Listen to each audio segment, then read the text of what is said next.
Es que tú no eres anfitrión todavía. Sí, yes, I am. O sea, I can.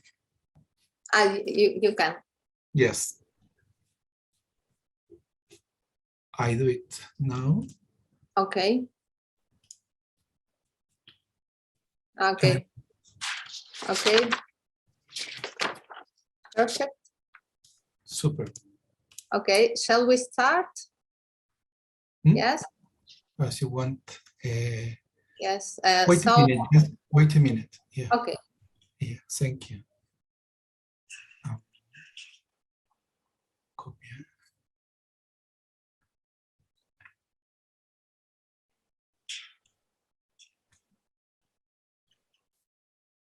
Okay, super. Yes, I'm ready. Okay. Okay, so I don't know if we have to wait, Enrique, or in order to start, or we can start now. Maybe we can start now, or just 2 minutes.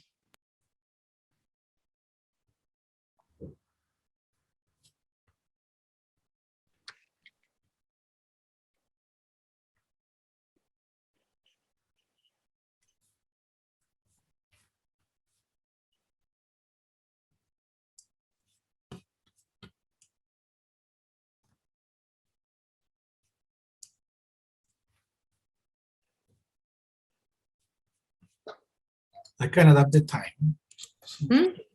I can adapt the time. Okay. Okay. Maybe So, we can wait just some minutes. Okay, Carlos. So we start when you tell us to start. Yeah.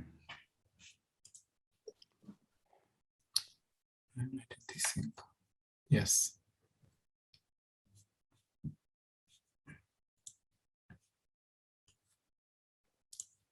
Axel, you have changed the title of your talk? Yeah. Okay. as always. Okay, I see. Yes. The main motivation to advance is to present. Okay.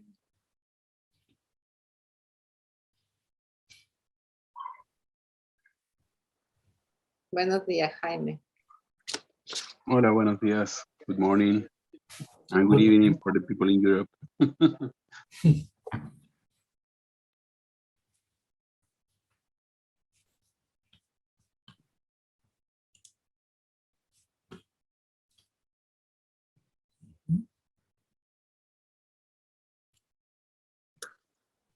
Here, Enrique.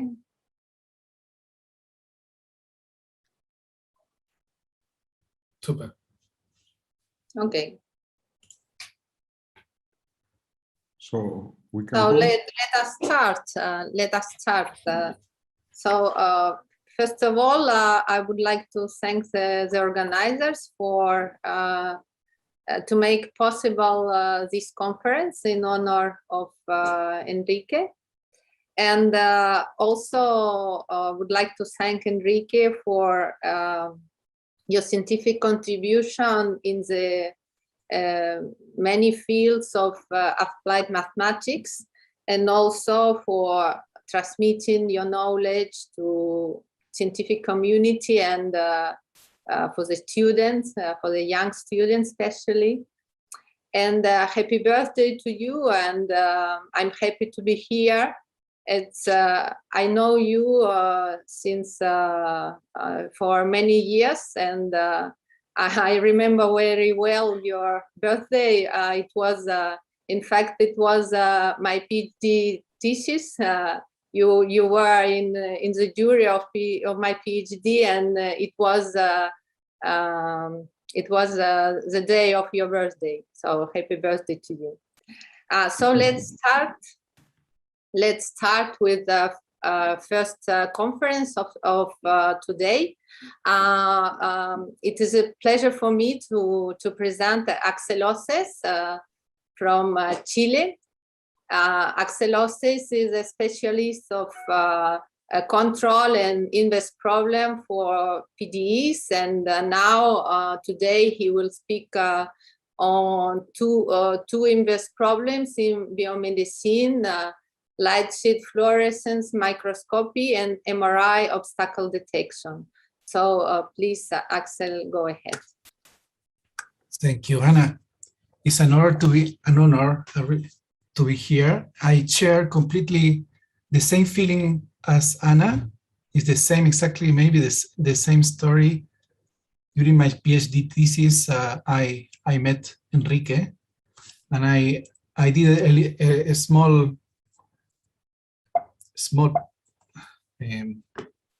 to advance here presentation of that. For these unforgettable memories in the 90s. I was in France in the 90s studying control theory. Then after that in Chile, I moved to inverse problems, okay? But at the beginning was control. And I remember when my first encounter with Enrique Zuazua at the EHP Institute in Paris. He was smoking in his office. And I came with an idea of rotating multipliers to his office. There was a lot of fog in the office.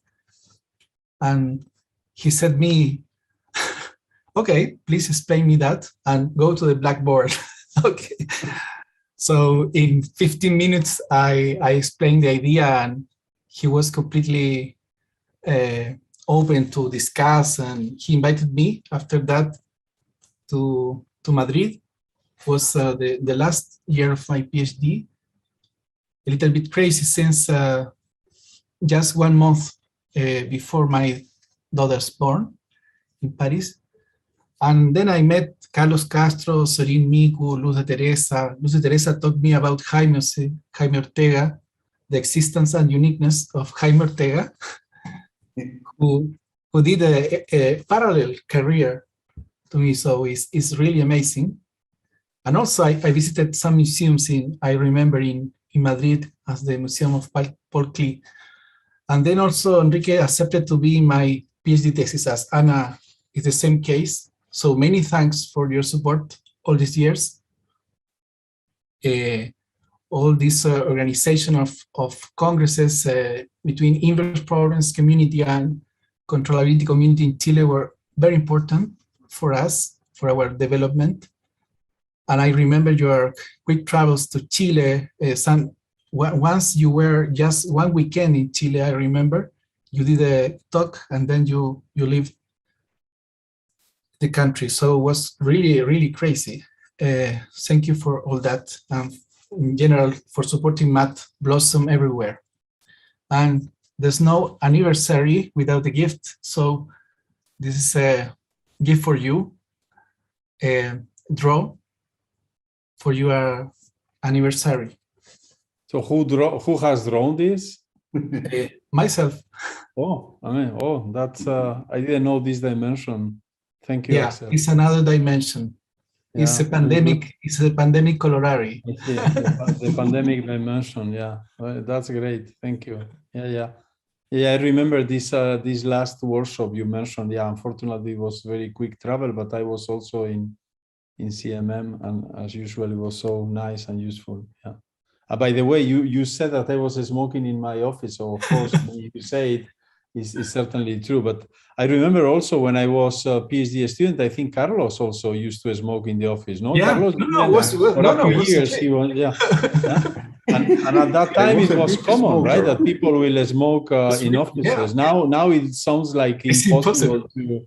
But at that time it was almost advisable to do it, in the sense that this will probably enhance mathematical inspiration. Yeah. Yeah, exactly. Okay. The atmosphere was unforgettable. Yeah. Like coffee, huh?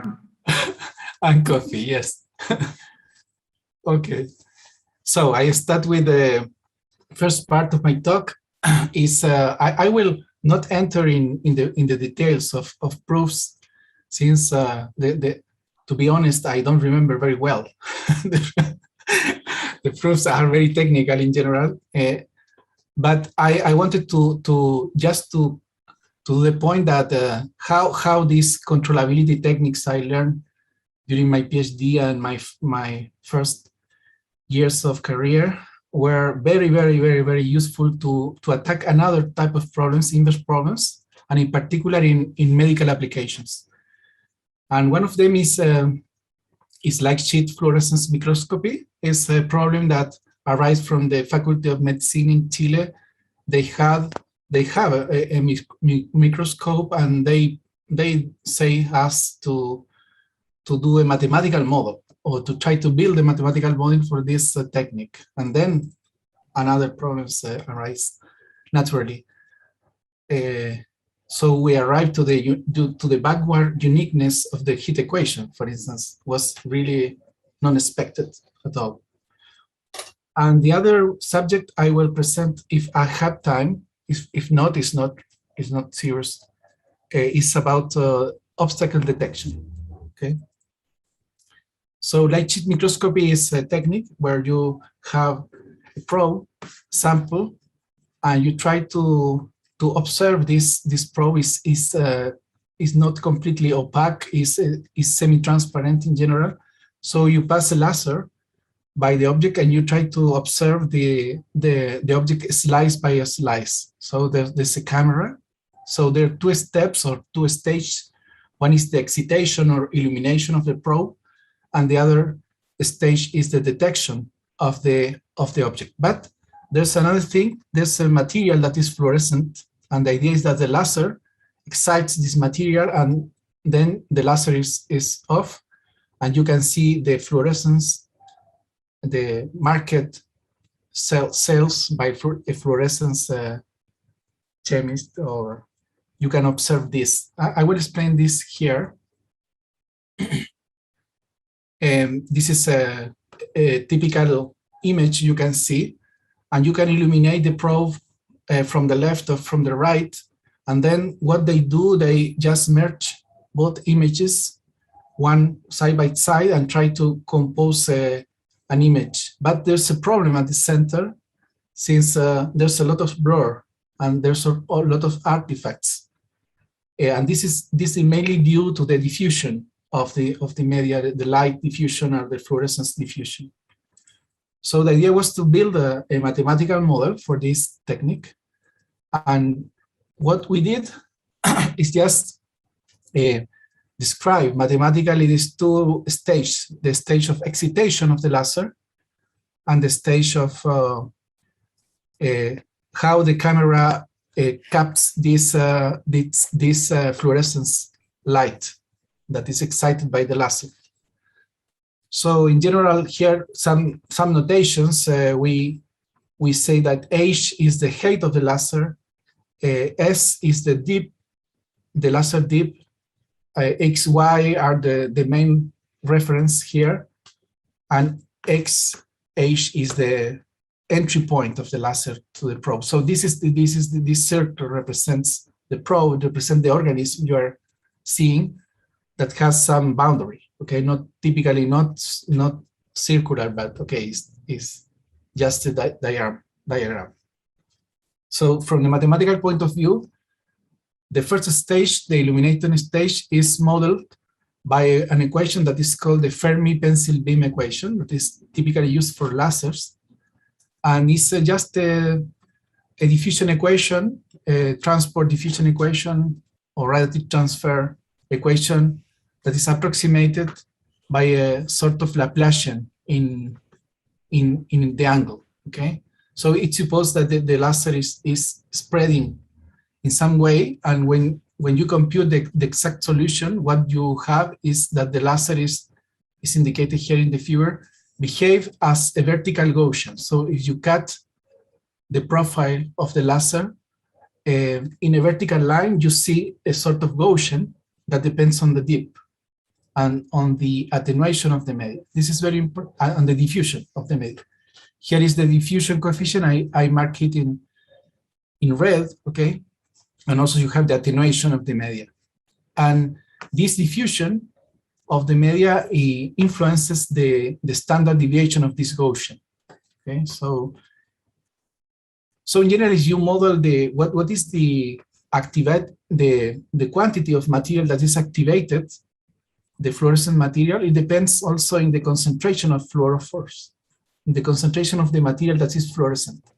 And this is the main source you want to recover. If you can recover this mu, which is the concentration of fluorophores, then you solve the inverse problem. And what are the measurements? The measurements are in the second stage, what is measured by the camera. And the camera, also in the vertical direction, we use a radiative transfer equation model to say, okay, it's light as it's propagating in the vertical direction from the fluorophore to the camera. And then there's some integral operators, and we consider also some attenuation of the fluorescent material. So at the end, it's a long formula, but it's very simple. It's a linear model.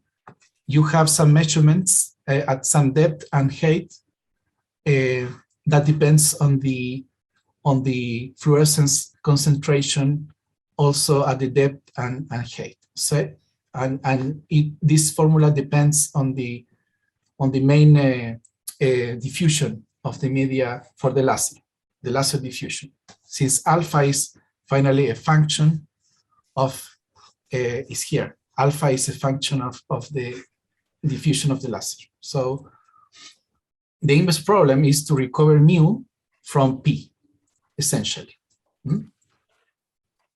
So we can see this function as a sort of integral with some exponential or Gaussian weight of the source. Okay, and this is the link with the heat equation.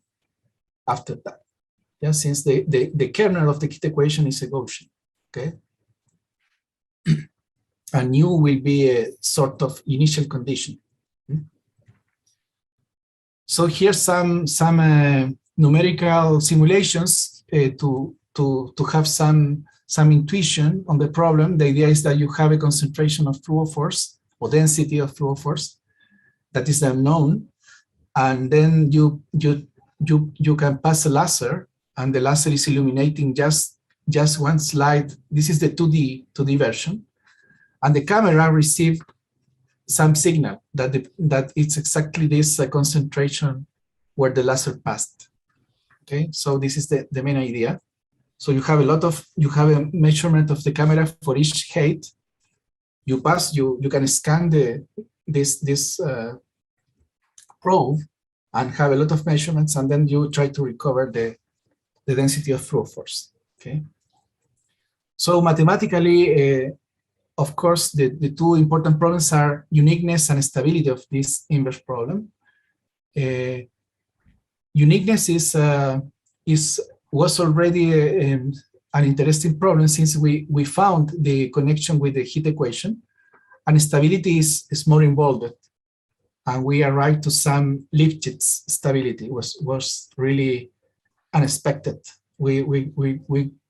The first guess was a logarithmic stability for this problem, but we have some Lipschitz stability. So what is the connection with the heat equation? As I said before, you can see this operator as sort of integral operator with some Gaussian kernel. And if you change variables, or if you say, okay, all this that is here, including this exponential here, or this quantity is just an unknown function f, okay? And then all this also standard deviation is just sigma 1 that depends on y, which is the vertical variable. And then when you see that, and you see, okay, the inverse problems, you can rewrite it as saying, okay, I have measurements of G and I want to find F, okay? And this is exactly a problem of finding the initial condition, okay, in the heat equation, but there's a little a particularity in this case. And the particularity is that it's not exactly, the measurements are not exactly, for instance, the temperature at some given time, but it's the measurement corresponds to measurements of the heat equation at some curve. So the mathematical problem at the end is to recover the initial condition of the heat equation, knowing the temperature over a curve. Okay, so you know the temperature here, the curve that touch the horizontal axis, and you want to recover the initial temperature. Okay, so it's a little bit different to in other applications. Typically, you know the temperature at some time, for instance, and you try to go back in time to recover the initial condition. Okay, in this case, you know the temperature in a profile, the profile of the temperature. So the main problem was that, so was to attack this problem from measurements in the spatio-temporal curve. Here, I put just in red all related with measurements, and in yellow all what that is related to sources, to unknowns. So the inverse problem is from knowledge on the curve, recover something at time 0. Okay. And then what we prove? We prove first in a first paper in inverse problems in 2020. We prove the uniqueness of this backward heat equation problem, inverse problem, and this uniqueness implies the uniqueness of the light sheet fluorescent microscopy problem. So uniqueness in the sense that the fluorescence concentration of fluorophores are unique given the measurements. Okay, so I will not enter in detail in this part. I just say that in a second paper that appeared this year in SciAm, Mathematical Analysis, we proved the stability, and stability was okay if the measurements are small, then okay, the initial condition is also small in some topologies. Okay, so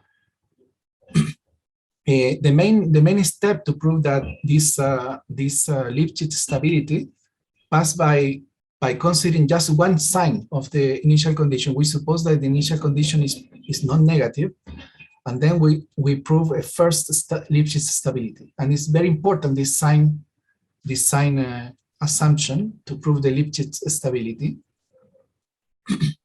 And then using the decomposition, the sign decomposition of the initial condition, we can do a sort of projection of from the initial condition we go to the solution of the heat equation, and also we consider the operator where from the initial condition we project over the negative part.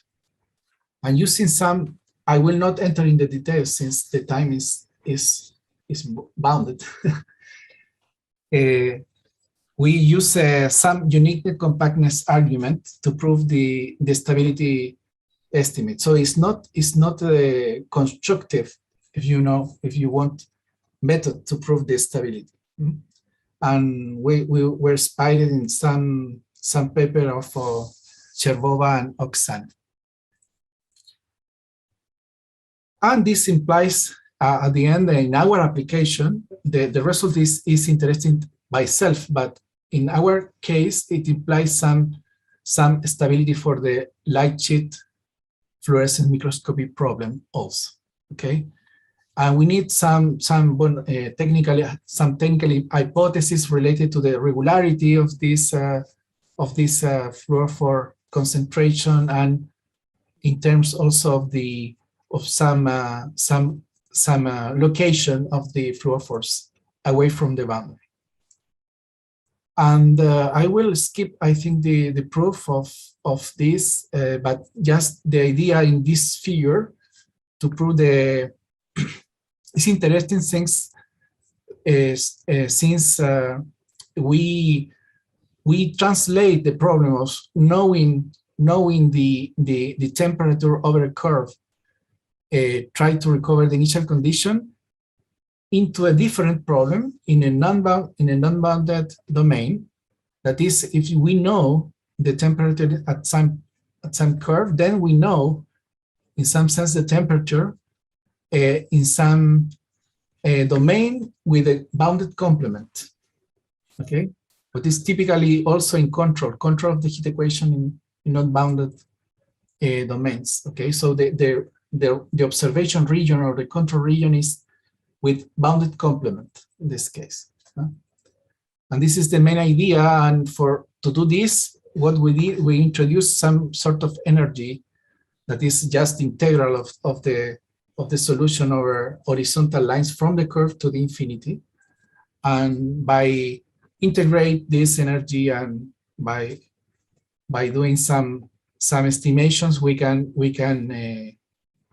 estimate the size of the source from the size of the solution over this unbounded domain with bounded complement and conclude the stability. Just if you want more details, please see or I can send you the paper.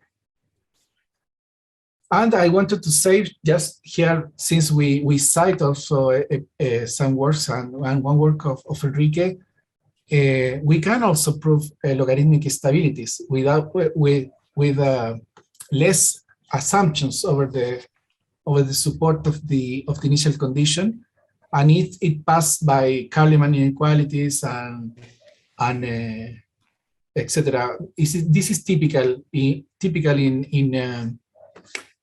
the backward heat equation type problems. Okay, and in this case you have logarithmic stability, what is worst, but okay, we also did that in the article to have another view of the same problem.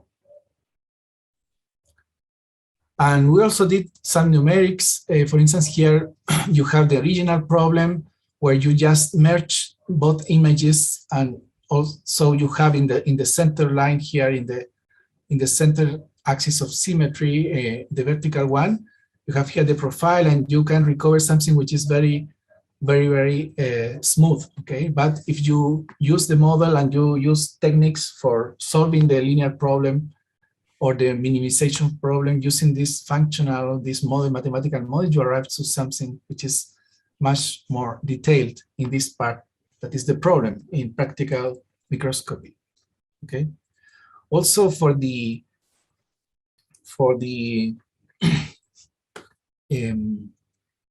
stability, we studied numerically stability to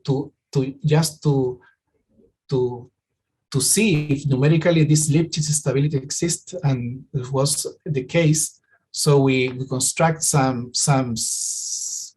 simulated probes trying to mimic what you see in the laboratory and prove that depending on the amount of illumination you have, you can go farther and farther in this case, the exact solution is in green, and you arrive with more and more illuminations, okay, to obtain the uniqueness of the solution, okay.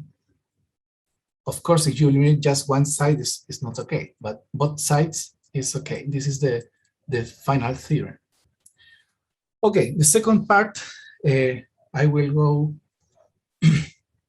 I think I have maybe 3 minutes, but just to mention stability, we also attack this problem, which is a problem coming from, just to mention it, coming from also from medicine. And the idea is to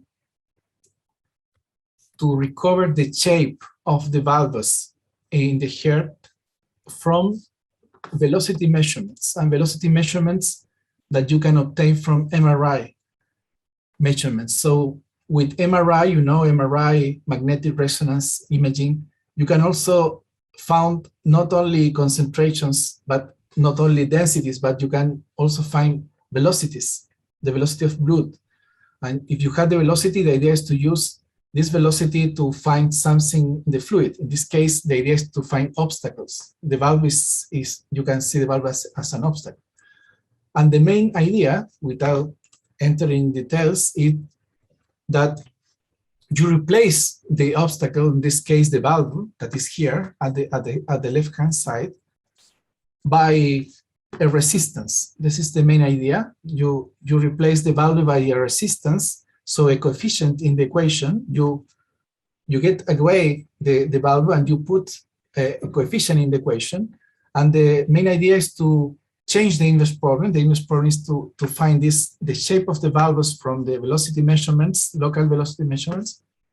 And the idea is to change these inverse problems by finding the support of this resistance from velocity measurements. So mathematically, it corresponds to change. You have a geometrical inverse problem where you want to recover the shape of the valve, which is here denoted gamma W, from velocity measurements, by another problem, equivalent problem, where you have now a coefficient gamma in the equation that is a resistance coefficient, or the reciprocal of the permeability, if you want. And the idea is to recover gamma instead of the little gamma, instead of the boundary, okay, capital gamma. And you can prove the convergence, so you can prove that these two problems are related if the gamma tends to infinity in the regions where you have obstacles, okay? So if the resistance is very high in these regions. And you can prove uniqueness using the Fabre-Lebeau result about unique continuation for the Stokes system. And you can also prove, using Carliman inequalities, you can also prove stability, okay, stability, and the stability is logarithmic at the end. And it shows that you have to measure not only velocity, but you have to measure also the curl of the velocity, okay?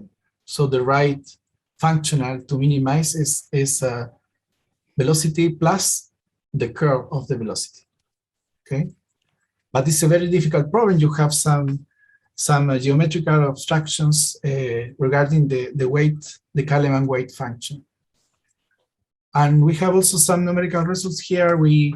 Here, for instance, we have in the first column, we have the real valves and the recovered profiles in red or in pink. And here you have the iteration of the method. The second column is how you found the step by step, how you retrieve this sort of resistance coefficient. And the boundary of the resistance coefficient is exactly the boundary of the valve. Okay, so this is the main idea of the problem. This is done by using dolphin adjoint.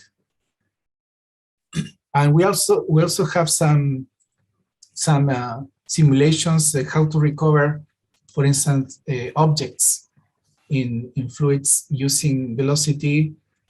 In particular, we were very interested in how to recover objects that are not smooth. For instance, here you have a circle. You have a coefficient that the support is a circle but smooth, and this is okay. But what happens if the object is not so smooth, since it's very challenging from the numerical point of view? And we try to recover the shape of the object by observing the velocity on this square, okay, here. So this is the exact solution, and these are the iterations to recover the shape of the object. Okay, I advance in time, and you have this. And to do this, we need to, at each iteration, we need to reshape or to adapt locally the mesh in order to obtain good results in this case, for instance. So you can apply another type of method. For instance, there's a method that is called the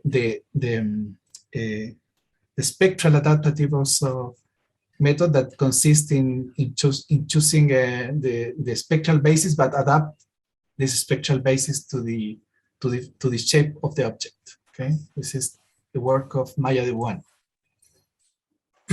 Okay, I think I finished. There's some references here, but I want to respect time. So thank you very much. Okay, Axel, thank you very much for this excellent talk. I don't know if there are any questions or comments. Please, you can use your microphone or write in the chat. Jaime? Yeah, so can I ask something? Yes, Enrique. Can you please. hear me now? Yeah, sorry that early I had some difficulties to join in Zoom and then with the micro, but now I think everything is working well. So Yes. Axel, in the problem of the heat equation that you wrote, the inversion of the heat equation, you said that you have several inequalities, in particular the last logarithmic inequalities. Can you show that slide again? Yeah.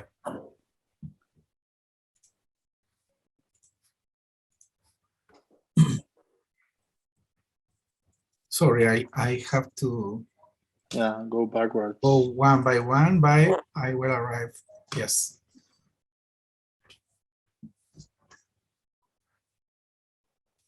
Okay, so here, for instance, right? Yeah. So here, this is the heat equation, right? And you recover U0. Yeah. Out of U localized in a subdomain omega. Yes. With bounded complement, okay? So yeah. it's like the exterior of a disk or something like this, right? Exactly. And then you say that you can recover the solution backwards, but for this you need some, yeah, I see, some Yes. upper bound on U0 in some, is kind of an interpolation inequality, right? Yeah. Yeah. Okay, I see. Yeah. Yeah, now, and then you mentioned also numerical simulations. My question is, so normally for the heat equation, these kind of inequalities, which are related to the quantitative version of the backward uniqueness, okay, you can prove them for any time interval, right? 0 capital T, right? You agree, right? So this inequality is true for any time horizon capital T, right? Okay, so yeah, there is no restriction on capital T on your statement. But then when you are doing numerics, of course, when the time horizon is longer, capital T is larger, it's harder and harder numerically to recover U0 because, the problem is exponentially ill-posed, right? Yeah. Did you work on this? What is your experience with that? Did you really succeed? Because many of the existing methods for recovering the initial datum, they work for short time. Numerically, right? Numerically, they work for short time intervals, capital T, but when you try them in longer time intervals, they fail, right? Yeah. And actually, this problem is very similar to the one that people in image processing encounter when they do deconvolution, right? They can do deconvolution provided the convoluting kernel is moderate, right? Yeah. Mm-hmm. Yeah. In general, we were in fact the main criticism for the paper was that they say it's really useful. It's really in practice, no? This algorithm to the microscopy for microscopy images, since you have logarithmic or you have this ill-posed nature of the problem. And in fact, when you have the measurement from the camera, for each line, for each vertical line, you have to solve a sort of initial backward heat equation problem. Okay, but surprisingly, even in the presence of noise, okay, the results were okay. We solved this problem by just solving a linear problem. Since you have a linear system of equations and you can invert this system, and the results were very good in terms of robustness with respect to noise, and also the camera is near the object. Okay, so I should say that the signal arrives to the camera. I should say T is small. Okay. So you arrive with a very good signal, of the temperature you want at the camera. you are very near to the object. So I think this is the first reason. And the second reason, we prove elliptic stability, which is much better than the logarithmic stability, by supposing that the support of the source is bounded. And we were surprised. We tried to find a mistake somewhere in the proof and trying to see how this happened. And we are working on this in more detail with numerical simulation, etc. But for the moment, the only explanation is that there's an assumption that the support of the initial condition, in this case, the support of the object is bounded for each line. Okay, but okay, I don't have maybe a convincing answer, but it's a very interesting problem. Definitely, it works numerically. Thank you, Axel. Thank you, Enrique. So in which paper is the numerics of this written? In which of your papers?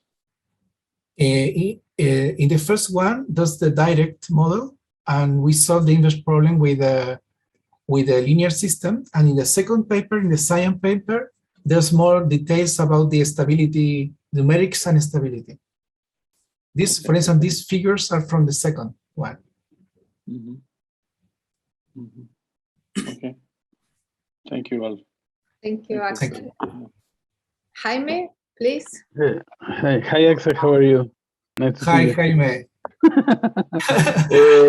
One thing for the object detection, you are using level set or something like that, or you are just using a parametrization of the sphere or something like that. For the second problem? Yes, for the object detection.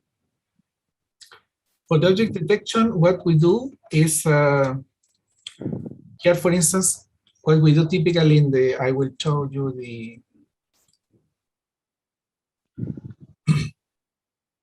here the simulation.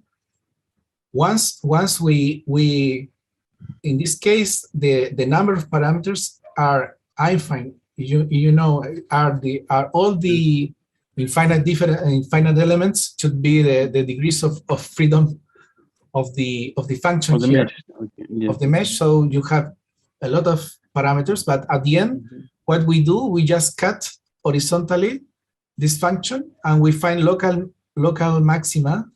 Okay, and by marking this point, we then construct just a line connecting this maxima, local maxima. So it's very simple. But I agree with you, maybe with using some splines, some more soft. Because maybe one approximation with level set can help you also. Yeah, I agree. Yeah. This is the work of your student Green, Jorge. Yes, also Antonio Leitao worked on this type of method. Very good. Yes. Okay. Yes, but I agree. You can reduce the number of the degrees of freedom of the problem. No, but the idea here is to not. We don't have really the valves. The domain don't have the valves. So the idea is to remove the object and just put a coefficient in the equation. This is the main simplification. Okay. Perfect. Very nice. Thanks. Thanks. And thanks for all your work on this subject also. I know you are a specialist. I don't we copy us, always. I hope it could be useful.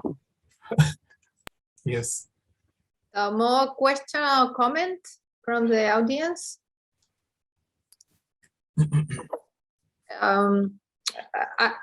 Probably, Axel, I can ask you a question. And what about the random noise in the numerical algorithm for the reconstruction of the second one? Yes, the second one. Yes. Yes, I don't have a simulation, but MRI resolution is very bad. In general, you have big squares and a lot of noise. And we tried with this by simulating MRI. not with real data, but with simulated MRI, and we succeed to have good estimation. But instead of going to real data in 2D, since we write the paper in 2D, our student is now in Groningen in Netherlands and is trying to build a model in 3D with a valve in 3D with three parts. It's very complicated in 3D. And the idea is to use the model in 3D with real data in 3D, trying to put all together. But step by step, we think it's a very good approach. Mm-hmm. It's a very good approach since you remove the valve and you replace just by a coefficient, and it's more easy recover a potential than a boundary. Okay, so thank you very much. Thank you, Anna. Okay, if there are no Gracias, Axel. gracias. So we can pass to the next speaker. Thank you, Axel.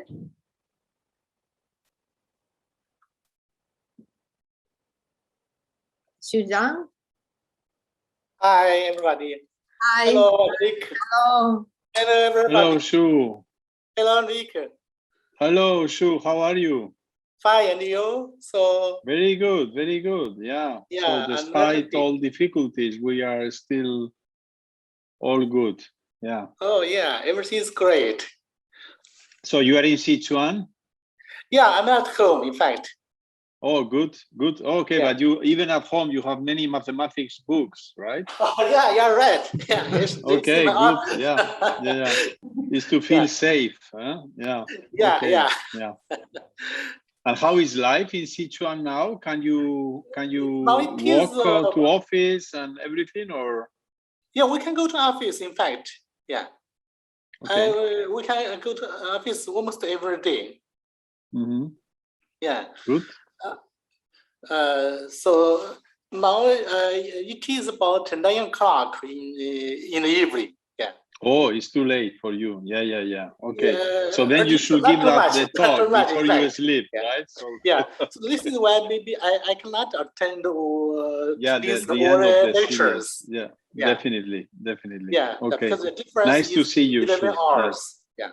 Very nice to see you. Very nice to see Yeah, you. me too. Yeah, and so Yeah. Okay. to see, yeah, many people else here. Yeah.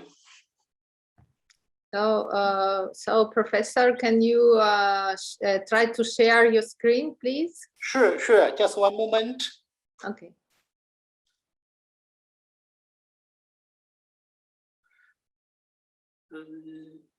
So I think I will have to.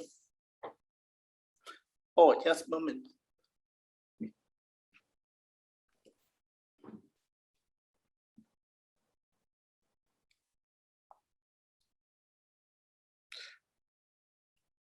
I think I should.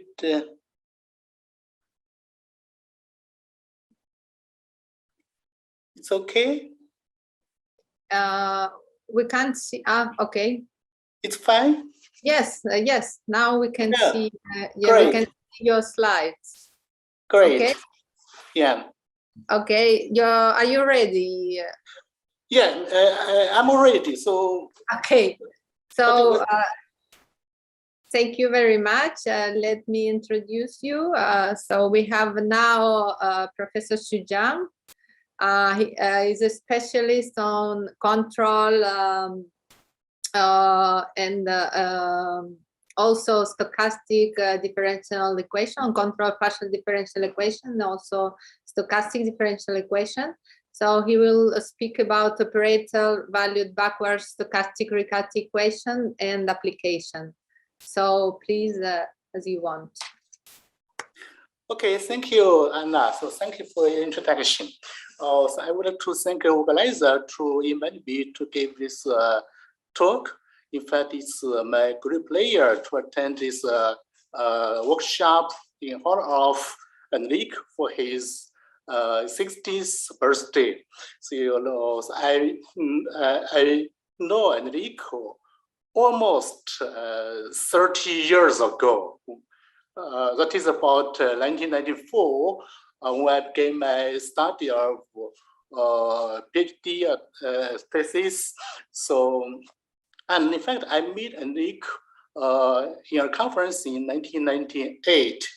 After that, we have many discussions, collaborations, particularly. So when I started from 2000, I went to Spain to study with Enrique.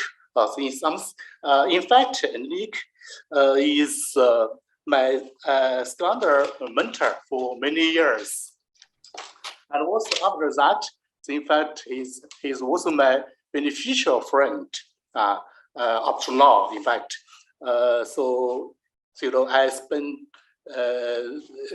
worked with Enrique in Spain, first at Universidad Complutense, then at Autónoma, and stay there, stay in Spain for more than six years. After that, I returned to China, and that is not, in fact, after that, we keep the collaboration with Enrique, not only between us, but also continued in my student like Chindu. On the other hand, even when I returned to China, Enrique, as before, gave me many advice, encouragement, and comments for the work. And this helped me a lot. In fact, this the talk of today is more about stochastic PD control. So at the very beginning, when I started this field, Enrique gave me many encouragement. And I would like to thank him for very much for his long-standing support, encouragement, and advice, of course. Yeah. Okay, so this talk is based on the following two papers. So first one is for stochastic OD problem, and the second one is about the optic feedback control for stochastic LQ problems in infinite dimensions. In fact,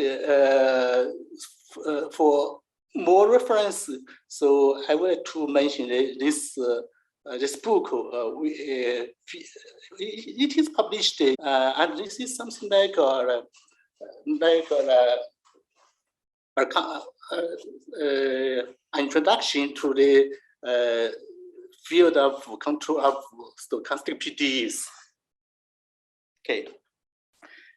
So the outline of my talk is as follows. So first, I will give you some introduction, especially some motivation of our talk. Then I will review the classic LQ problems in the deterministic state. Then I will talk about some result for stochastic LQ problems in infinite dimensions. So finally, is the same problem but for infinite dimensions. So in fact, the simplest Riccati equation is like this one. So dot x equal to x squared, and this equation can be solved explicitly like so xt is equal to this one, and this equation, this solution blows up at this time t is equal to x0 to the power -1. So this is a very simple result. This very simple equation, in fact, dates back to the very early period of mathematics. In fact, this equation was related to many big names in the history of mathematics. For example, Bernoulli and Riccati, and also Euler and Lejeune, Dalam, and so on. Okay. So in fact, the term Riccati equation is used to a broad sense later. For example, this equation also appear in many different fields, such as boundary value problems, scattering theory, and so on. Particularly in the second half of 20th century, the differential matrix Riccati equation theory was brought in the science and engineering. This is particularly because of the seminal work by Karman, who used matrix valued Riccati equation to solve some control problems, such as linear optimal control and filtering problems with quadratic functions and so on. So in this work, so we will introduce operator valued backward stochastic Riccati equation for general stochastic linear quadratic control problems expanded in infinite dimensions. Okay, so to do this, let us review the classical result. So given capital T, we consider this a very simple control system. So it is dot x to a xt plus bt u. So this is a linear control system in infinite dimensions in the deterministic set with a constant functional. This is a quadratic functional like this one. So here Q, R, and G is symmetric matrix. Okay, so our problem is minimize this quadratic functional over the L2 space. So if there exists U bar which minimize this functional, then we call this problem is solved, and this U bar is an optimal control, and the corresponding state X bar is equal to the optimal state trajectory. So our problem is how to identify U bar. So in fact, this is very simple. It's quite complex. We use the classic variation law. So for any epsilon and U belongs to this L2 space, we write U epsilon is equal to U bar plus epsilon UE, epsilon U, and the X epsilon is the corresponding solution. So then X epsilon equal to X bar plus epsilon R. Here R solves this variation equation. This is because we consider only the linear problem. Okay, so this R dot is equal to AT RT plus BT UT. So this is a variational equation. Okay, so then we can compute what is J of X epsilon. It can be computed explicitly in this way. So this is a third order, this is the first order, and this is the higher order term. Okay, so then we get this first order necessary condition about this X bar and U bar. But this first order necessary condition does not look fine. So we will need to rewrite it as follows. So we introduce a backward ODE. So psi dot is equal to this guy, and with psi cap t is equal to this one. Then by duality between these two equations. So this is equation 5, and also this backward ODE. So then we get this variational identity like this one. Okay, so then we can, so finally we can get this optimal control, which is U bar t is equal to RT minus 1 times BT times psi t. Okay, this is perfect. This looks very good. So we can, in some sense, we can find this U bar in explicit way. However, this optimal control given by line, this guy is not a feedback form. It's not a feedback form. So in control theory, of course, it is well known that we hope to find the feedback control. So to do this, formally, we assume that this psi is the solution to this guy, this equation 7. So we assume this psi is equal to some pt times x bar t. So then combine 9 and 10. We obtain that this u bar t is equal to rt minus 1 times pt prime times pt x bar. So this means that whenever we find this capital P, so we get feedback control. So the problem is how to obtain this capital P. Okay, so to do this, we differentiate this equation set is to pt times x bar t. So then we can get this equation. Forgot this equation. We just compare the first one and the last one.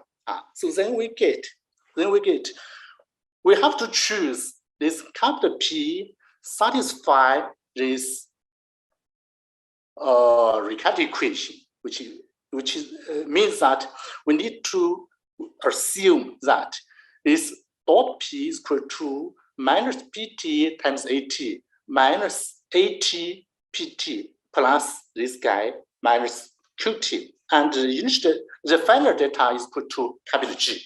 Okay, so this means that if we can find this capital P, so then we obtain the feedback control. So in fact, we have this well-known classic result.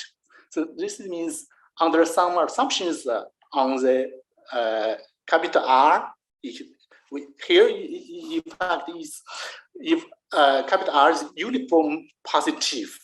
So then for any integer x0, the LQ problem is uniquely solvable.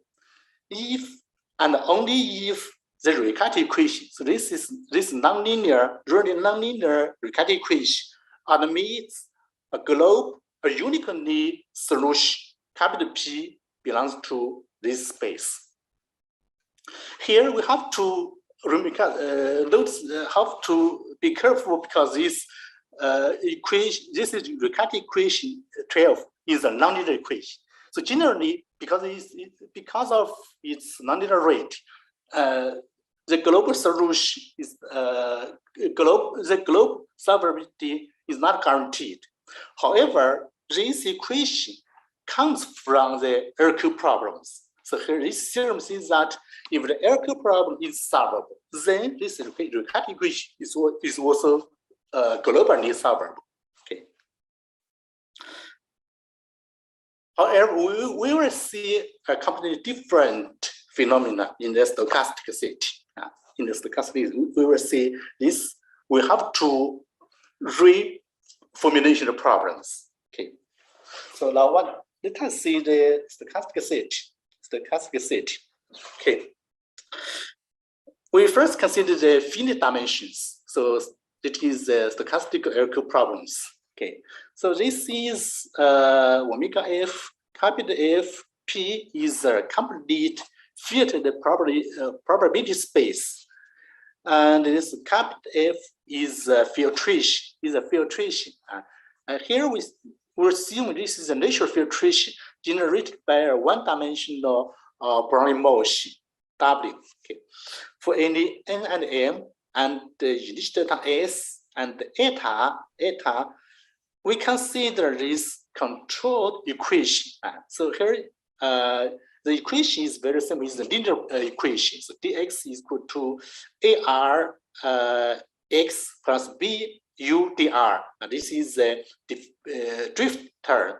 And the diffusion term, so because in the stochastics we have the main difference is we have a diffusion term in this guy, which is related to the Ito's integral. So plus CRXR plus DRUR DWR. So this we have this extra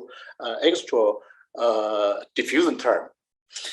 With the quadratic cast function, this is a quadratic functional. This is more or less the same as before, except that we have to take expectation.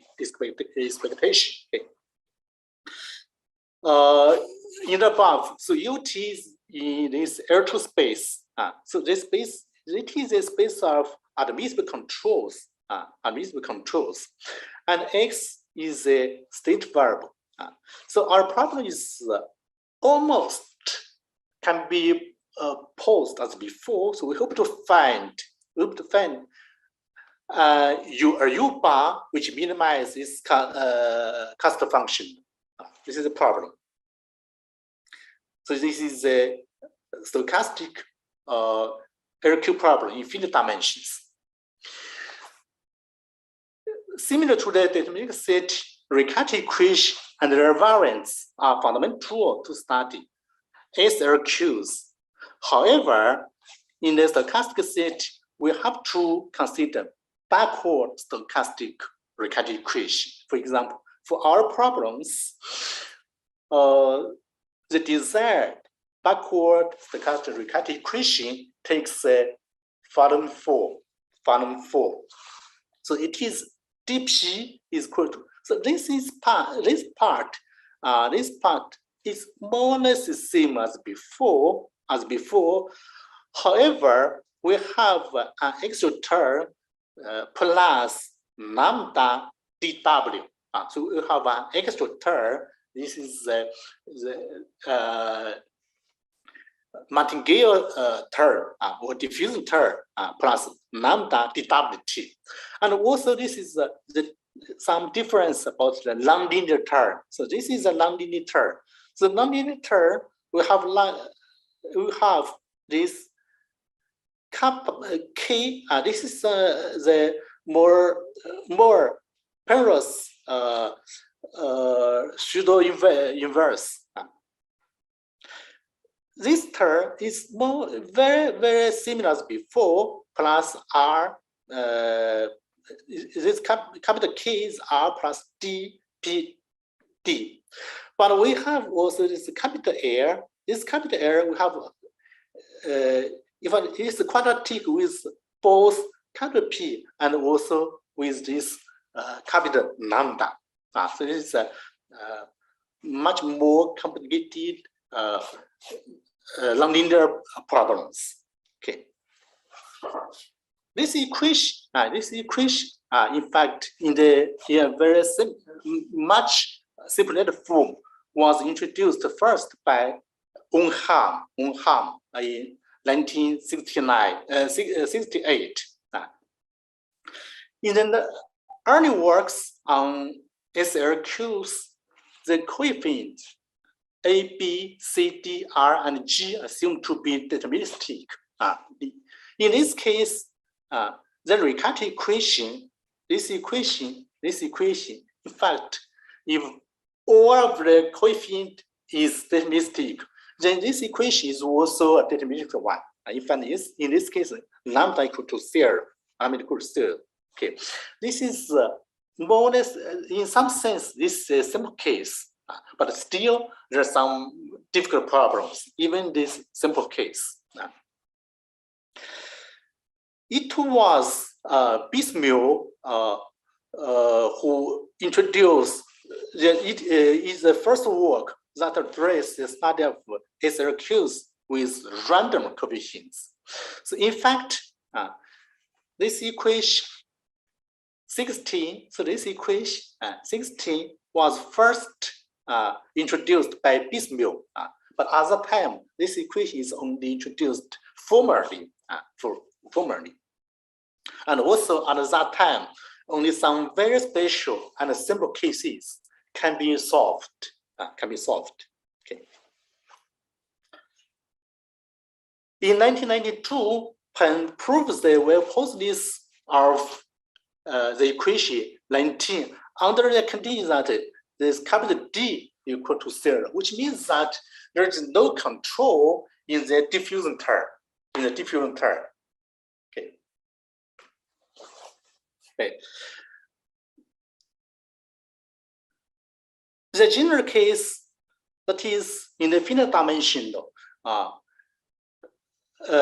which the condition capital D equal to this extra term was dropped in term 2003, in which it was proved that this equation, so 16, admits a unique solution in a suitable space under the assumption that Q, G, and R are positive or uniform positive. So we mentioned before that in the deterministic case, the purpose to introduce recursive equations is to design feedback control. So more precisely, under some assumptions, so one can show the unique solvability of recursive problems is equivalent to that of the corresponding recursive equations, and by which so one can construct the optimal feedback control. But the same problem is only partially well understood in the stochastic set, such as the case that all the coefficients are deterministic, or the case that the diffusion term is time-free, which means that capital D is equal to 0. However, for a general case, that is, if we don't have this assumption D equal to 0, so then the solution P lambda to 16 found in the work of time is not regular enough to serve as the design of the feedback control. Okay. So because of this, it is quite natural to ask such a question. So is it possible to link the existence of feedback control rather than the solvability for stochastic recursive problem directly to the solvability of the recursive equation? So this is the main purpose of our work. So we will give an affirmative answer to this equation. So in fact, so we call a process theta is an optic feedback operator for problem F SRQ if for any initial data S eta and control, we have this so the coefficient the functional with this optic feedback operator is this means that this theta is an optimal this theta x bar is optimal control. So in this case, so we call our problem has a feedback operator. Okay. So our main result is as follows. So we can prove this one. So our problem F SRQ admits a unique optical feedback operator rather than uniquely solvability. So this operator theta belongs to this air infinity space. If and only if the recursive equation, this is a backward recursive equation, stochastic backward recursive equation, admits a unique, this global solution P lambda in this space, such that this capital K is uniform positive, and therefore, and such that the feedback control, the optimal feedback operator theta is given by theta is equal to capital K minus 1 times air. So this is our main result. For some special example, so we can prove that there does exist a feedback operator theta. Well, for another situation, one can show that the desired feedback operator may not exist.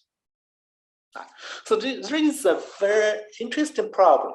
That is how to find general conditions to guarantee that our stochastic Riccati equation 60 meets unique solution, so P lambda. In this space, the difficulty is here, we need this lambda belongs to infinity. This is, in my opinion, this is a very difficult problem. Of course, it is unsolved. So in fact, one can construct a counterexample which shows that a solvable problem F is a Q, which is solvable, but it does not need to have feedback controls. This is a significant difference between SRQs and their deterministic counterpart. In fact, as we reviewed before, so one can always find the desired feedback control through the corresponding Riccati equation whenever the RQ problem is uniquely solvable. Okay, so this is the main difference. It is in fact a completely new phenomenon in the stochastic set. Okay, so now we will return to the infinite dimensions.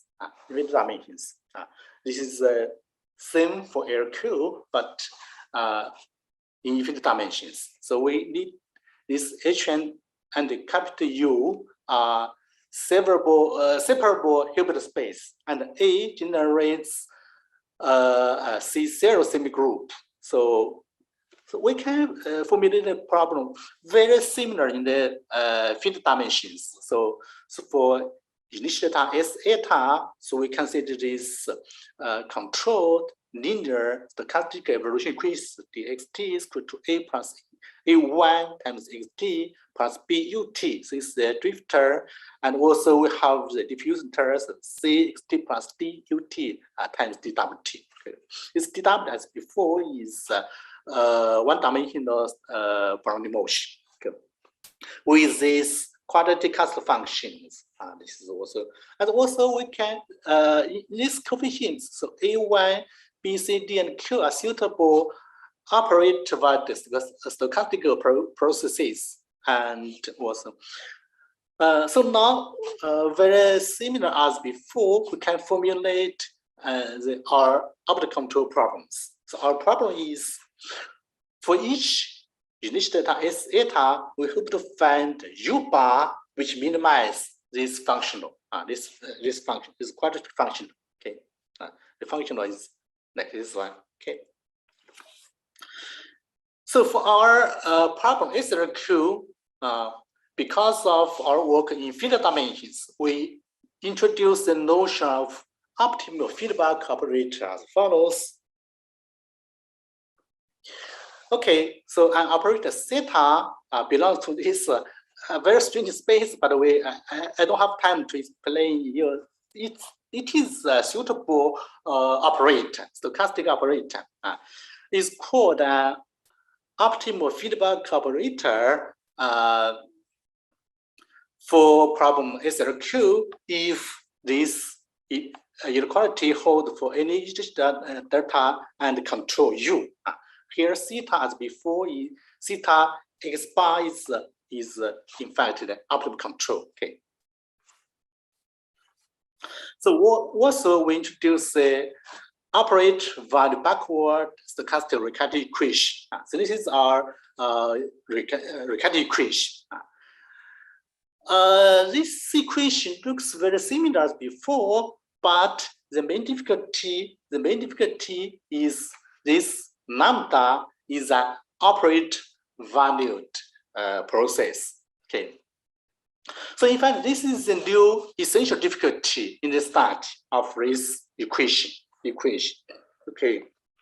So in fact, when the dimension of H is infinite, indeed in the this infinite dimension setting, so although LH is a space of linear bounded operators from H to itself, this space in the usual topology is still a Banach space. Unfortunately, it is neither reflexive nor separable. Even if H itself is a Hilbert space, is a separable Hilbert space. So in fact, in the previous literature, there exists no such stochastic integration of equation theory in the general Banach spaces that can be employed to treat the well-posedness of this equation. Especially to handle the stochastic integral term lambda dwt. This is my difficulty. Okay.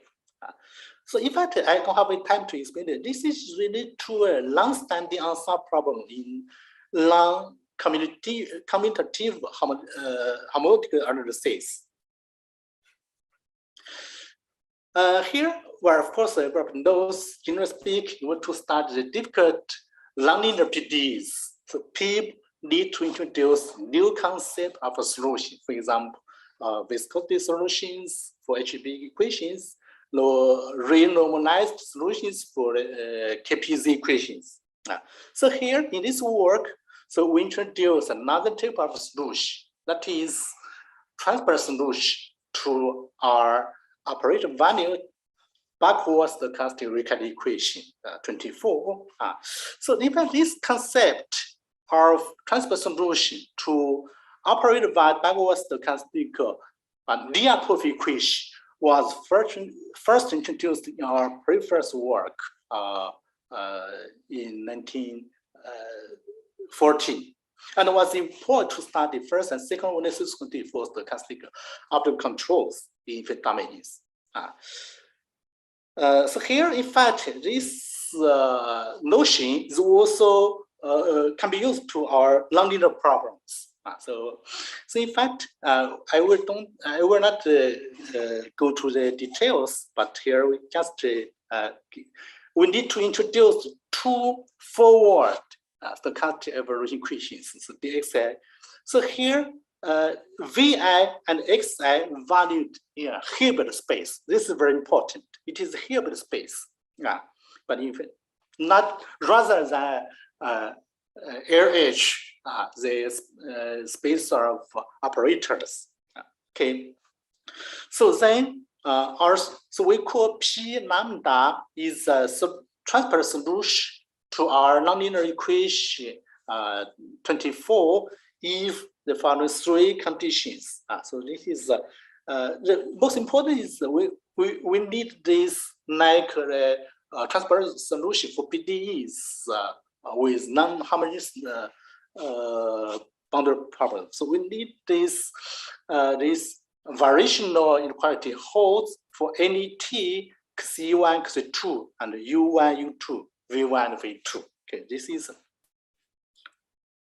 our definition of transfer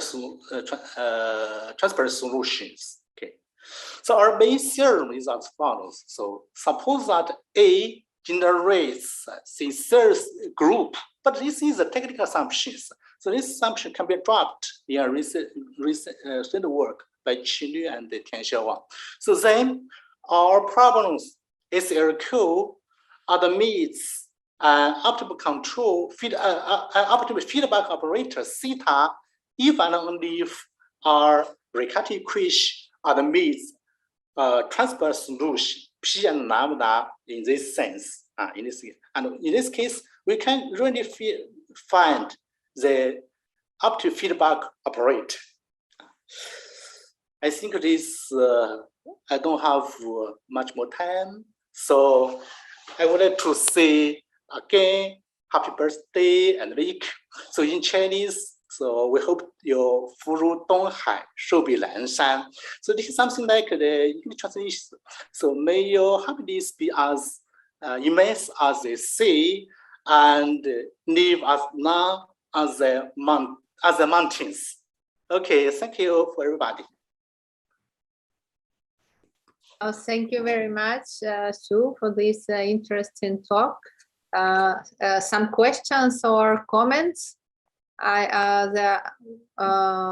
One question. Sorry, I don't see who. I think I will have to stop the. Okay, Alessio. Yeah. Something. Okay. Donc, please, Jean-Michel. Yes, thank you. Thank you, Shu, for this very nice talk. It's a pleasure to see you again. Me too, Jean-Michel. In finite dimension, LQ methods are usually used, in fact, to construct feedback laws, which are, because they are robust with respect to perturbation. So I was wondering, maybe the key point is to get feedback law. Is it possible to use something different than the LQ for stochastic, maybe just infinite dimension, in order to get feedback, but maybe not coming from LQ, but which may be robust, but for stochastic. Yeah, right. Yeah, in fact, we hope to find the solution of Riccati equation exactly as you meant to find the feedback control. But unfortunately, in the stochastic set, the Riccati equation is is much more complicated than the deterministic set. So now, even for the finite dimensions, I mean, for stochastic Riccati equation in finite dimensions, so the well-posedness of that equation is much less understood. Sure. But is it possible to use some other, because at the end what we want is to construct a feedback law. Is it possible to use a different framework than LQ to construct feedback law in the case of stochastic linear differential equation in finite dimension? Something different, not LQ. That is a very interesting question. Yeah, in fact, as far as I know, there's some another way, but still, for example, there is the problem can be reduced to another one. It is a forward-backward equation, but the problem is in many cases that forward-backward stochastic equation it is little problems, but in some sense these two solutions are equivalent. Okay. Two approaches are equivalent. But maybe you are right. Even in the deterministic setting, so it is much easier to understand the Riccati equation itself. But in the stochastic, maybe you are right. I don't think this problem before, but I think it is a very interesting question. So maybe last time when I meet you, I can give you a solution, answer that. Okay. Anyway, this is a very interesting question. Thank you. Yeah. Thank you. Okay, thank you, Jean-Michel. Alessio? Okay, so hi, Sue. Nice to see you.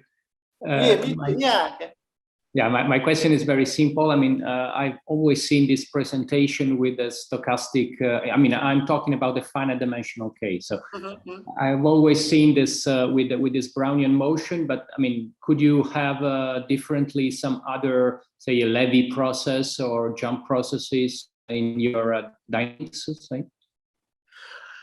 Yeah, that is, so in fact, in our work, we consider the most, I think the simplest case.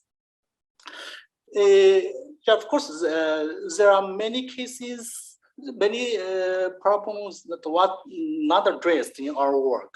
For example, not only the equation driven by Lewis-Levy process. So in fact, we consider only the case of that the problem is one-dimensional. Okay. Yeah, even for this one-dimensional case, so the problem is much less understood, in fact. So of course, I think it is possible to prove some result when the equation is, I mean, the uncertainty is driven by Levy process, or even driven by the general martingale setting. Yeah, I think that is possible. We can address these problems, but so finally, so the problem is how to give the real feedback control. I think this should be even more difficult. Okay. Yeah. Okay. Thank you. As far as I can imagine. Okay. Thank you, sir. Thank you, Alessio. Enrique, please. Yes. So, Shu, thank you for the interesting talk. Well, as you know, I know not much about this stochastic context, but oftentimes people exploit the link with diffusion processes, right, to avoid somehow the stochasticity and get into the deterministic setting. Is there an analysis of this kind linking the stochastic Riccati and the deterministic Riccati to the price of moving from finite dimensions into infinite dimensional models? Pardon, Enrique? So, I mean, do you agree that one can link finite dimensional stochastic equations with diffusion processes? Yeah, sure, yeah. Okay, so then the question will be, how does the Riccati, say, time evolving or a steady Riccati operator, how are they linked in both contexts? Oh, yeah, Enrique, that is very interesting question problems. So in fact, we have tried to understand the problem for many times.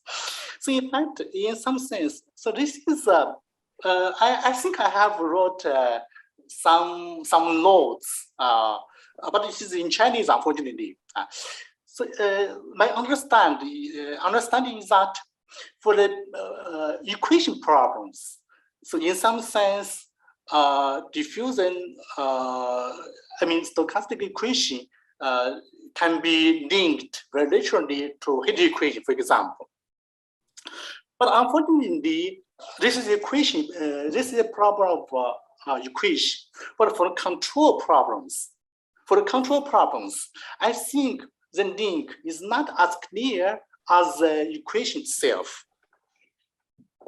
So which means that for control problems, in some sense, it is something like we hope to control the coefficient of, for example, the heat equation. In some sense, yeah. So there are some things that we hope to understand, but unfortunately, we have not found the real link. But this is a very, very important problem, because in fact, this is in some sense we are considering the same phenomena, diffusion phenomena.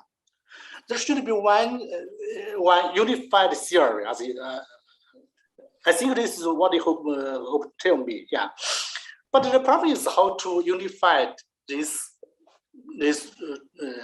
two control problems. I mean, which means that the LQ problems for the heat equations and also the LQ problem for stochastic equations. At this moment, what I can say, we hope to find the relationship, but unfortunately, so far, so we don't find the correct relationship, unfortunately. Yeah, you are right. So actually, there is an analogy also with what happens when you consider ordinary differential equations as the characteristics of the transport equation, right? So now, if you control a classical setting of the AB problem that you introduced in the very beginning and linear finite dimensional, if you think on the ordinary differential equation under control, and then you move into the context of transport equations through the link of solutions of transport equations with characteristics, you see that the control enters as a control on the velocity field of the transport equation. So it becomes a bilinear control, right? Yeah, sure, yeah. I think it's the same for the stochastic ODEs and diffusion equations, yes. So to make this link, you have to quit the linear setting and move into a more complex bilinear control context. Yeah. Sure. Okay, thank you. All this is very interesting. Yeah. Okay, so I hope we can meet soon in Sichuan and we can discuss all this in person, right? Sure. I hope also very much. But it seems the time to travel to China is still not very close, right? So things are not easy, right? I suppose maybe the next year or at most the year after next year, I believe it is possible. Okay. Yeah, which means that 2023 at most, and more 23. Okay, let's hope. Yeah, maybe next year. Maybe next year. Okay. So also everybody here, Michelle and Anna, so I hope that we can meet in Sichuan in Chengdu next year. Yes, that will be a great pleasure. So yeah. Okay, thank you, Shu, and all the best for all friends in Sichuan. Bye, ciao. Yeah. So very happy. Nick. So thank you very much, Shu, for your talk. And I think we have no time for more questions. So let's continue. Okay. Let me start. Okay. Can you view the full mode? Okay, Mohammad. Okay. Nice to meet you. Are you ready? Are you ready? Yeah, I already shared my screen. Can you see it? Yes. Okay. I can see it correctly. So let's continue. Next speaker, is a pleasure for me to introduce Mohammad Warma. He's a specialist on calculus of variations on non-local and fractional PDEs and optimization and controllability. And he will talk about controllability property of fractional PDEs. What is the state of the art? So please go ahead. Yeah, thank you very much for the nice introduction, and thanks for the organizer, Carlos and Sebastian, for inviting me to give the talk. Because if I'm not mistaken, at least for all those people giving talks, maybe I'm the one who met Enrique the last, because I met Enrique first in 2008 in Puerto Rico. Enrique was always traveling to Puerto Rico before because his wife is from there. But in 2008, before coming, he sent an email to Valentin and me that he's visiting Puerto Rico every year, but he wondered if he can pass to the university and that we can meet each other. It was a very nice pleasure that we started. And since 2008, I see Enrique at least once a year, except last year that everybody knows because of the pandemic.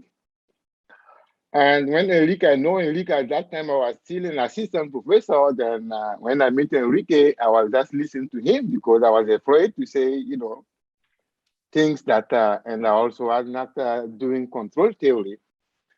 But after 3 years, he initiated me to control theory, and we start working on that. And he said, okay, why not write a research proposal to the US agency? That's why you can survive in the US. Because in the US system, you need to have grants, otherwise it's very complicated. And yes, he introduced me to the people that he knows in control theory in the agencies, and we started, and we were successful for getting our first grant. And then from there up to now, we are still having grants from the agencies, and I switched a little bit from semi-group of, okay, everything is PDE, but I do a lot more control in the last years. I met Enrique than the original thing I did in my PhD at the University of Poland. Well, nice, Enrique. Thank you very much for introducing me to this control theory and to the control peoples. For example, Sebastian, I met Sebastian in Bilbao when he was doing a research, study with Enrique. That's where I met Sebastian for the first time. Now let's go a little bit to the math. I want to talk about controllability property of fractional PDE. I could have talked about something else, but I choose this one because it's the main result that I will present here is my last work with Enrique and Humberto. And I can assure you that maybe it's one of the papers that took Enrique a lot of time, because we are already more than 2 years, because every line should be checked, because classical intuition that we have from local PDE for the Laplace operator is no longer easy to see for the fractional one, but the talk will avoid all those things. I will just give you the idea what we have and what we have proved. Then, but first I will just, I know that almost all the audience know control theory, especially for the classical one, but I will take few minutes to recall those things for maybe young generation who are between us and are not in control theory. Then, if you take the classical heat equation, that is the classical heat equation, then usually you have two types of control problem that you can do. Then the first one is the interior controllability. Then interior controllability, that is here you have your state U that you want to control. And you have your control function that is F. And this control function is localized in a non-empty open set of the domain omega, where you have your evolution equation. Then another type of control is that you have here, the boundary control. Then in the boundary control, then inside of putting your control in the interior, you are at the boundary in one part of the boundary, and you want to make some partial measurement then from the boundary, and then recover the full information on the system you want to study. Then that is the main purpose of control. Then from a partial measurement at the interior, on the boundary, you want to recover the full information on the state you want to control.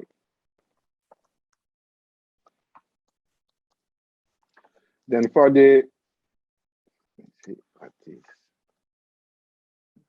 Yeah, for the classical thing, that's what we have here. Then first one has to see what are the set I can reach.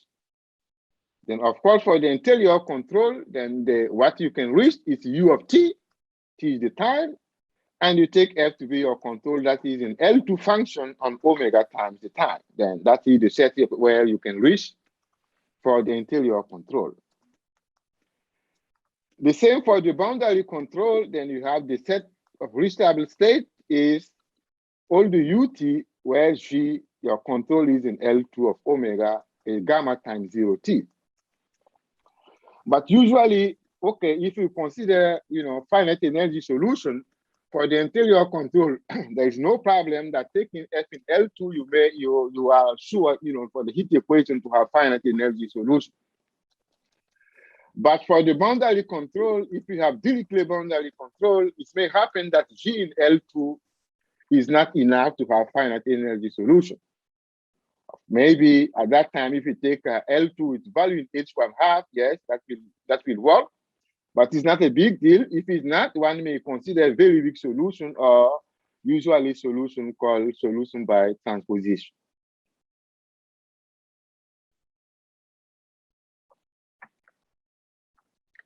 Now, the three notions of controllability are defined that everybody knows, that we say that the system is approximately controllable in time t if the set of restable state is dense in L2. So in this case, we say that the system is approximately controllable. Now, exactly controllable in the system is exactly controllable in time t if and only if the set of restable state is exactly L2 of omega. Now, null controllability is the mean that zero belongs to the reachable state. Then that is the three notion, the classical three notion of controllability. But here for our system, we have a heat equation. We have a heat equation that is a linear heat equation. Then null and exact controllability will be the same notion. And they will trivially imply that the system is also approximately controllable. But as we know, approximate controllability in general does not imply null or exact controllability. Now, how it is known that this null or exact controllability can be characterized in terms of an observability inequality. Then how is it known that for the interior control, the system is null or exactly controllable time t if and only if we have this observability inequality for solution of the dual system or adjoint system or backward system that's called. Then that is the observability inequality that you can prove it, then that is equivalent that your system will be null controllable. Now for the boundary control, here we took the Dirichlet boundary control, then we also have the same, you have exactly, the system is also exactly null controllable if and only if you can prove this observability inequality. Here we have the Dirichlet boundary control, then it's come here the normal derivative of the solution of the backward problem. And this, you get it by doing transposition, you get that here comes the normal derivative. Now, this means that to prove null and exact controllability, one has to find some tools to prove this observability inequality. Then what is needed to prove this observability inequality? Usually in the literature, if you see that if omega is such that you know the eigenvalue and the eigenfunction of the stationary problem, this means the eigenvalue problem, if they are not explicitly or you have a gap condition, then one can usually use N-GAN type inequality and the theory of bi-orthogonal sequence. Well, that will be the case. For example, if you have an interval in R, then for Dirichlet, we know the eigenvalue, we know the eigenfunction, we know everything, then you will be able to use N-GAN type inequalities and bi-orthogonal sequences to obtain your null or exact controllability. Otherwise, the main tool used is the so-called Kahneman estimate that many people talk about that the last 2 days. Now, what about the wave equation? Then the wave equation that we have here, we also considered, just here, we consider the interior control for the wave. Then here we have the wave equation, and our control is localized in also in a non-empty open set omega. Then we want to see the reachable state here. Of course, here, if you can just start saying null controllability that u of t is 0, if u of t is 0 and the velocity is not 0, then the system will not stop. Then Then to have that the system is stable, or to stabilize the system, you have that U of t, and the derivative also must be 0. Then you can have a control that both must be 0. Otherwise, your system will not stop. Then, of course, we define the 3 notions of controllability as the same. But here, like I said, we have to have the 2 components. But for the wave, we know that exact controllability implies null that imply approximate controllability. Remember here that the wave is time reversible, that it may happen that null doesn't imply exact controllability. Now for the wave, how to prove the null controllability of the wave? Then usually you can take the adjoint equation, that is the adjoint wave equation. Then one can prove easily using semi-group theory that you have a unique solution, finite energy solution, and one calculate the energy. The energy is given by 1/2 the L2 norm of the partial derivative in t plus the L2 norm of the gradient. And it's nowadays known that the energy is conserved in time. Then using the energy, because it's conserved in time, one tries to establish the following boundary observability inequality. If you can establish this boundary observability inequality, here what I denote by G, the boundary plus is the set where the set of all x at the boundary such that x, the scalar product with nu, the normal vector, is positive. Then if one can establish this boundary observability inequality, one may be able to use this boundary observability inequality to obtain an interior observability inequality. Now, if you prove the interior observability inequality, then as a consequence, you will get null controllability of the wave equation in time, in positive time. Now, how to prove this observability inequality for the wave? Usually, one can use the Hilbert uniqueness method that was established by Jules Lens, by Lyons in his books. One other tool than what we use is the so-called Popozaev identity. The Popozaev identity, that is here that if you take F in L2 and U is H1, 0 is a solution, a weak solution of the Dirichlet problem, then one has this identity. That is, you have a multiplier here, delta UX, gradient U, and you get this identity. Of course, this identity was established by Popozaev not to study control problem, it was to study the elliptic problem when F is when F depends on U, exactly when F of U is U power P.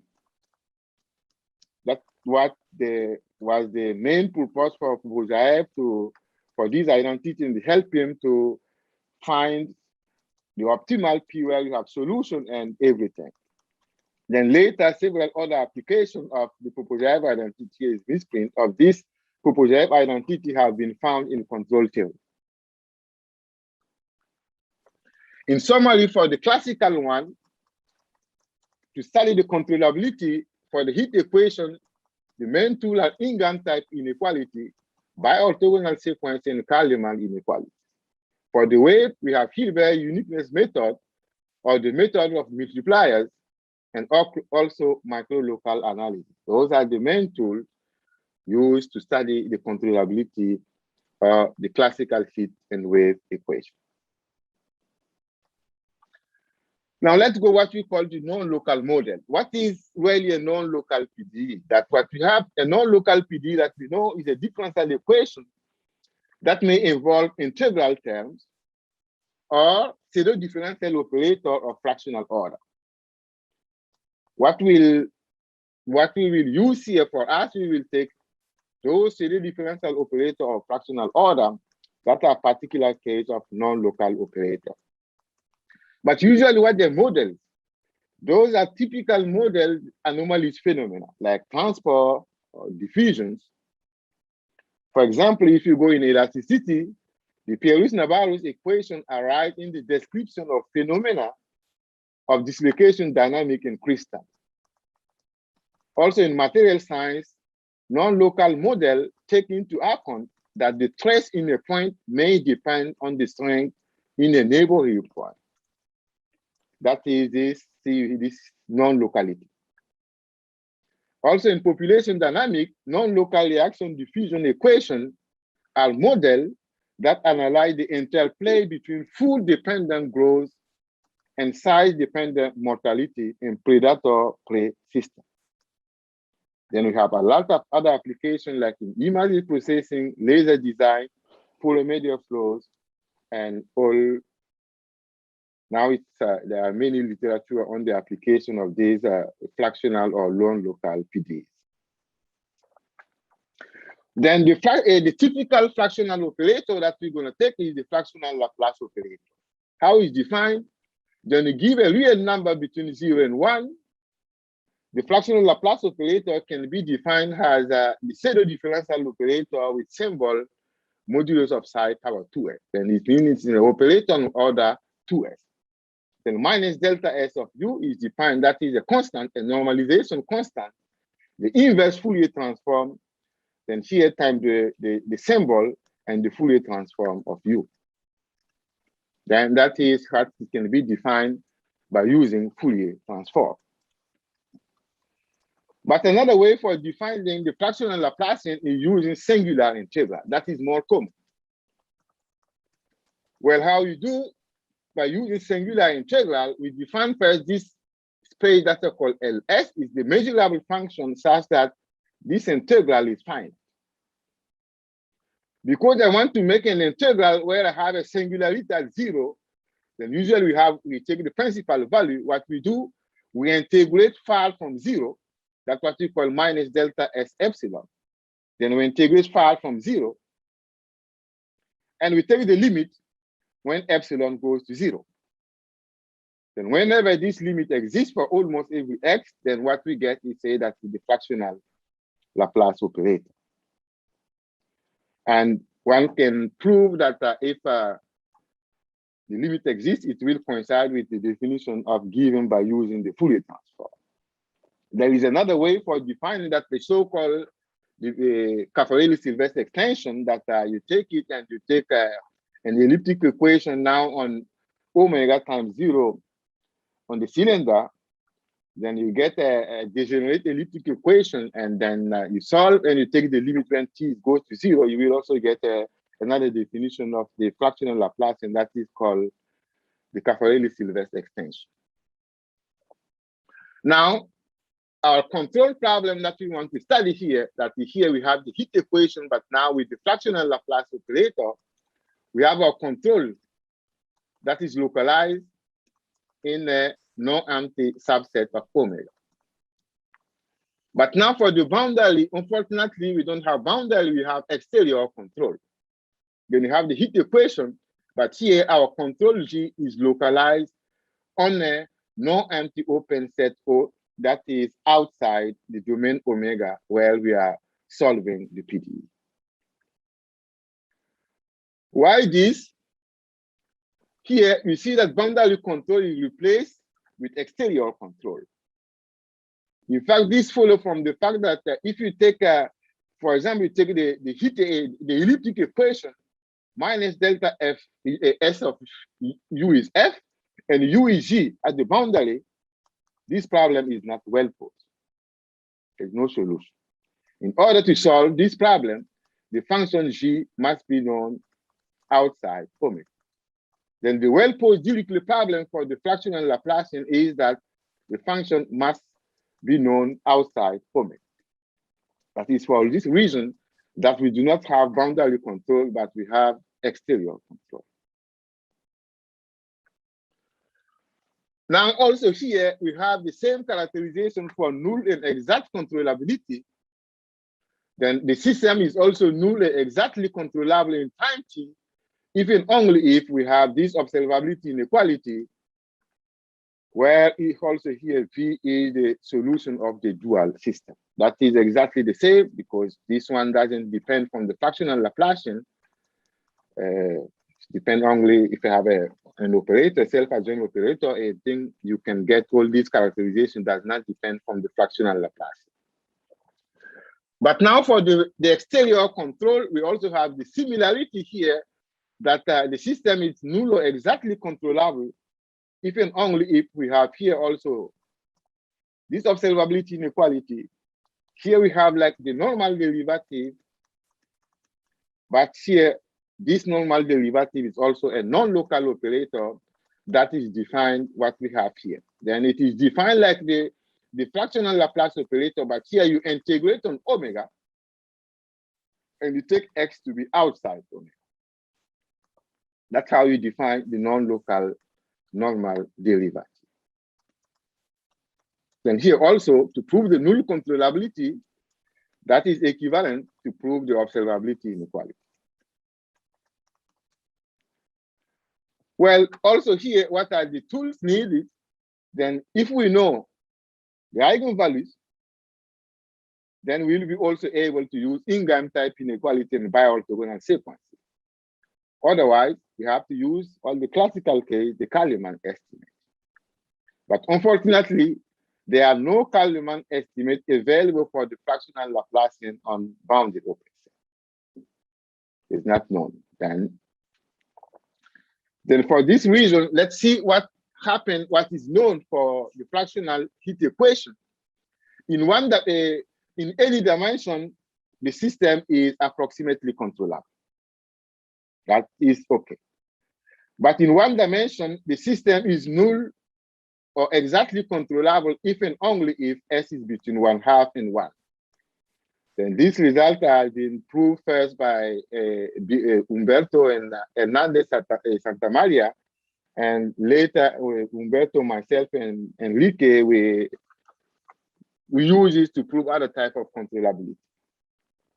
For the exterior control, that is the same, that the system is null or exactly controllable from the exterior at any time t, if and only if S is between 1/2 and 1. That is also the work of our group. But what did we use to prove that? For the approximate controllability, that is clear, one use unique continuance and property of the dual system. But for the interior null controllability, one used the gap condition on the eigenvalue together with this property that we have, that the eigenvalue satisfies this property. And the eigenfunction, we have a lower bound of the eigenfunction with the L2 norm on the control region. And that was used to prove the interior null controllability. The same for the exterior null controllability, the gap condition, the eigenvalue, this property of the eigenvalue, and this property of the eigenfunction.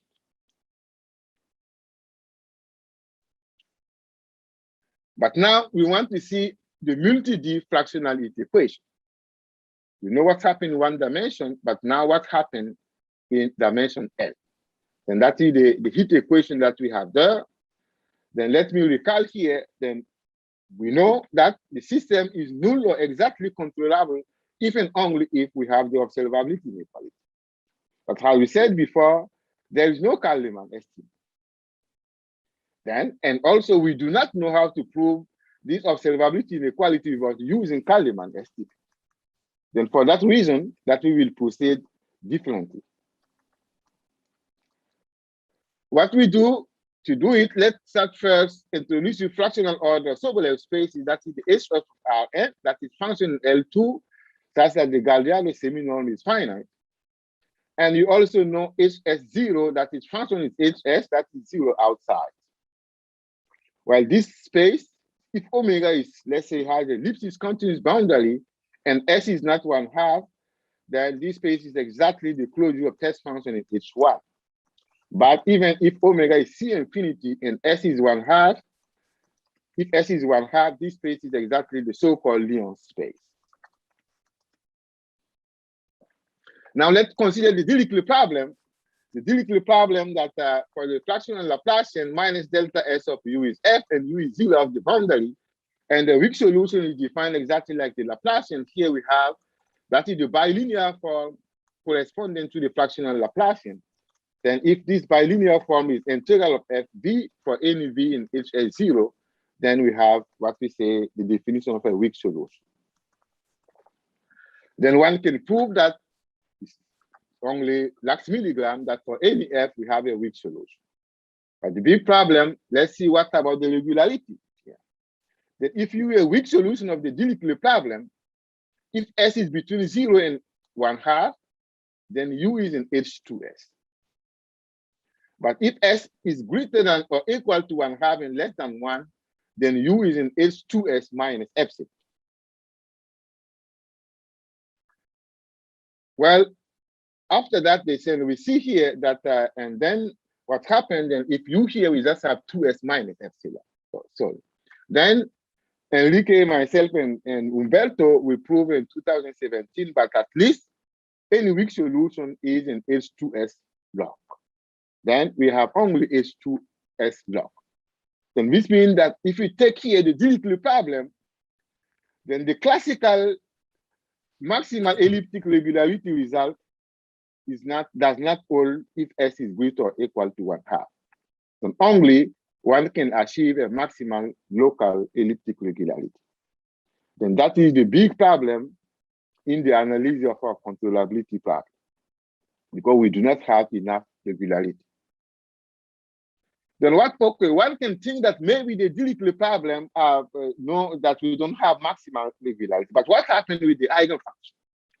Then we know that this operator, you define the operator with Dirichlet exterior condition, it has a compact resolvent.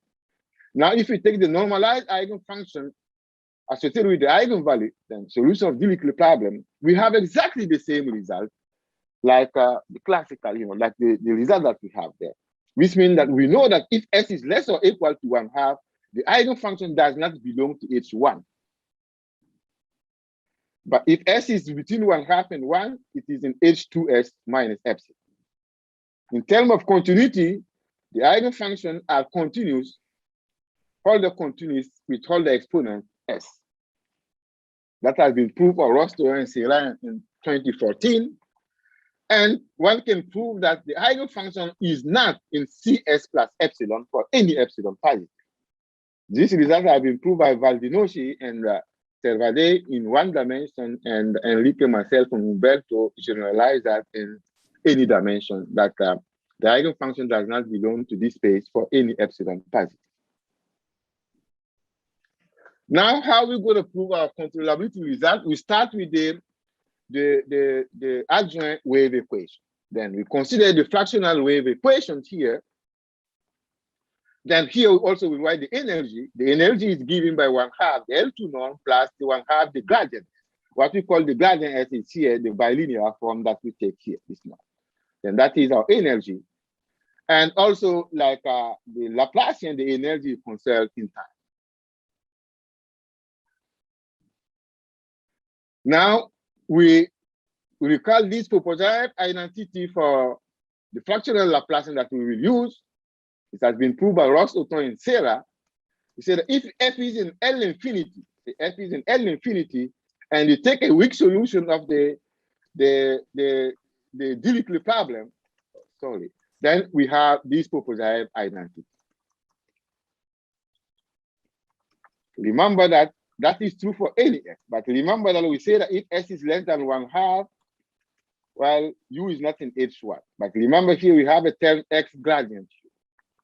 And this inequality is really critical to justify, especially in the case where S is between 0 and 1/2. Then from that, we consider solution of the wave equation that belong to here. We know which means in the span of the first J eigenfunction. It's infinite dimensional. Then we consider solution of the form P is a linear combination of the first G eigenfunction. Then using the proposed identity, we have been able to establish this identity involving the energy. Then, like I mentioned before, this term, each term must be justified carefully, since we know that the eigenfunction does not belong to H1 if S is less or equal to 1/2. But we can justify the estimate, the equality that we have, because we can prove that if you give me two eigenfunctions, even x gradient phi k is not in L2. If I multiply with phi j, the product is in L1. Then from the proposal identity, then why do we consider solution only in the span of finite number of eigenfunctions? Because it is only due in the fact that if you want to get an upper bound, to obtain a finite time observability inequality for solution of the wave, one needs an upper bound of this term in terms of the energy. But that will not be possible when because S is between 0 and 1 because of the term gradient P. We cannot have this upper bound in finite time. That is for this reason that we consider a solution that belong to Hj. In this case, we will be able to have boundary observability inequality in finite time. Then from now on, that will be our observation domain. This means our control will live here, which means the neighborhood of the boundary. Then from that, we have been able to have a partial boundary observability inequality when S is between 1/4 and 1.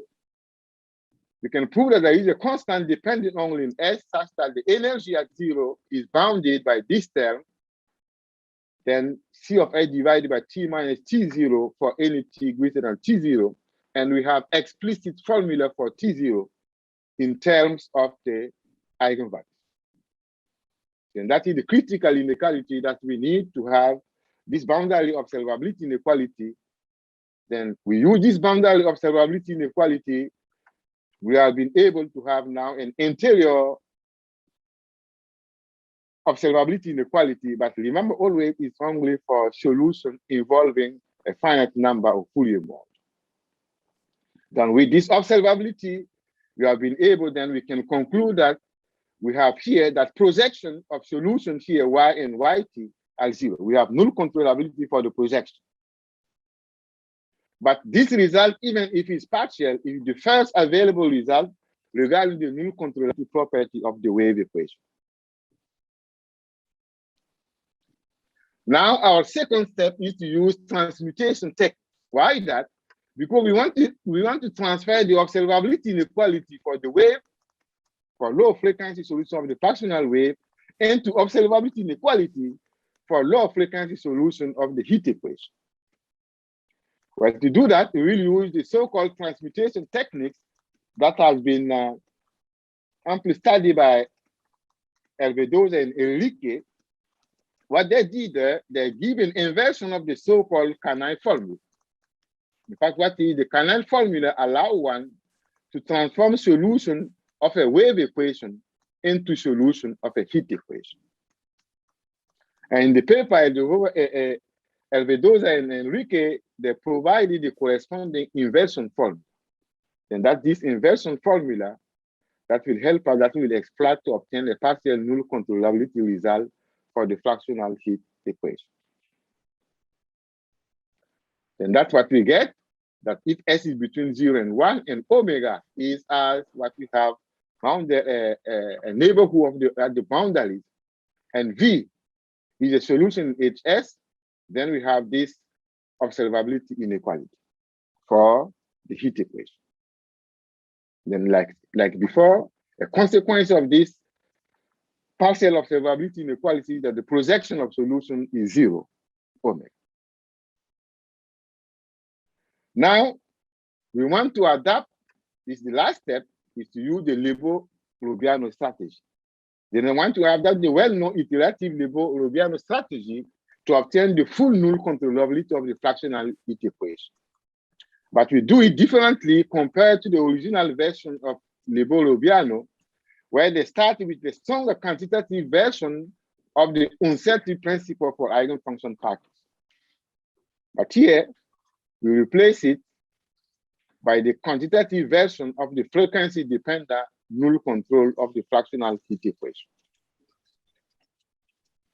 Then from that is my last slide, we have been able to prove this result very recently, that if omega is a bounded smooth open set and omega is a neighborhood of the boundary and S is between 1/2 and 1, then for any time t and u0, we can find the control function f such that the finite energy solution of the fractional heat equation vanish at time t.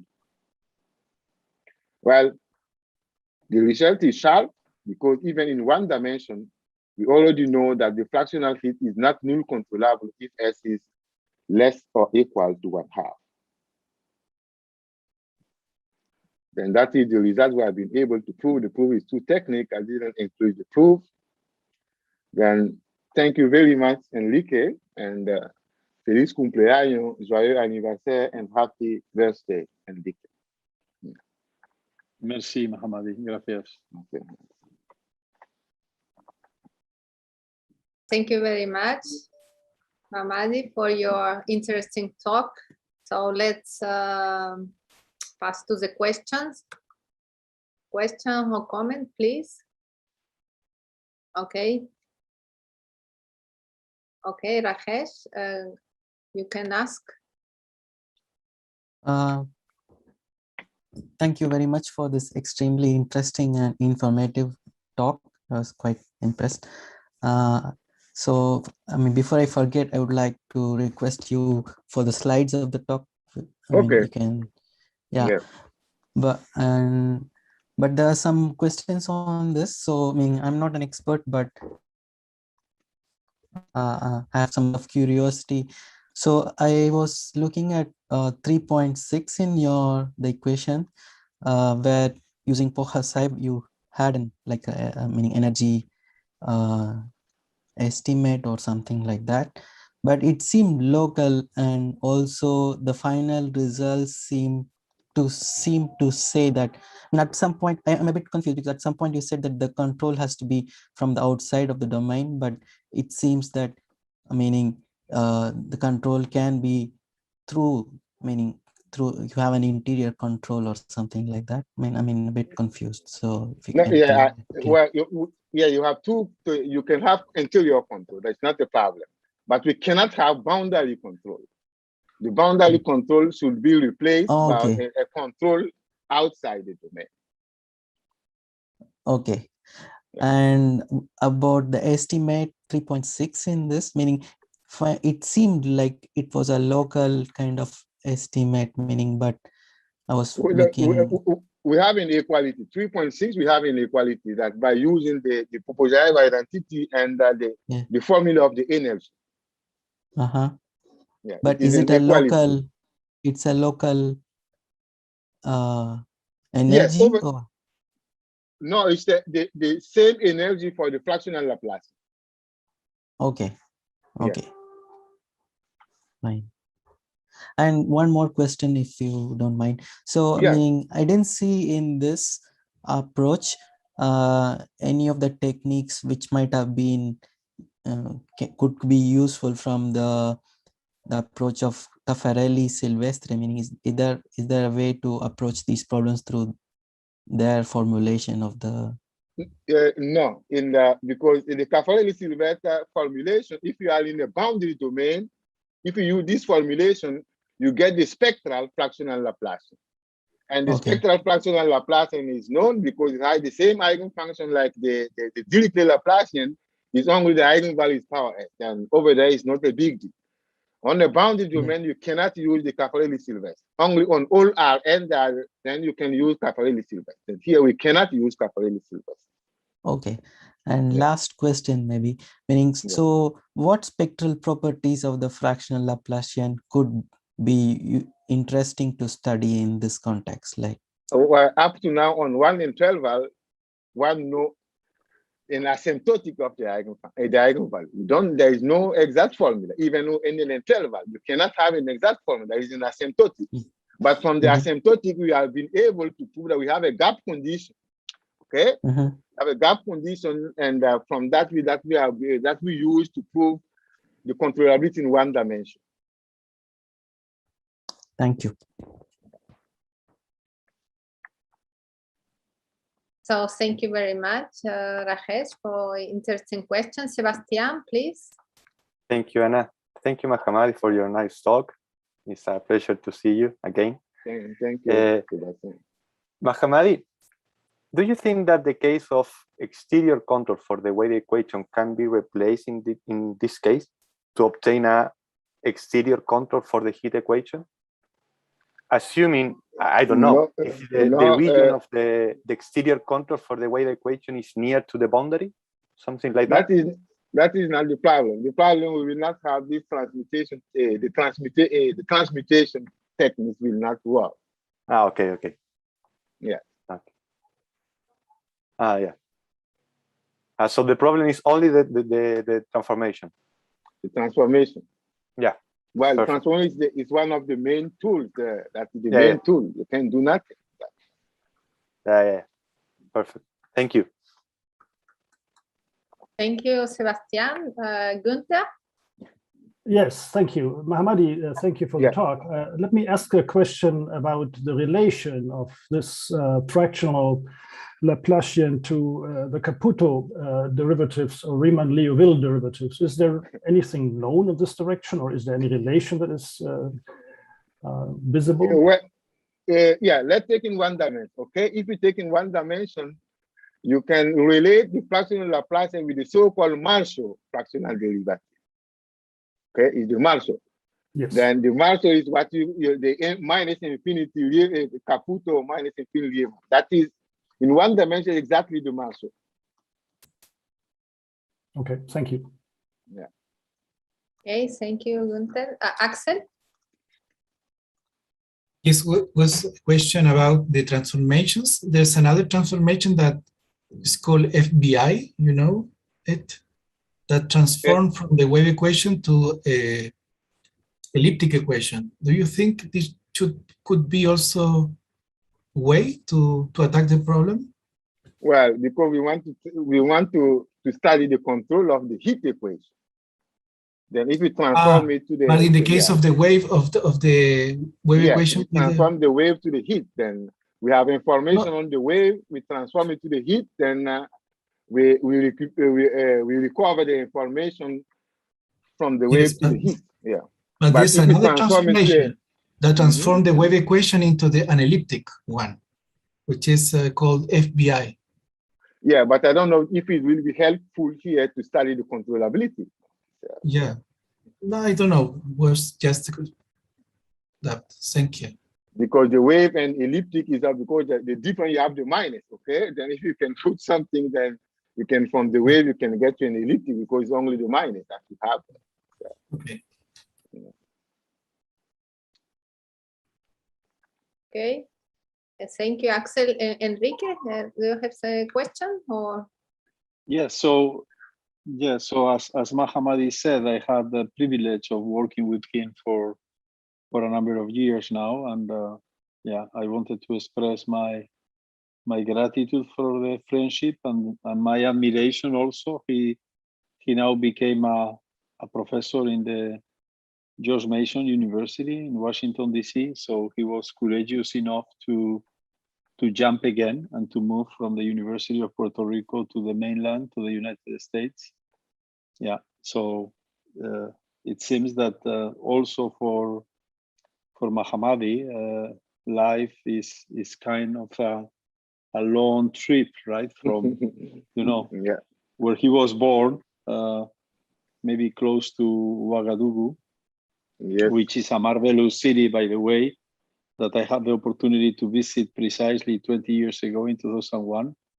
And I never came back, but I will never forget Ouagadougou. And then the life is like a long trip from Ouagadougou to somewhere else, right? Maybe back home, but after a tour of the planet through France, Germany, Puerto Rico, now the US. So what is next then after these last results you presented? What is the next thing we should do or you are planning to do? Well, we should see if we can remove that omega is a neighborhood of the boundary, but I don't know. Yeah, that's challenging. Okay, yeah. So this will take Yeah, but someone Five said more the other years. day that it took 12 years to achieve a result. So we can give ourselves 12 more years, and Yeah. then maybe we can. Okay. Yeah. Good. Okay. Thank you again, Well, Mahamadi. thank you, Enrique. Thank you, Et à Enrique. bientôt. Je te verrai Yeah. bientôt. Oui, Amitié. oui, très Salut. bien. Oui, oui. Ciao. Yeah. Okay, thank you. I have just a small question, just for curiosity. You have mentioned for you are using Kahneman inequality for fractional heat equation, no? No, we say there is no Kahneman estimate. Okay, okay, Yeah. yes, Because okay. there is no. That's why make the problem complicated. Then there's no Kahneman estimate. Then you have to find other tools to prove the controllability. Okay, okay. So I not understand well understood. So I think you were using Kahneman. So okay. No. Okay, okay. Thank Mahamadi? Yeah. Yeah. There was one more question in that context, meaning thanks to Anna. So I mean, it was not clear from the talk that there can be no Kahneman estimates, or there is no at present. So there is no at present.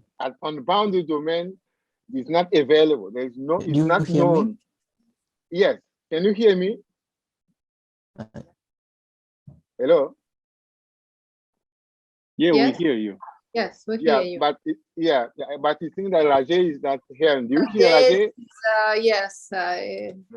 The connection is not good for him, I think, but we can hear you.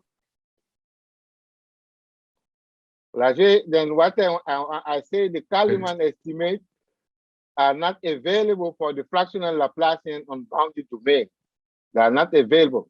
Oh, it's even gone. Okay. Yeah. Okay, Axel? No, it was just the previous. The previous. Okay. Sorry. Okay.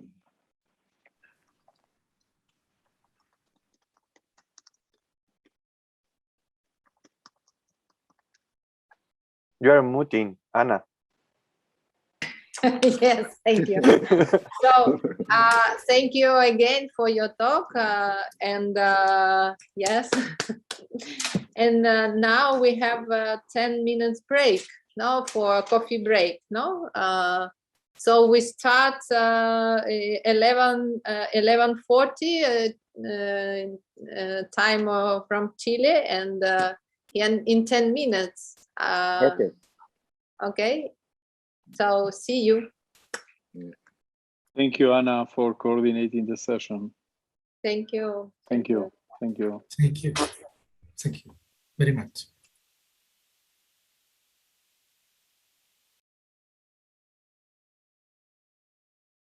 Mahamadi, are you still there?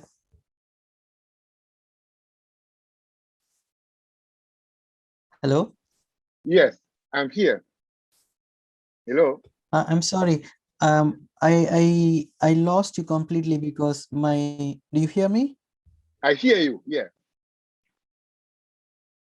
I can hear you. Yeah, my connection seems to be unstable. So I couldn't hear what your reply, if you can repeat. I'm saying that the Kahneman estimates are not available. It doesn't mean that it's not possible, but nobody has been able to prove it. Nobody has been able to prove it up to now. Yeah. Okay. Thank you. It was very nice. Thank you. Yeah. Thank you. Yeah. So I sent you in the chat my email. So if you can just send me. Yeah, let me see in the chat. I have. Yes. Okay. Yeah. You are in Chile. Yeah. Yes, I'm at Chilean University, Concepcion. Okay. La Concepcion. Okay. I already traveled many years in Chile. You know. Yeah. Let me. I just send the slide now. Yeah, I met one of your collaborators. He was here in I mean, Carlos. I mean, other than Enrique, I mean to say Harbir. Albir. Yes. Yeah. Ah.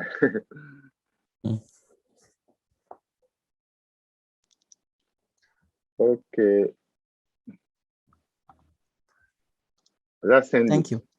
Okay, thank you. Bye. Okay, bye.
Günther?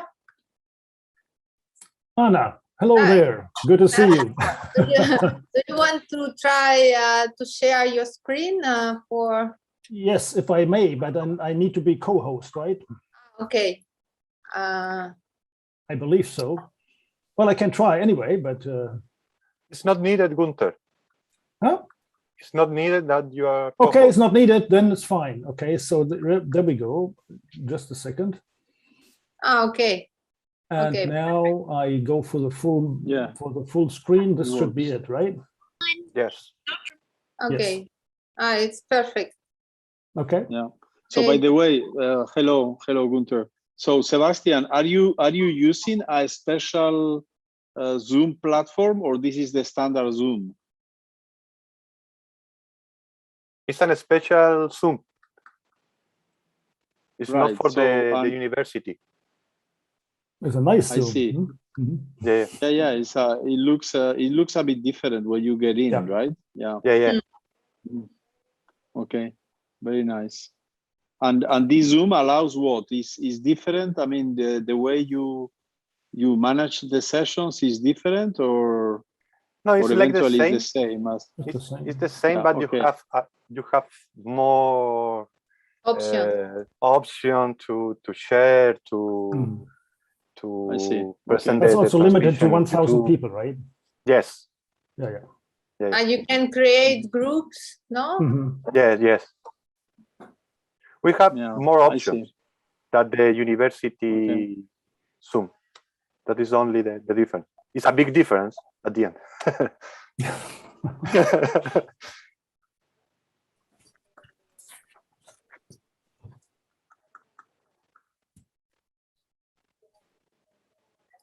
Okay, see you in 5 minutes, no? Shall I go out of this screen sharing again, or can I leave it like it is? I think it is okay. Fine. Okay. Good. No, Sebastian, we can see, yes. Yeah, it's okay. Yeah. Yeah. So yeah, I see that in this Zoom, every speaker has the same background, right? Well, this is organized, very well organized. We received the picture, right? Yeah. Oh, you got it. I see. Yes. It's not automatically done. So you got it, and then you. I see. Yeah. So you cannot post exotic pictures of the beaches in Franconia, or right? Yeah, well, this would be very exotic indeed. Yeah.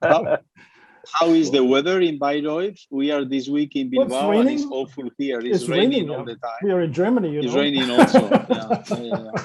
It's raining. And now the Spanish TV says that the numbers are rising in Germany, right? Of COVID numbers. Yes, indeed. So I think we have 150 or. Yes, I mean, I think we are beyond India now.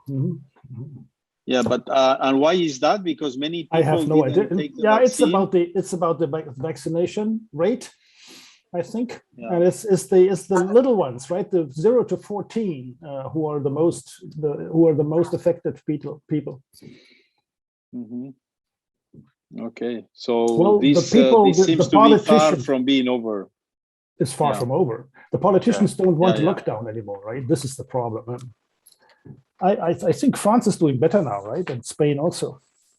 But this may be temporarily. These waves are definitely. These are not, strict waves. They spread over the entire world at different times.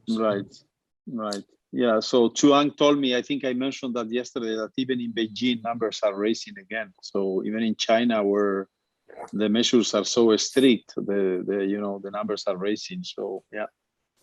It's going to be hard to bring it down to zero completely, right? Yeah. Well, we need extra shots every fall, like we do with influenza. I think this is what is happening in future. So now in Germany, they are giving the third shot. Are they already doing it or not? Well, over 70, so I'm not eligible, not yet eligible for but this. Eventually, this will be extended to all the population, no? Or not? Sure. Yeah, this will come. Yeah, There's okay. No question about this will that. come. So it's a matter of time. Yeah. Okay. Yes. Yeah. I Actually, I'm planning to take six shots, 3 in Spain and 3 in Germany. So maybe yes. This is so better, you accumulate right? shots. Yeah, accumulation is good. Are you now in Bilbao, right? You're still in Bilbao. Or? Yeah. We are in Bilbao for this week, and then I travel back on Sunday. Yeah. So from rainy area to rainy area. So it's raining in Bilbao. No kidding. Yeah. It's raining heavily since 2 days ago, right? Oh, goodness. Well, this is what used to be when I was a kid. It was very rainy here in Basque Country. Then with the warming, the global warming, then things I mean, improves, change. Wait, right? wait a little bit, drier, Enrique. Wait a little bit, and then you will have warm weather in Germany also, right? Yeah, yeah. And creeks, So you know, and beaches. yesterday, yeah. I have seen a map of Europe split into the south, I mean, the tomato area and the potato area, right? So, Oh, and then, okay, yeah. You know, Spain and the south of France and Italy up to the north of Italy is the red area, the tomato area. And then, you know, the yellow area is, in particular, Germany is in the potato area, right? So we share this with Poland, I gather, right? And the Ukraine, right? Sure. Yeah. In fact, we grew our own potatoes this year, Enrique. So really? Yes. And how they very well look good, or they look good, they taste well. But there are two kinds of, I mean, there are many kinds of potatoes, right? Which one did you plant? Oh, there are millions of them, right? There are also millions of apples. So I mean, it's hard to say. So so which ones did you choose to? Well, I don't know. So we bought plantation? potatoes from our farmer, and there were some were left in a basket. And after half a year, they you know, we have sprouts, and we took them. Oh, and, you see. Yeah, and buried them, and finally we multiplied. Okay, good. It's a potato multiplier theorem. Kartoffel. How you say potato multiplier auf Deutsch? Kartoffel what? Multiplikator. How you say multiplier auf Deutsch? Multiplier. Multiplikator. Multiplicator. Yeah. Yes. Kartoffel multiplicator. Well, there are observability questions also there, right? So how do you know that there's a potato on the ground?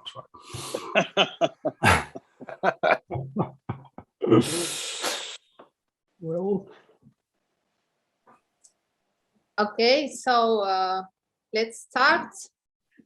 Okay, so we start the last conference of this morning. It's a pleasure for me to introduce Professor Günther Lögerin. He's a specialist on optimal control problem for PDEs.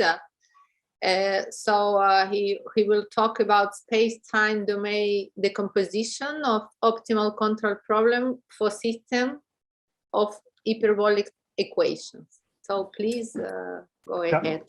Thank you, Anna. Thank you very much for introduction. Also thanks towards Carlos and his team for conducting this fantastic workshop in the honor of Enrique. Very nice, feels like family.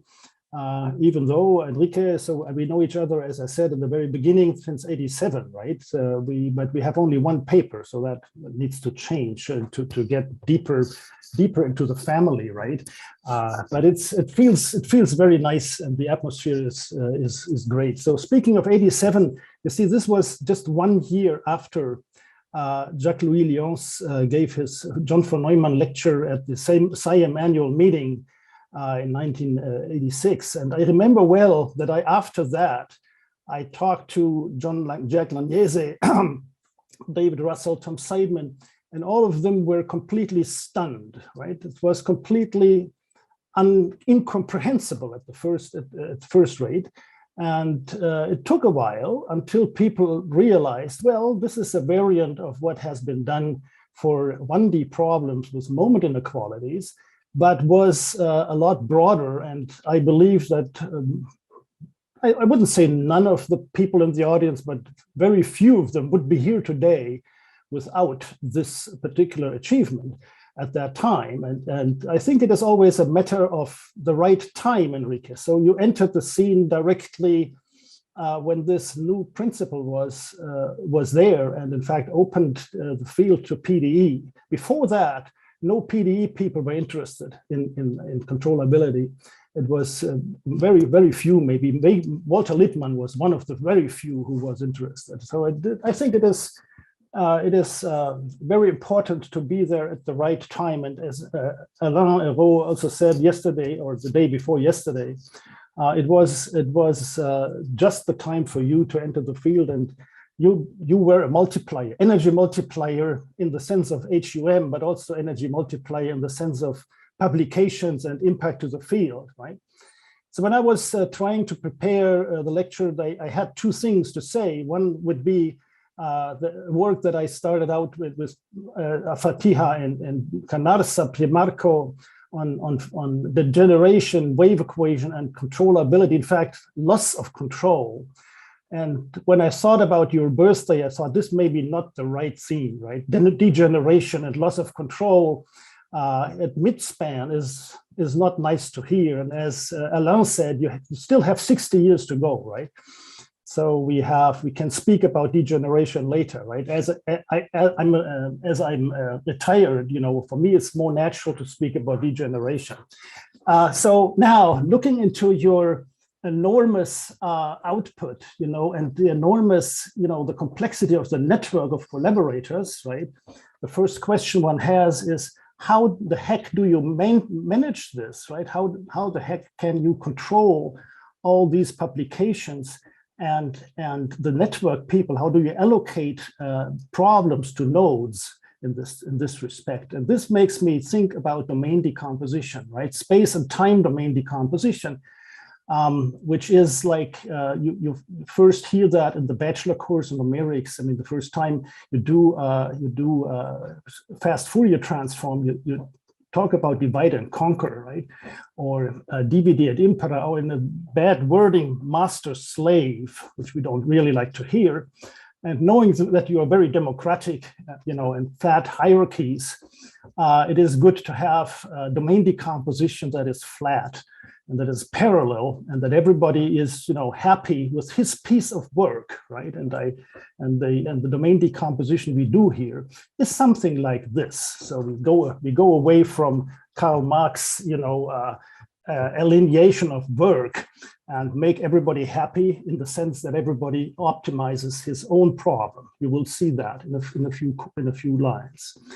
In any case, let me go back to an old paradigm, also back to the roots, so to speak. In 89, 87, 88, there was, of course, Jacques-Louis Lyons, who was discussing domain decomposition a lot with Olivier Pironneau and others, in particular also with his son, Pierre-Louis Lyons.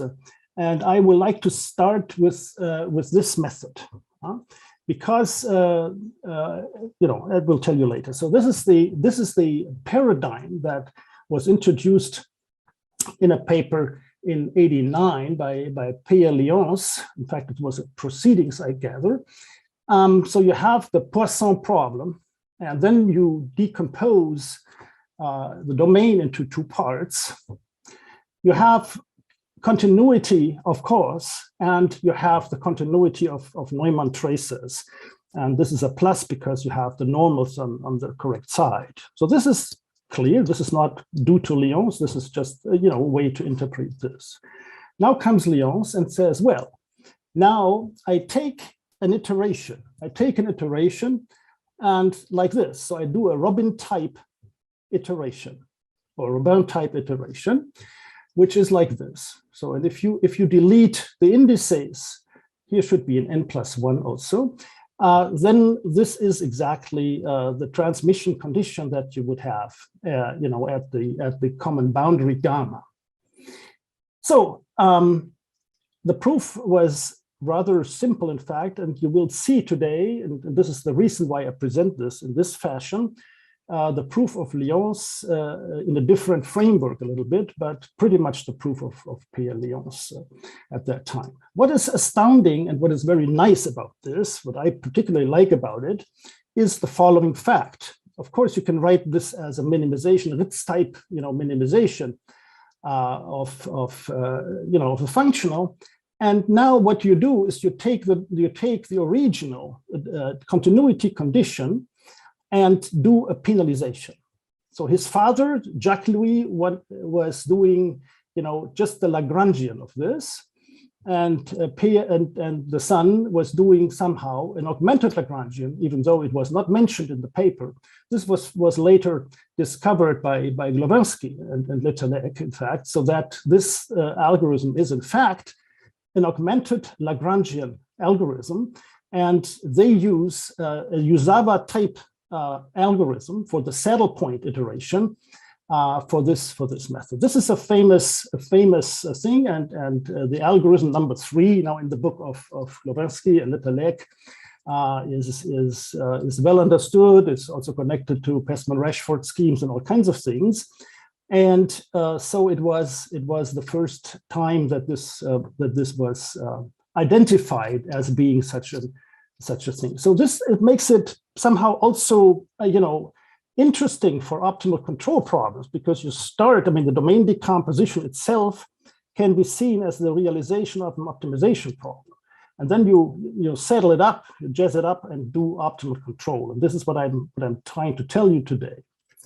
Okay, so the systems of equation that I would like to look at is hyperbolic equations, in fact, hyperbolic balance laws, systems of those. So you have the natural assumptions, on the eigenvalues, and in fact, those could, in principle, and in the papers that we have, in fact, there is a SciCon paper that will appear this year, and there is also a paper in Control in Cybernetics. There is a paper in Udea on these kind of things, and they may also depend on time and space. So I don't want to stress and overburden the notation here, but this can be done. So we can take a semi-linear equation. We have these boundary conditions, vectorial boundary conditions that you see, maybe, for instance, in the annex of the book of Jean-Michel Coron's book, together with Bastin.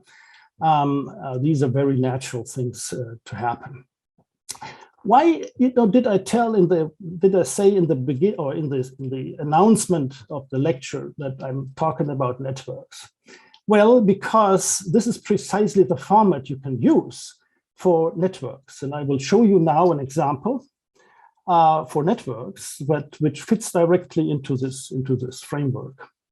Okay, so you take the wave equation, 1D wave equation, okay, a 1D wave equation, along an edge, so you have a graph, a network, and each edge is a support of a wave equation, a 1D wave equation, and a scalar, in this case, is a scalar displacement. You can do it 3D, a 3D displacement of a one-dimensional string as well, of course.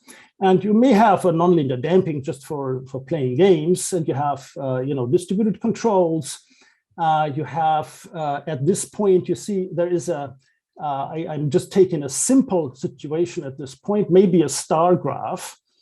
You have continuity of displacement at the multiple node, and you have what is known as the so-called Kirchhoff condition across that joint. So you sum up the forces, and you have balance of forces. You have continuity of displacements. Okay, so this is very well known. In fact, also Enrique, you have I remember well that we talked about this way back, and then René Daguerre wrote his thesis and a book on this kind of equations. The point here is that you can transform this into the system format that I previously described. So you can make out of this a 2-point boundary value problem for a very large number of components. So you go into the classical Riemann invariants. And so this is not new to you, but it's just interesting to see how that works, right? And the point will be to say, if you have a bipartite graph, in particular, if you have a tree, you can label the nodes, 0 and 1 in a separate way. So you can make the directions of the elements of the string such that you have a separated 2-point boundary value problem. As soon as you have a cycle in the graph, this will not be possible, in particular if the cycle is an odd cycle, because that corresponding network is no longer bipartite, and you need to do a mixed boundary condition. So here, what we see here is a very canonical situation. I don't have to really go into this. And what is interesting here may be that the boundary condition for a star looks like this, right?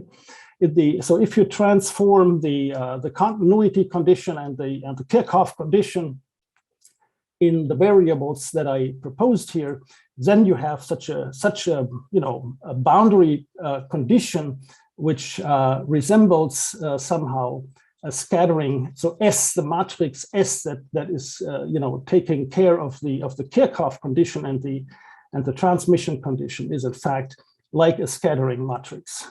So if you take S squared is equal to identity, and this has a good meaning.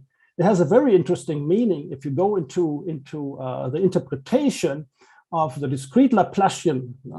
This has to do with the controllability of the finite dimensional control problem, right? And the powers of the discrete Laplacian are interesting properties. So here you have 2 because if you have a star graph, the control length would be 2. Right? Okay.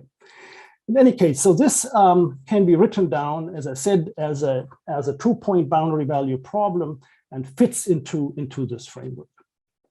Let me now do something very, very stupid, simple, because I would like to not overburden the lecture with technicalities about the semilinear and boundary control problems. I would like to show you something very simple.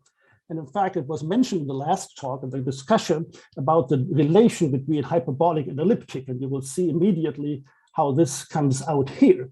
So just take a distributed control, no boundary control, and then you do just the tracking type optimal control problem, right? And then you have the adjoint equation, and it looks like this. So you can check that. These are strange terms here, but it's a very canonical adjoint, which in fact you also find already in the work of Dave Russell and the early work. I mean, these are not surprising things. In any case, this is the system, and you have optimality conditions in case you do not have constraints on the controls, which we assume here. In the papers that I have, we have, you can also deal with constraints on the controls, but I don't want to do it here. Okay, so this is the system, and the point now is, in this particular case, which is, admittedly, is not of interest, right? I mean, distributed control, come on. But it is an interesting thing in the sense that you can convert, you can eliminate the state completely and just have an equation in the adjoint variable, right? So you can do a formal differentiating, and then you arrive finally, there are different steps here. Look at the final line here, maybe. So you obtain a second order in space and time partial differential equation for the adjoint variable, right? Okay. This has to do with the fact that you deal with distributed controls only. If you do it on the boundary, this will not be like that. Okay, now the point is, as you can imagine now, having a second order PDE now on a square or on a rectangle, you could do the Pierre-Lyons paradigm, right? And design a domain decomposition that is in space and time, right? This is the first time that this is known now, because I was working with Jacques Laniese, since the 90s on domain decomposition methods, and we used time domain decomposition and space domain decomposition, but it was never possible to do them simultaneously. And in principle, it is possible. And what I like to show today is also because of the particular event here, that this goes back, that can be interpreted as a Pierre-Lyons kind of algorithm. Okay, so now we can transform this system into what we know, right? What we like to see. I mean, this is not an elliptic, not really an elliptic system. There is no ellipticity, but it is a system. And the number of components is if you look into the graph problem, can be very large, right? So it's a system. Nevertheless, you can write down a Poisson type, with a matrix A, with a block matrix A, a system of equations in this rectangular domain. And now you introduce standardly, gamma is the trace, so introduce a co-normal derivative. And it turns out that in fact, the co-normal derivative can be written down exactly as you wanted before. So let me show you the picture now. Okay, so what we want to do is we take this square. This is from 0t, 0 to L, and from t is 0 to t is t. We do like 4 domains, right? You can do n domains, it doesn't matter. And then, you have space domain decomposition would be a decomposition in the horizontal. Time domain decomposition would now be in the vertical line, right? And so the ultimate goal is to decompose the problem into little bricks that have a nice, suitable size to be able to be computed. Okay, and then the algorithm is, if it converges, you have a complete parallelism, right? I should mention maybe other approaches. Time domain decomposition has been done by also in the laboratoire Jacques-Louis Lyons by Yves Médey and Torinici and others. The so-called parareal scheme, which is not the same as here, but I don't have the time to dwell on this. So this is the domain decomposition, and this is just, this slide just explains what you see on the picture, just for the mathematical notation. Now, if you remember the first or the second slide, you see the time-space domain decomposition simultaneously is now exactly this thing here, right? So you have a semi-elliptic equation. This thing has a kernel. You have a semi-elliptic equation. You can work in the quotient spaces, but you can also work directly. You have boundary operators that I do not make explicit at this point in time on the fixed boundary, and then you have Robin-type transmission conditions, right? In this formulation, and I show you now how this is handled, and then you see, this is like a flashback to Pierre Lyon's time. So you see the proof somehow of Pierre Lyon's in a more general sense, but also by you prove space-time domain decomposition. So this is, you introduce the errors. The errors, of course, the errors suffice here the same differential equation. The data are 0 because, of course, they are canceled, and so you have this kind of iteration. Well, now spaces, you go to the trace spaces. You have traces here, and then you have this norm, right? And at this point, it's formal, but this can be made precise, right? And now you have to define an operator. So you would like to embed this into a fixed point iteration, right? So you iterate on the common boundary. So you have a map. You have X, which is in fact the right-hand side of the iteration. You have Tx, which is the left-hand side of the iteration, and this is the fixed point iteration, right? So now, how do you prove convergence? Well, now you go and look into the norm of X. You go and look into the norm of T of X. And you realize that the difference of the norms is precisely this term, right?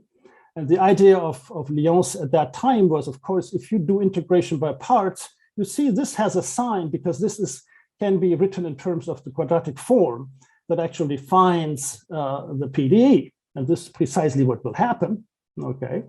So this is important to see. So if this is something, positive here, then you have dissipative. And then this fixed point mapping is a dissipative or a non-expansive mapping, to be more careful. Okay, so you do integration by parts. So regardless of the fact that this is a system, it doesn't matter, it doesn't make any difference. And then you realize indeed that this difference here that I showed you above is like this. So you have, and this is precisely in the formulation of Pierre Lyons. This is the thing, right? And now you see, of course, you have positivity here. You do not have ellipticity, but you have semi-definiteness because of and this comes exactly from the penalty parameter k over kappa over nu. If kappa is 0, nothing, right? But kappa over nu is there, so you have semi-definite form. Now, let me go and change a little bit the iteration. It doesn't matter, of course. I use under relaxation, which is very typical. And then you realize how this additional, you take the old portion of the old result and mix it with a new result. This is in numerical analysis. This is a standard thing, right? You do it in all kinds of Richard schemes. You do exactly this, and it turns out to be like this. Okay, so this is for this under-relaxed scheme. Well, now we introduce somehow an energy. Let's call it energy.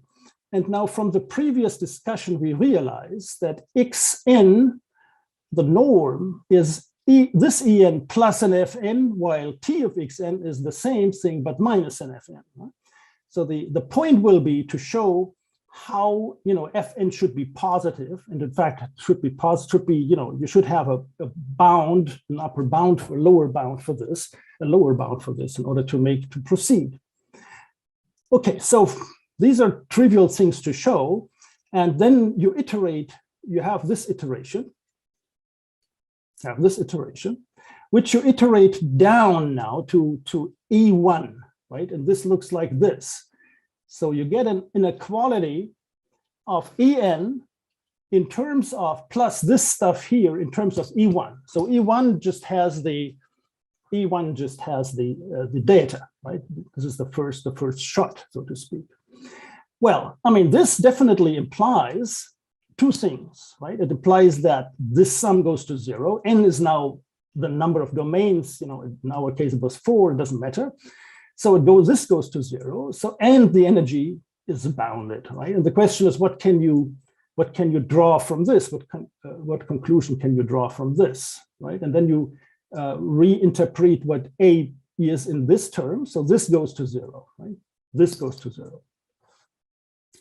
Okay, now what we see is that from the ellipticity or semi-definiteness, you know that Pn, the errors go strongly to 0, and this goes to 0. But this doesn't mean that individually the P is strongly in H1.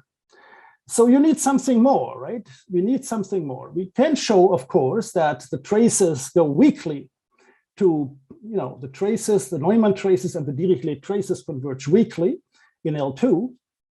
But this, this holds, we have only the equalities on subsequences.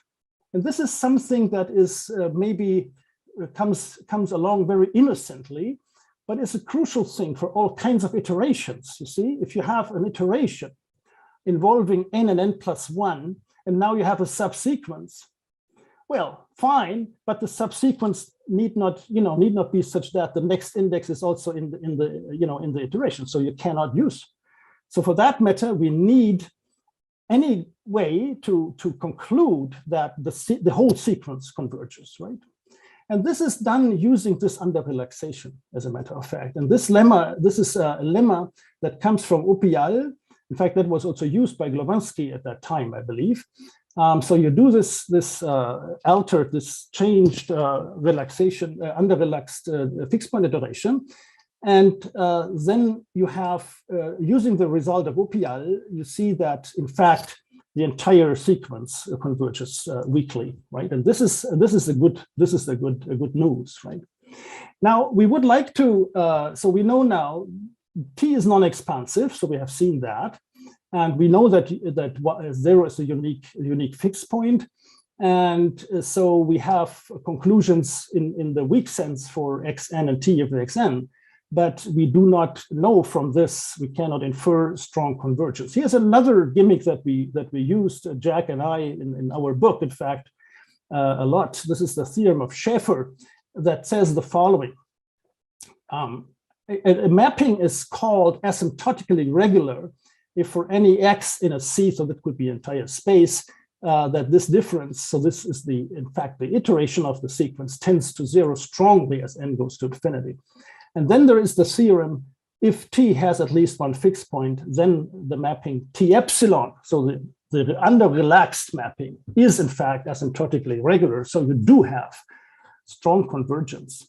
This is an amazing old theorem. So this means in turn that this is now going to 0. And now we have to look what this does.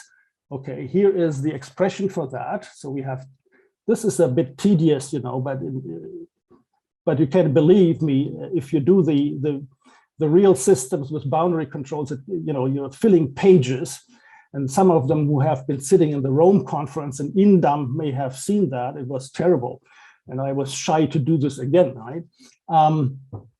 So this can be done. And then you actually see that, in fact, you do have convergence. So the theorem here is that this stuff converges strongly. I mean, P converges strongly anyway, but also these traces converge and strongly. In particular, if you have epsilon larger than 0, then you do have this kind of convergence. So in conclusion for that part, you see that indeed with this gimmick you can reinterpret the time domain decomposition and space domain decomposition that Jack Lanese and myself treated over the years and accumulate in the book, can in fact in some cases be seen as all-in-one, and in fact be very closely related to the Pierre-Lyon's paradigm. In fact, I should mention that Jean-David Benamou and Bruno Desprez used this kind of method also for optimal control problems, and we then embarked to do this for problems on networked domains, for the Maxwell equation, for wave equations in higher dimensions, also networks in higher dimensions, which is an interesting topic in itself. And I'm still, looking forward to make contributions on that part. Okay, so the point is, and this is what I said, very sloppily about Karl Marx. You do domain decomposition, so you allocate labor, but and typically the little problems, they don't have, they don't see the goal, right? And here it is different, right? Here is like this. So the decomposition, so you do a domain decomposition of the optimal control of the optimality system, but the resulting decomposition is itself an optimality system of a small optimal control problem. This is what I meant, sloppily saying. You make people happy because they the little bricks they work on is precisely an optimal control problem to optimize. And this is in fact a similar optimization problem than the one the master has in mind, right? So this is what is called a virtual control problem. And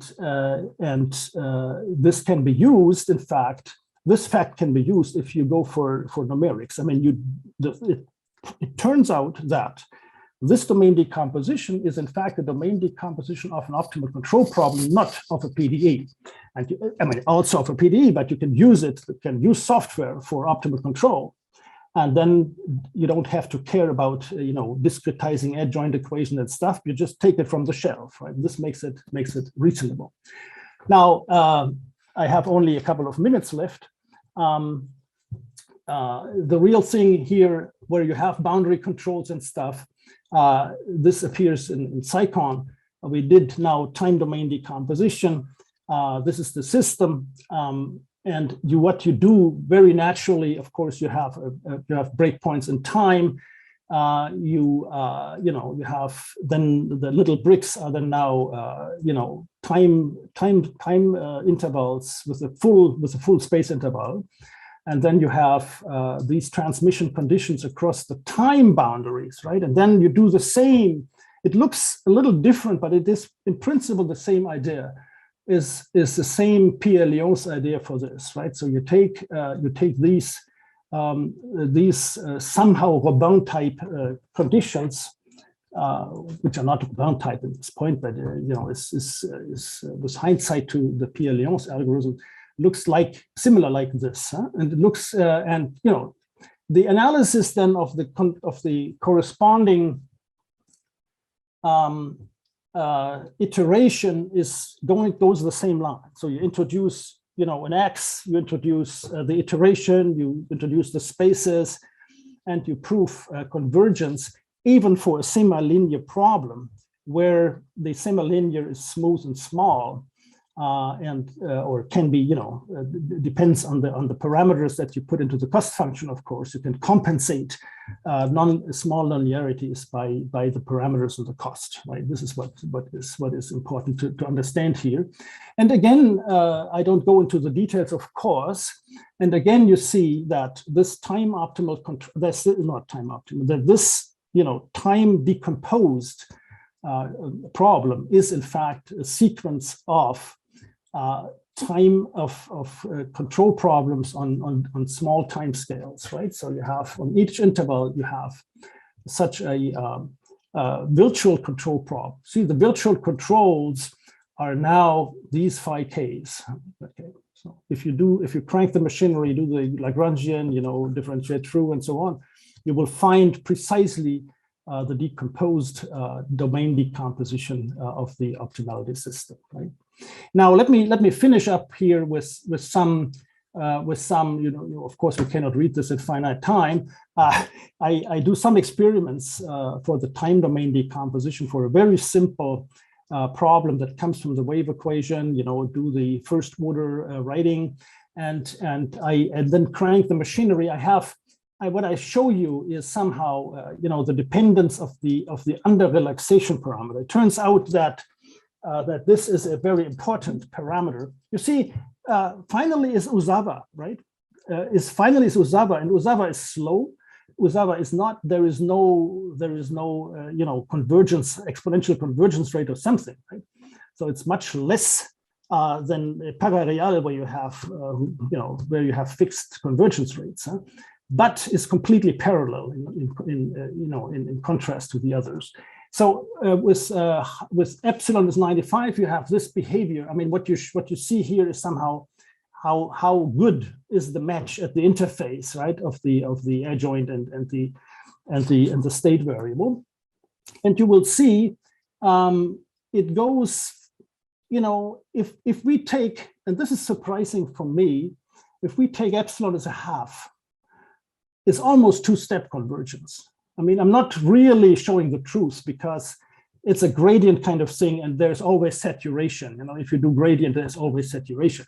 But the first two steps are extremely well, and this is very much like the waveform relaxation method of Martin Gander or Laurence Alperne and Nataf and so on, where you have very fast convergence in special cases, right? And then if you go away with epsilon, then again you have maybe it's very slow convergence, right? And if epsilon is 0, mathematically yes, but numerically no, right? You don't see good convergence. Okay, with this I would like to. I have some slides for references, but I don't believe that you will read those. I mean, if you're interested, I can send you. So thank you very much for your attention, and Enrique, happy birthday. I already had the chance to say this at the actual date. Anna knows well, obviously, which is the 28th of September, and where we had a little reception, and we said something about your achievements, which I don't have to repeat now. Thank you all for listening, and thank you. So thank you very much for this wonderful talk. Some question or comment? Alessio, please. Oh, I was just making a virtual applause to Gunther for his nice talk. It was no question. Okay. Can I ask a question? Yes, I mean, yes, this is a very general question, right? So Gunther, maybe, but you might know, I mean, if anyone knows, you might know whether, is there any analysis of how optimally one can decompose a domain so that any of these variants of the domain decomposition technique converges optimally? I mean, what is the optimal splitting of in a domain with the perspective of applying domain decomposition? I would, this question has not been not been answered in this context. This is like non-overlapping domain decomposition, right? And you could, and we use it for networks. So in networks, there is no question about the optimal decomposition, because it's a structural mechanical method to somehow decompose the network into the local substructures like beams or strings or plates. But you are right. The question is not settled, to my understanding, in this particular framework. I'm not saying that it's not settled at all. I mean, I'm sure that if you do the discretization first, right? This is what most of the domain decomposition people do. I mean, there's very little, to tell the truth, very little on the PDE level to prove convergence, right?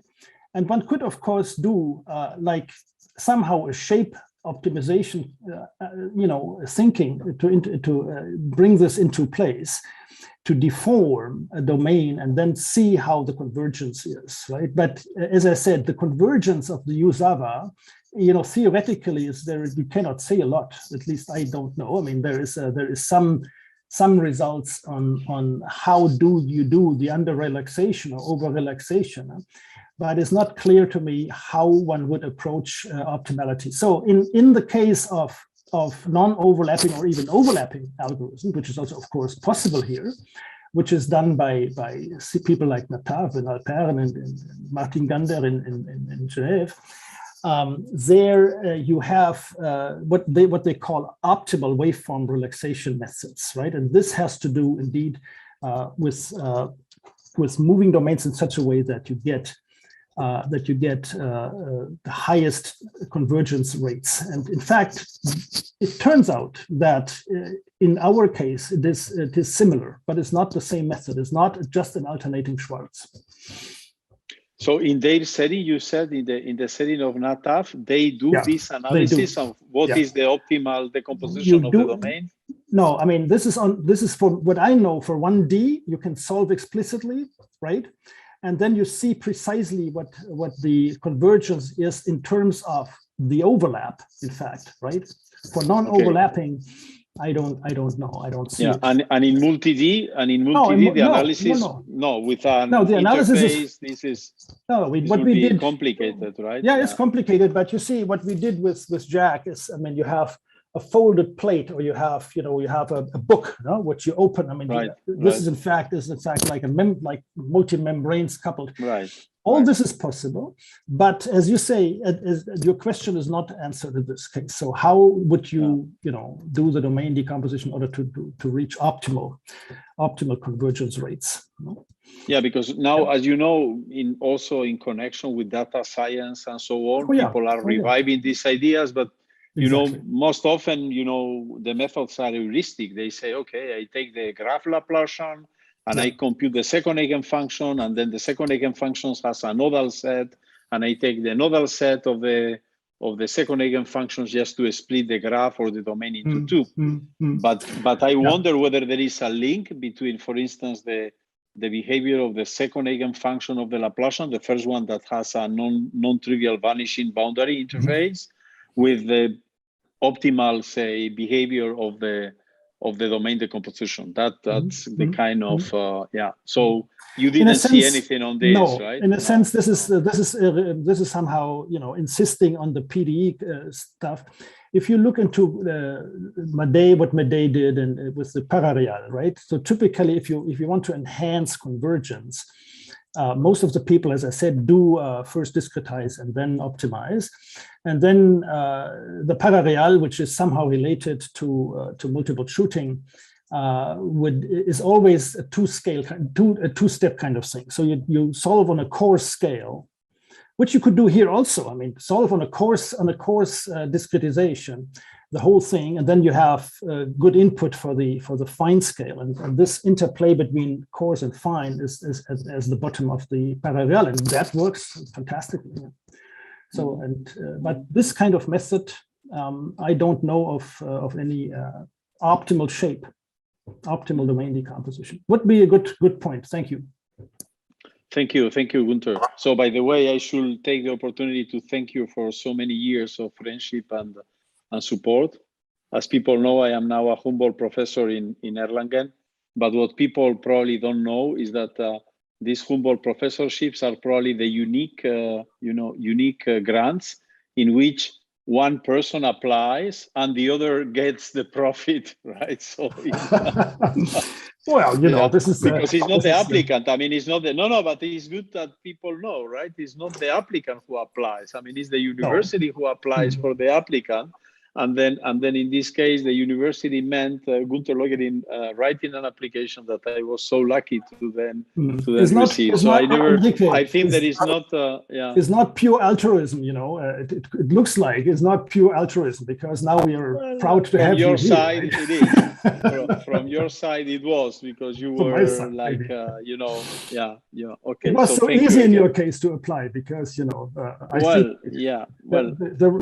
it was done so that Humboldt couldn't say no, and that's we really we will never forget. Thank you again, and say hello also to Hause. Okay. Okay. Thank you.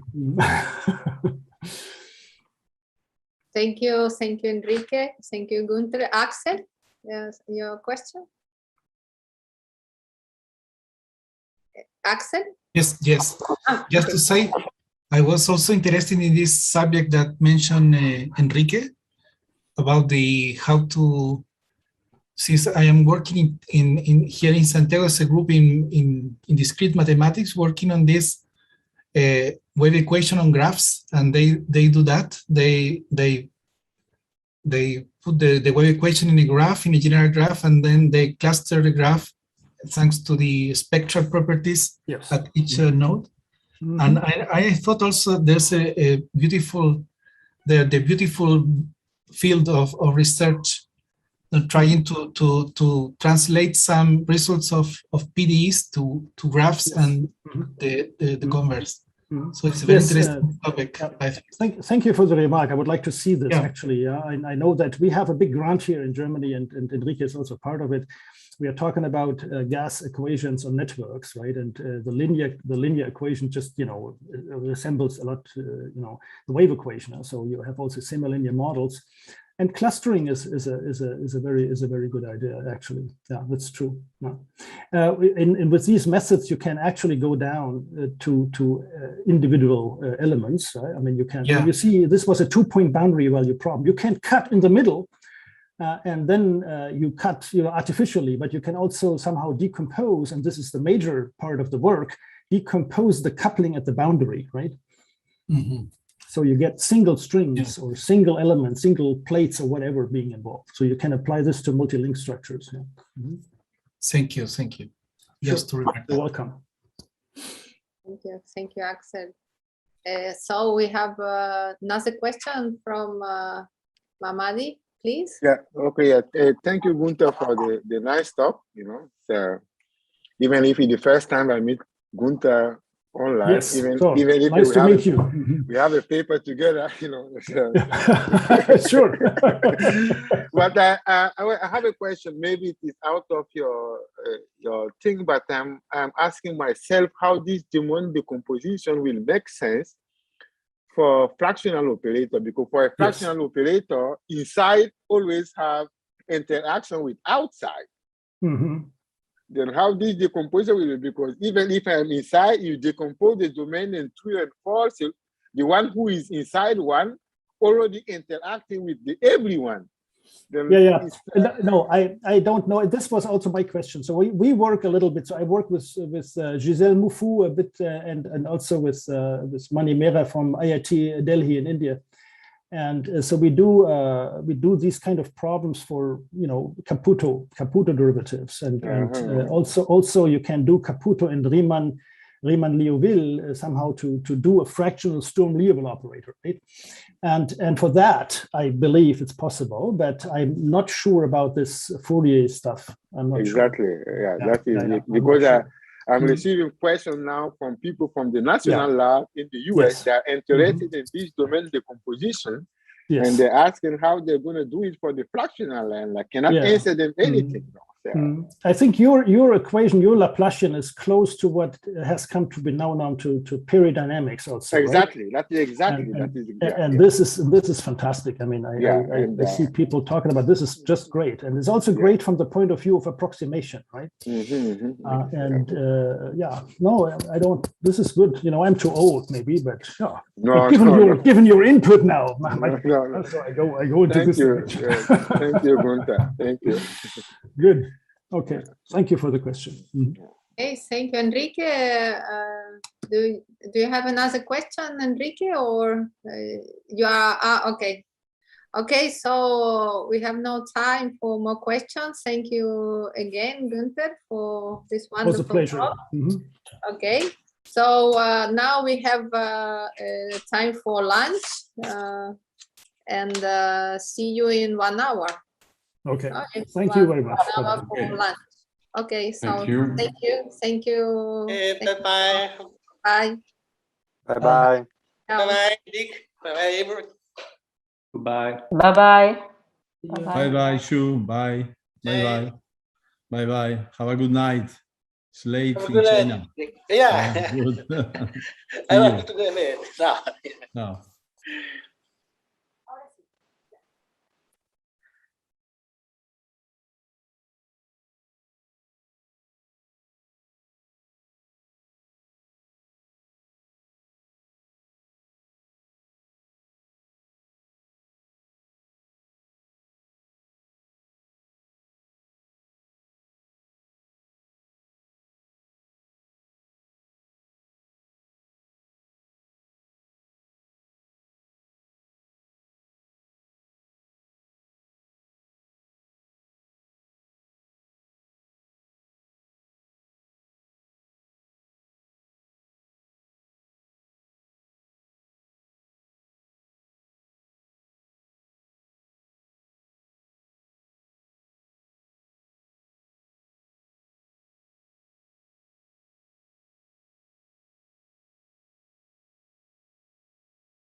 Rodrigo?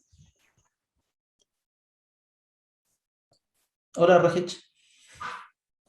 Hi, Eve. I'm sorry, a bit late. No, no. Hola. Mhm.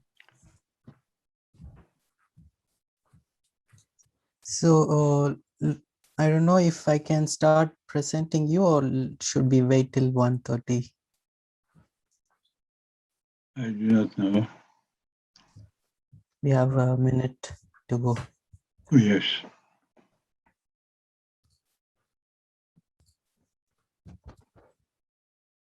Hola, Enrique.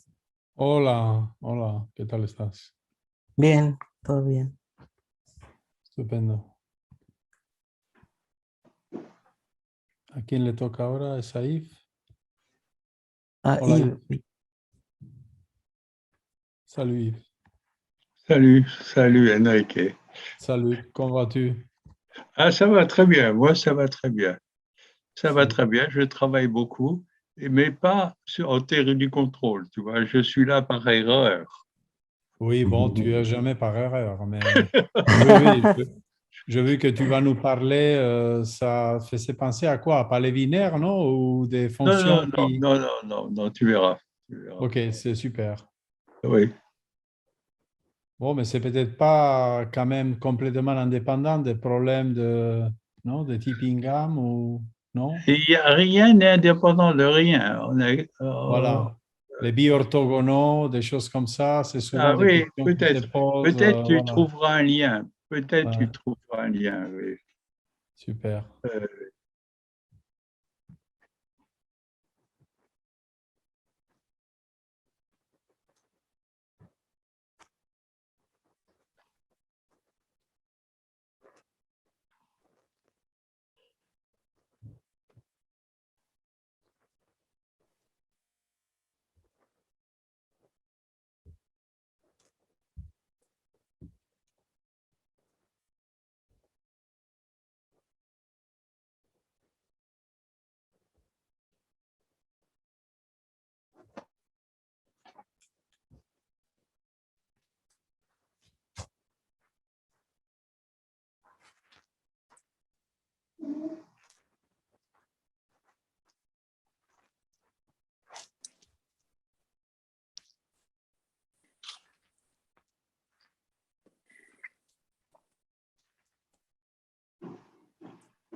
Some more people have joined since a couple of minutes before.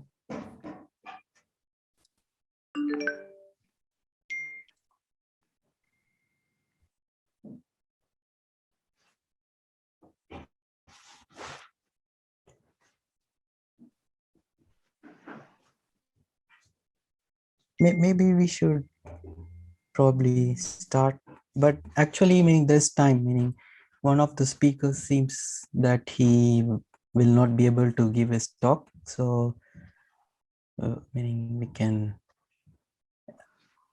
maybe go a little late. That won't be a problem.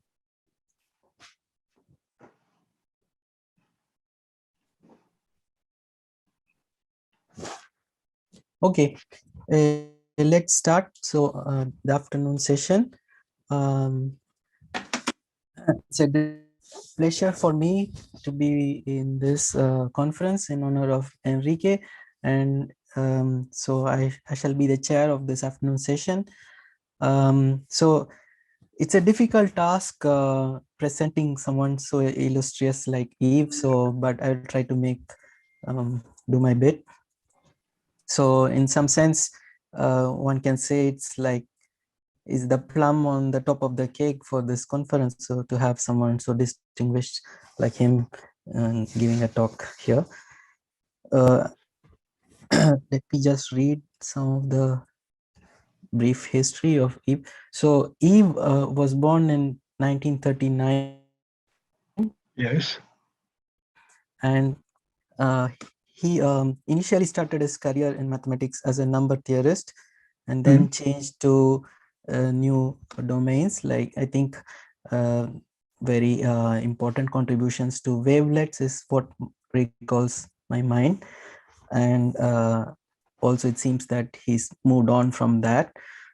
And for his important contributions to wavelet and image compression and sensing, he's been awarded meaning for his lifetime work, I think the Abel Prize. And I can share in the chat a small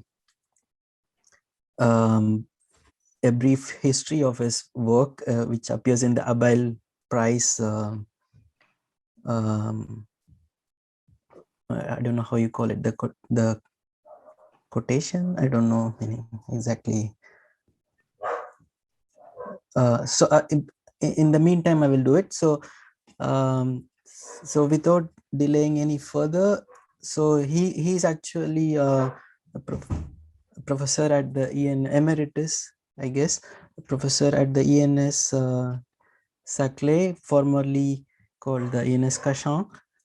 And okay, so I hope I've said enough, and it's never too enough, but I'm sorry. I hope with this introduction, you can start this talk. Welcome you.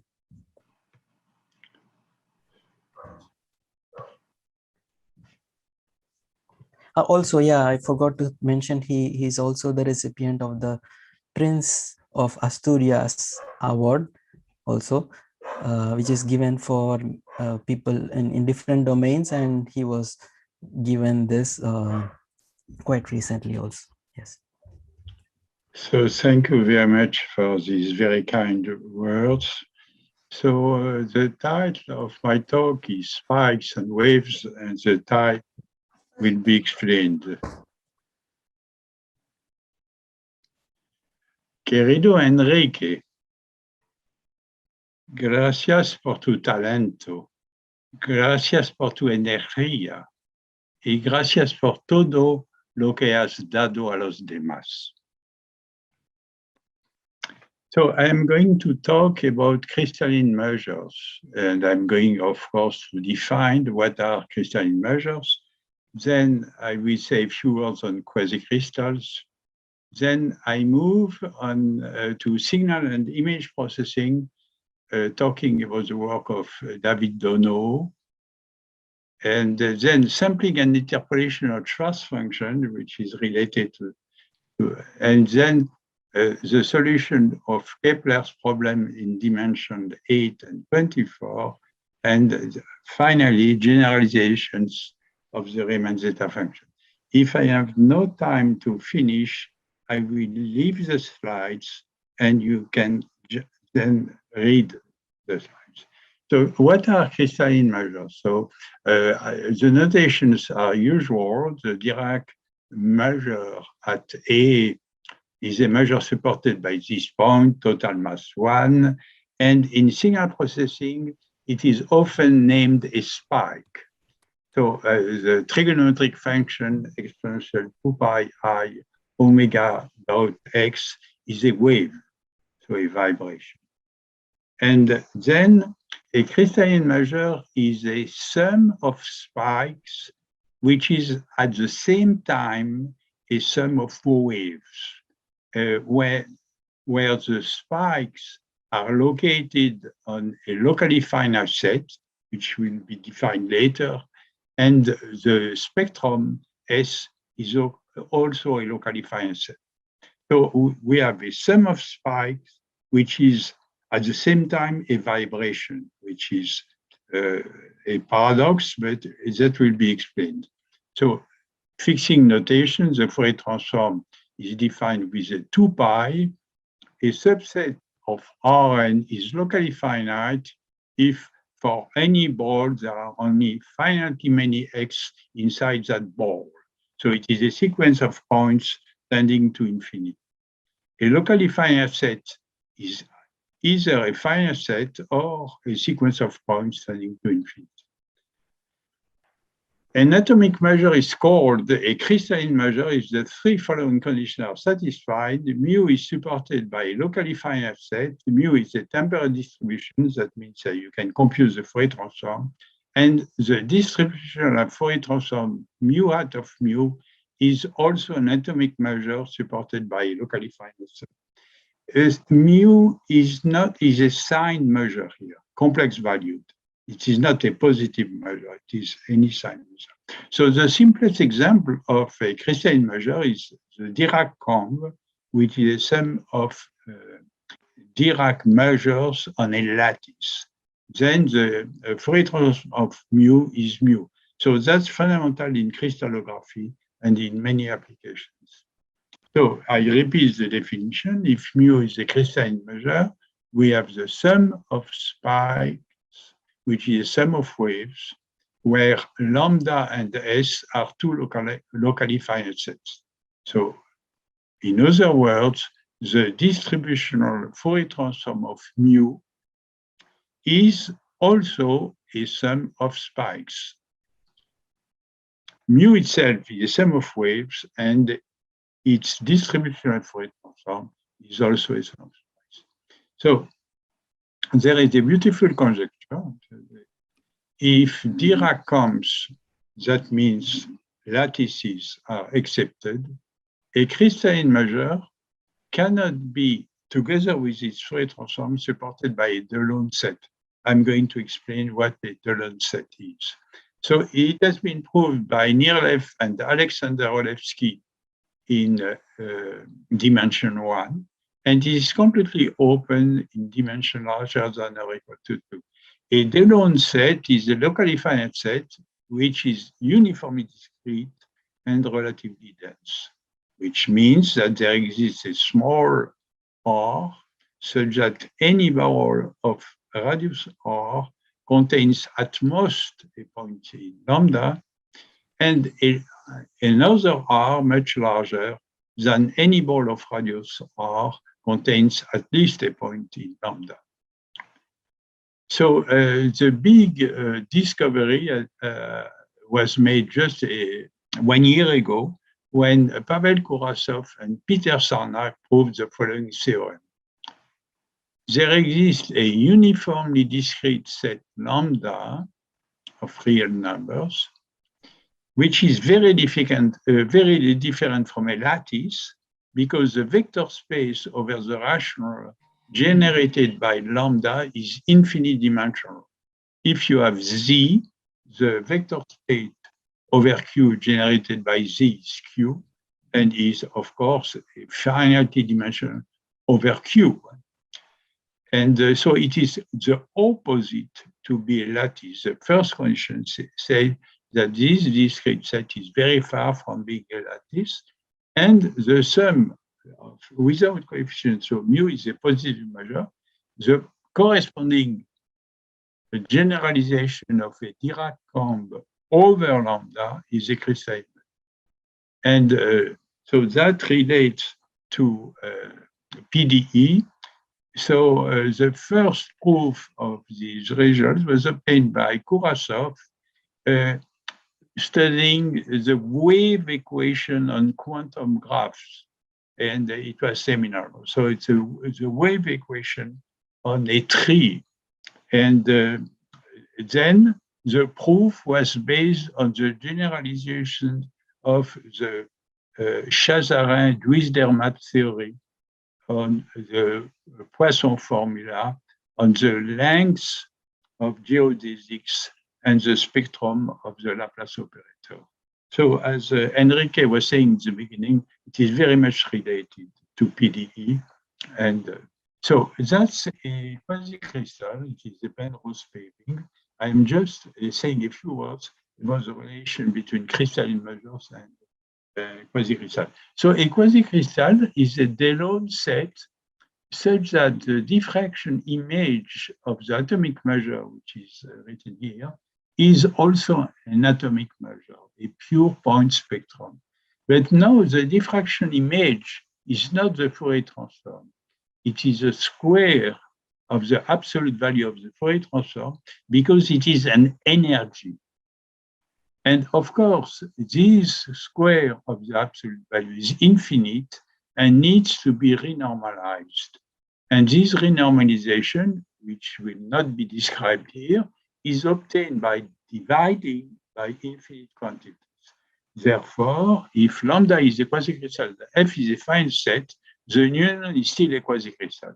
So from this, you see that there is a very loose relationship between crystalline measures and quasi-crystal.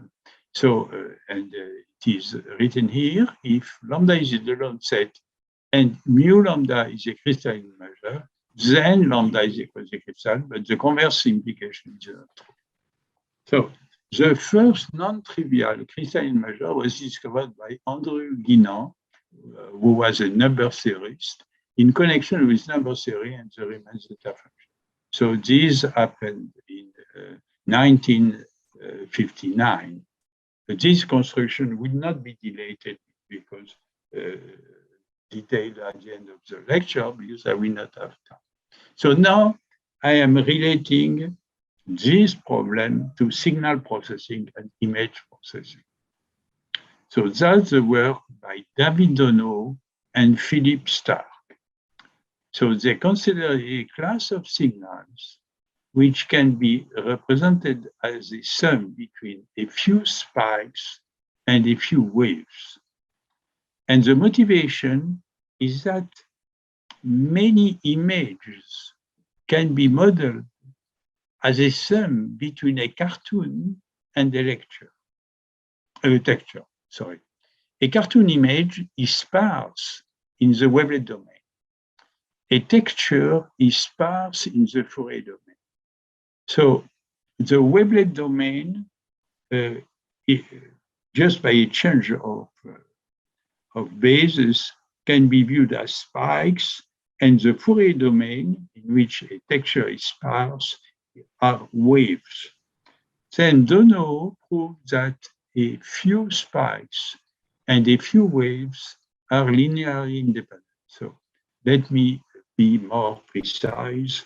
And here is a beautiful theorem which can be given to a college student, just to check if he's gifted for research. So the discrete model of the preceding problem is obtained by replacing Rn by the ring of integers modulo capital N, where n is an integer. And the space of Schwarz function is replaced by just little L2 of Z. So just the Euclidean space. So the spike is defined by the fact that it is zero everywhere except in J, where it is 1 in J. The wave is the ordinary wave. It is a trigonometric function. The collection of spikes is the standard basis of the Hilbert space H, and the same is true for the collection of waves. It is the Fourier basis of this Euclidean space. So the Fourier coefficient of a sequence, finite sequence, are the inner products between F and the waves. So if we just copy the definition of crystalline measure, we write that a sum of spikes is a sum of waves. That's exactly the definition I gave before. And if lambda and F are Zn, this identity is trivial because you can take any coefficient alpha lambda, you obtain a vector that you can decompose in the Fourier domain. So alpha lambda are arbitrary, and beta k are just the Fourier coefficients of the sequence alpha. So if lambda and F are Zn, this is trivial. So the definition of crystalline measure in the discrete case is a solution to this problem where the cardinality of lambda is much less than n, and the same for capital F. So you have a sparse decomposition, a sparse sum of spikes, which is at the same time a sparse sum of waves. Is that possible? So to be more precise, we impose to the cardinality of lambda to be much less than capital N by a factor beta, and the same for F, or you can think that N is extremely large and the cardinality of lambda and the cardinality of F are a little O of N. So Dono and Stark prove the following beautiful theorem. We call capital M the sum of the cardinality of lambda plus the cardinality of F, and they prove the following. If the product between these two cardinalities is strictly less than capital N, then the vector E lambda and WK are linearly independent. So you cannot have a crystalline. This is sharp because it does not hold if the product is capital N, because the obvious counterexample is a case where lambda equals Gn, and for example, the cardinality of F is 1. One wave can be decomposed as sum of spikes. So it is a very nice discrete theorem. Therefore, if you have a discrete crystalline measure, you need the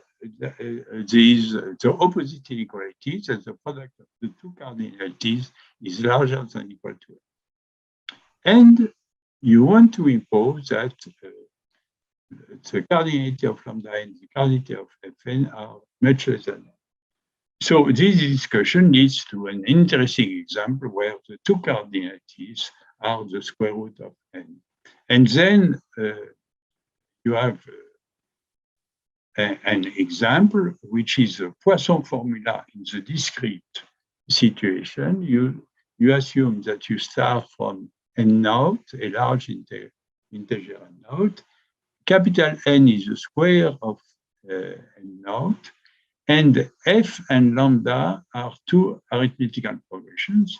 Then the sum of these spikes, of these capital N naught spikes, is the sum of the waves, the corresponding waves. So now there is a beautiful theorem by Terence Tao. Terence Tao proves the following. If N, capital N, is a prime number, then the linear relation between spikes and waves, the fact that the spikes and the sum of spikes is a sum of waves, implies that lambda, the cardinality of lambda and the cardinality of F are large. Here, the sum of the two cardinalities is larger than P. So when N is a prime, the crystalline measure cannot exist if we adopt the second definition. So Coulomb-Stackis lemma says the following. So it is an example of a linear relation between spikes and waves.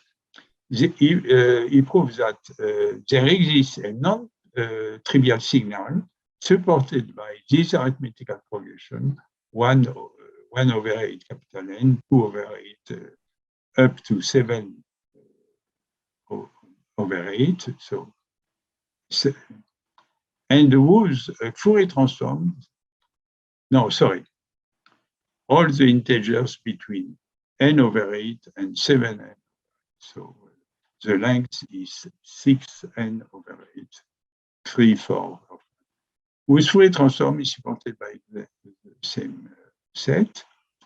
And this would be wrong if you shrink a little bit lambda and the Fn. And using this simple observation, Kolountzakis constructed a non-trivial crystalline measure, which is explicitly given in terms of this series. So it means that there is a nice relationship between the discrete situation, the discrete setting, and the continuous setting. Now we arrive to one of the most fascinating problems in classical harmonic analysis today.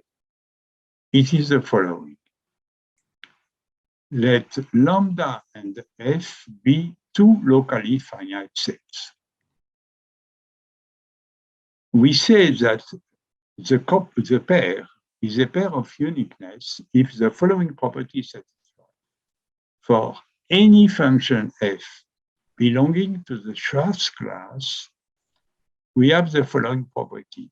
If f vanishes on lambda, and if the Fourier transform of f vanishes on capital F, then f is identically zero, which means that for knowing exactly f, it suffices to sample f on lambda to collect the values taken by f on lambda and the Fourier transform on f. Of course, the knowledge of f on lambda does not suffice to retrieve f.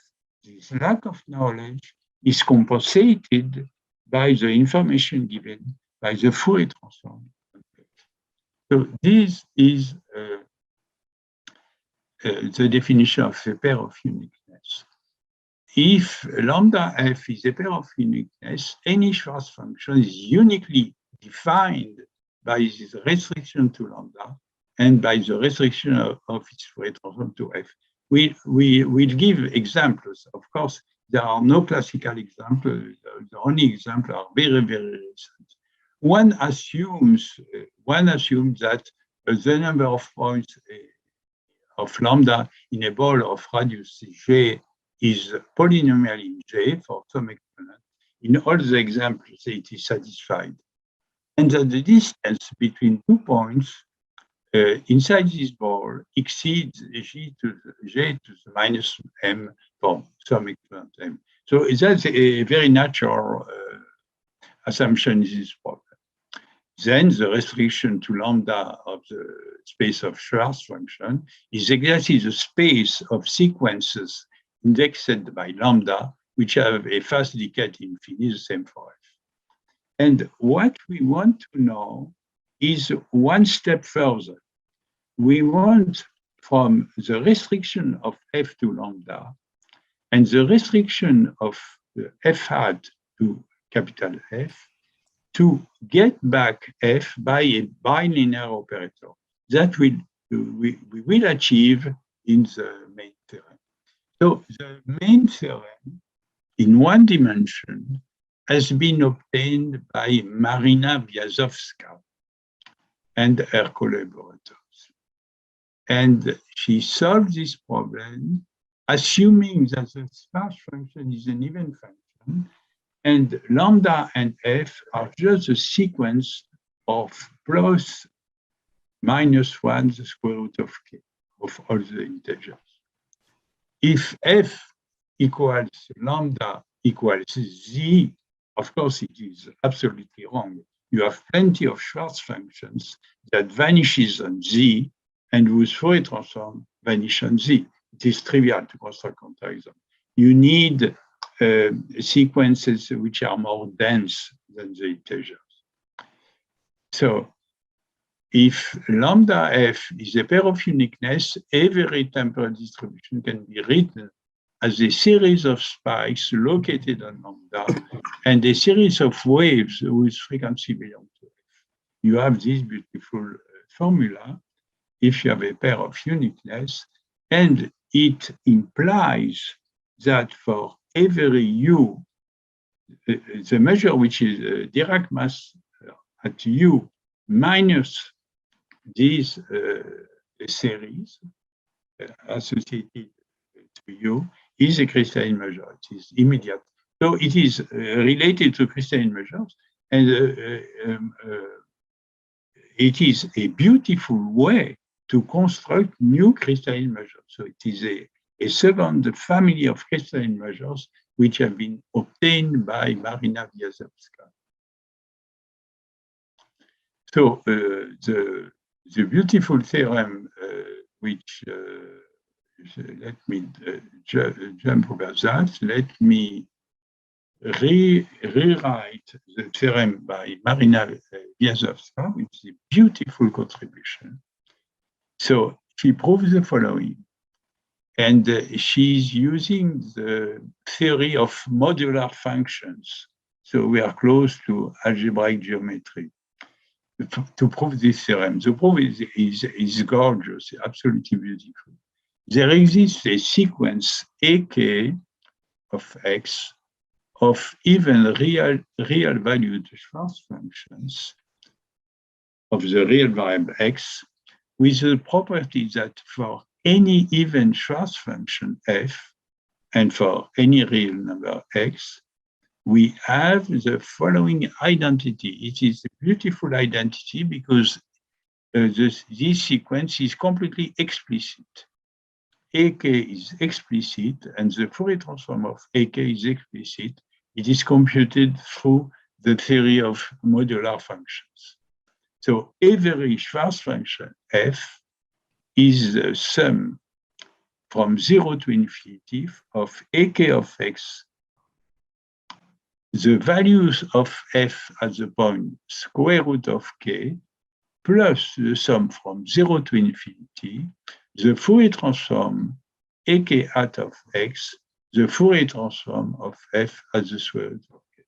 So it is a super Fourier formula which is valid for any Schwarz function. So it is something absolutely new, completely new in analysis, a new identity. It is just a splendid, like the expansion of the exponential function or something like that. It is a new fact in mathematics. So, and the right-hand side converges uniformly to F and also in the distributions. And this cannot be true if F is odd. You take the function, the following function, sine of pi x squared divided by the hyperbolic sine of pi x. So this is an odd function, and it is a counterexample since g vanishes on plus or minus 1 square root of k, and the Fourier transform of g is minus ig. So the Fourier transform vanishes on the same points in such a way that you cannot have this formula. You cannot have this formula because you would get 0 here at the right-hand side, and the function g is not identically 0. That is the reason of this even. But if you want a pair of uniqueness, then the corollary of our theorem is very easy. You take for lambda the sequence of plus or minus 1 square root of k, and for f, you just take 3 copies of lambda plus 0 plus or minus 1. Then it is a pair of uniqueness. Okay, so I will stop here. I will leave the problem of packing of balls, the optimal packing of balls with radius 1. This problem can be raised in any dimension, and here is an example. So it is in dimension 3 here that you pack oranges, and the solution of the packing of balls in dimensions 8 and 24 is an application of the previous theorem here. So I will stop here because I am far away from the interest of Enrique. And since I began my career in high school, so the first thing that a professor of high school should do is to stop his class when the ring tells that the classes should stop. And I am trained that way. That's the reason I stop now. Thanks, Enrique. Gracias por todo lo que has dado a la clase.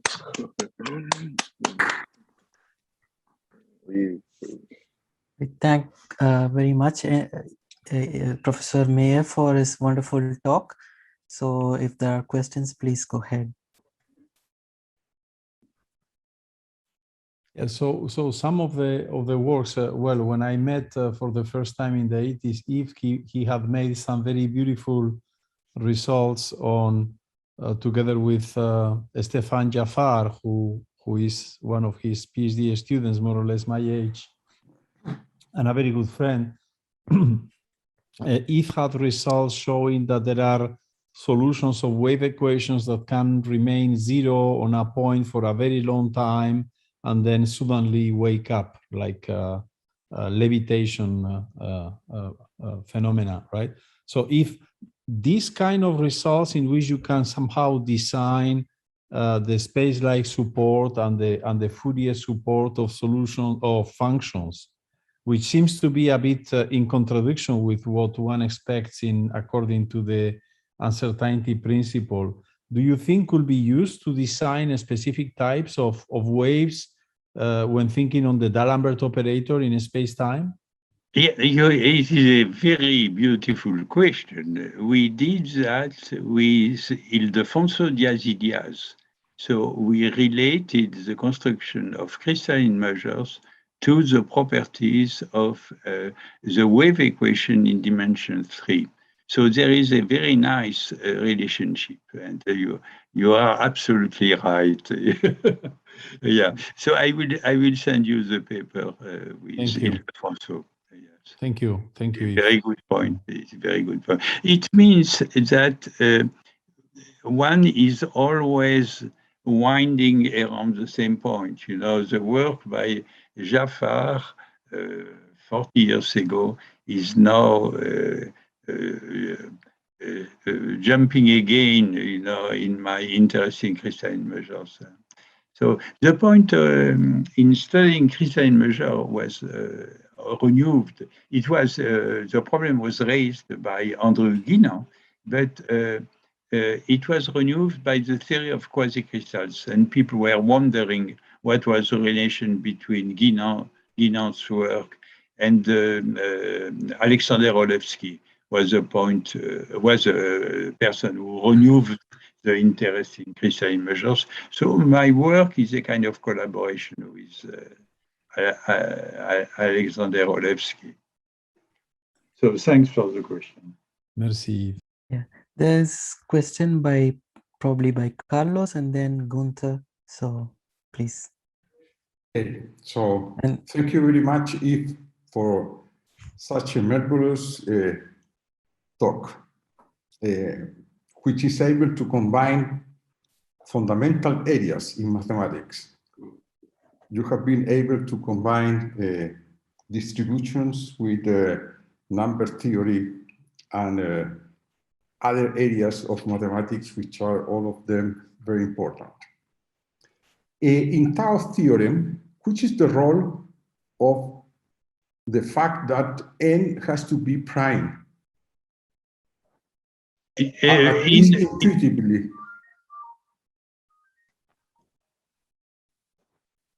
In Tao's work, it is crucial.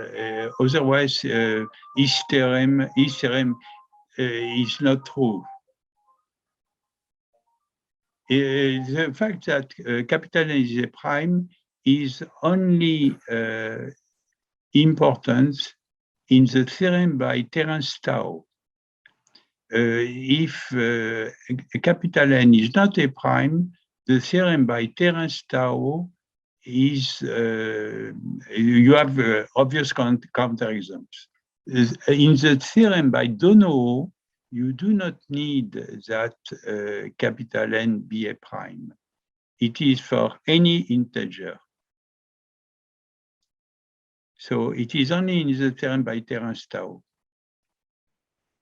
Okay, thank you. And my second question concerns this Coulomb-Sakis lemma. Yes. Which I have maybe a different regard as the one you show here.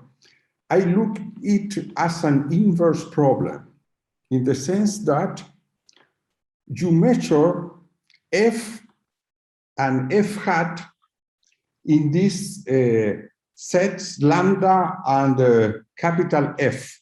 Yes. And you try to recover f. Yes.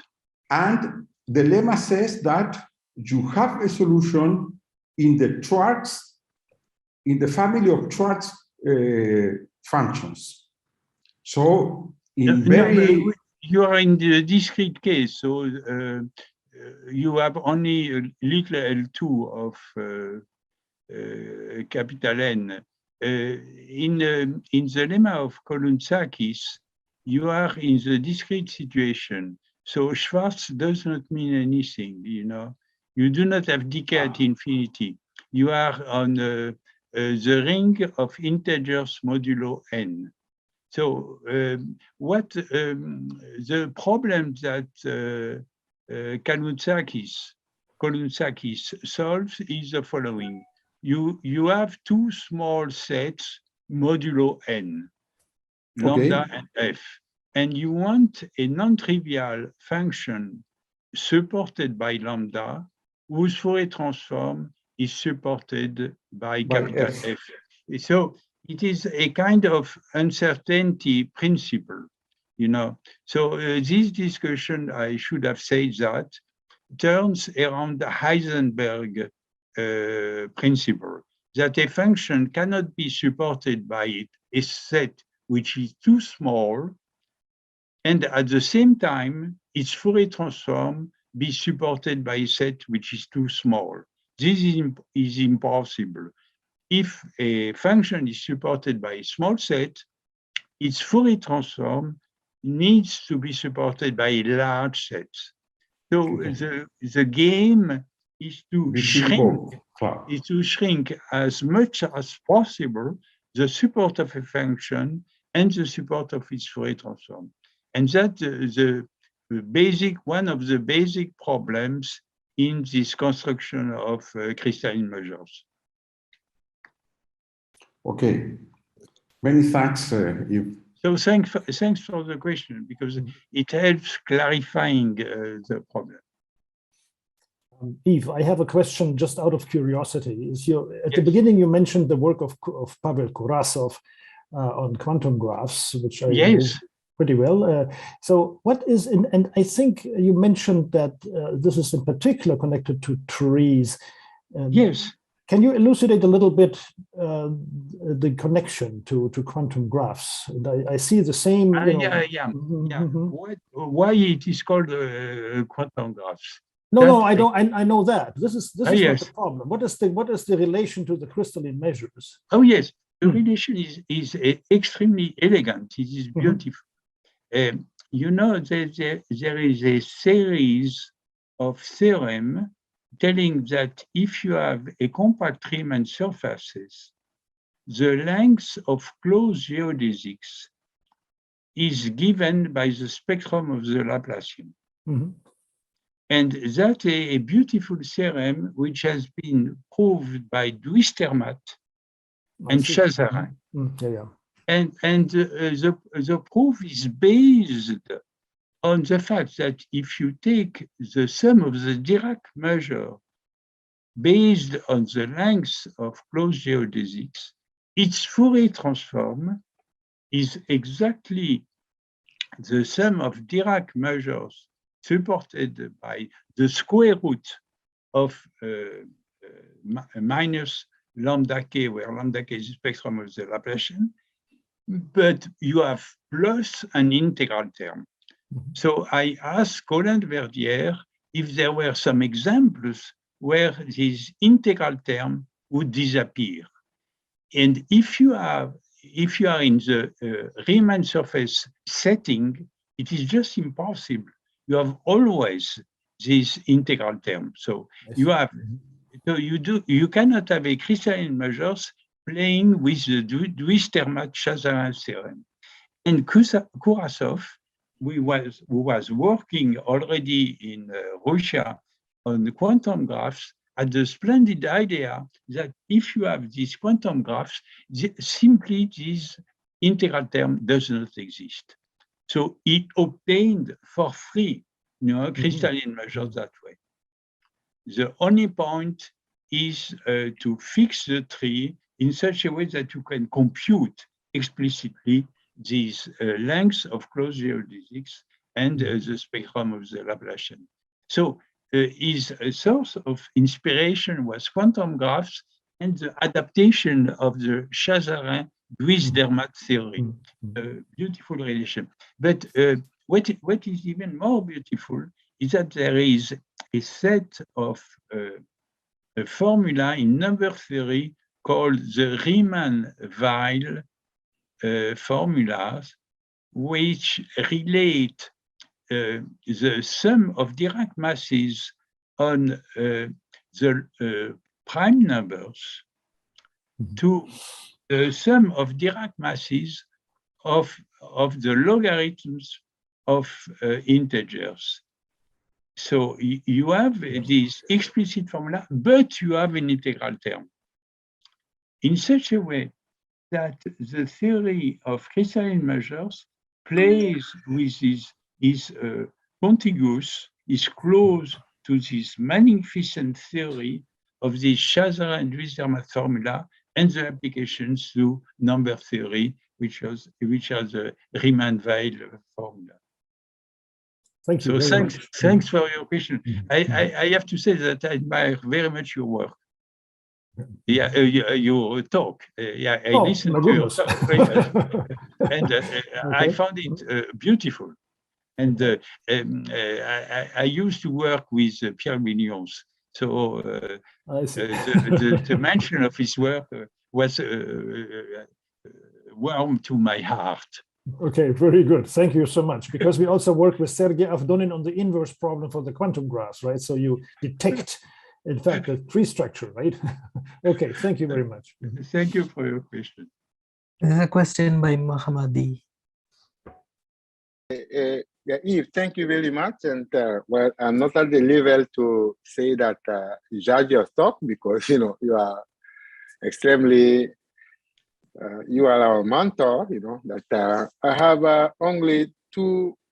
The first one is really maybe not related to the talk, but more the traveling waves. And I always wonder because every time I teach to my undergraduate student the wave equation, I write them the D'Alembert formula. Okay. That work nice, that can make derivative and they do that. But since few years, I've been thinking if you replace the Laplacian with the fractional Laplacian, I still have a self-adjoint operator. We know we have a D'Alembert formula, but I cannot tell them what is the real candidate to have a formula like the D'Alembert. I don't know if you already think about it and that if you have a candidate for a D'Alembert formula for the fraction, if you replace the Laplacian with the fractional. Okay, I will think about it. Thanks for your question. Up to now, I cannot answer, but I will think about it. Okay, my second question, well, I'm not so familiar with the thing, but from dimension 8 to 24, what is the next one that will be critical?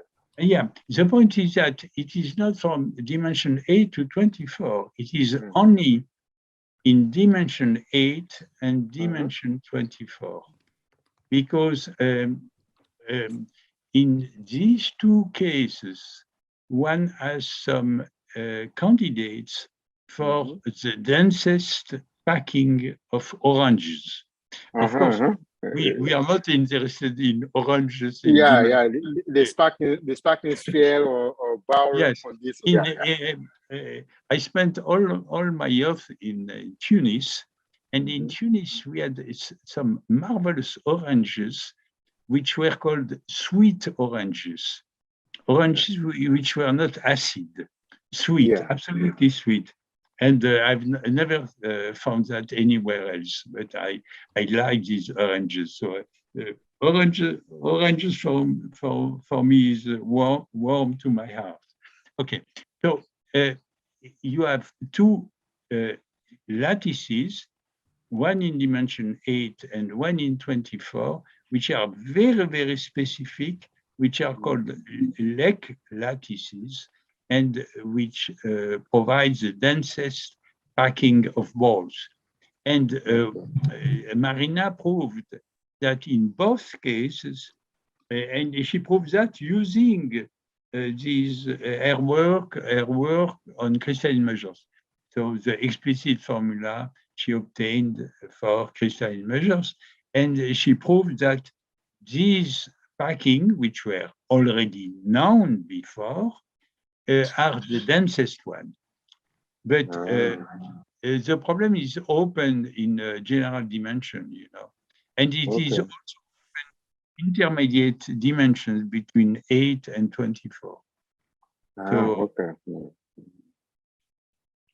Now she obtained several prizes for this fantastic work, and now she's a professor at École Polytechnique Fédérale de Lausanne. She got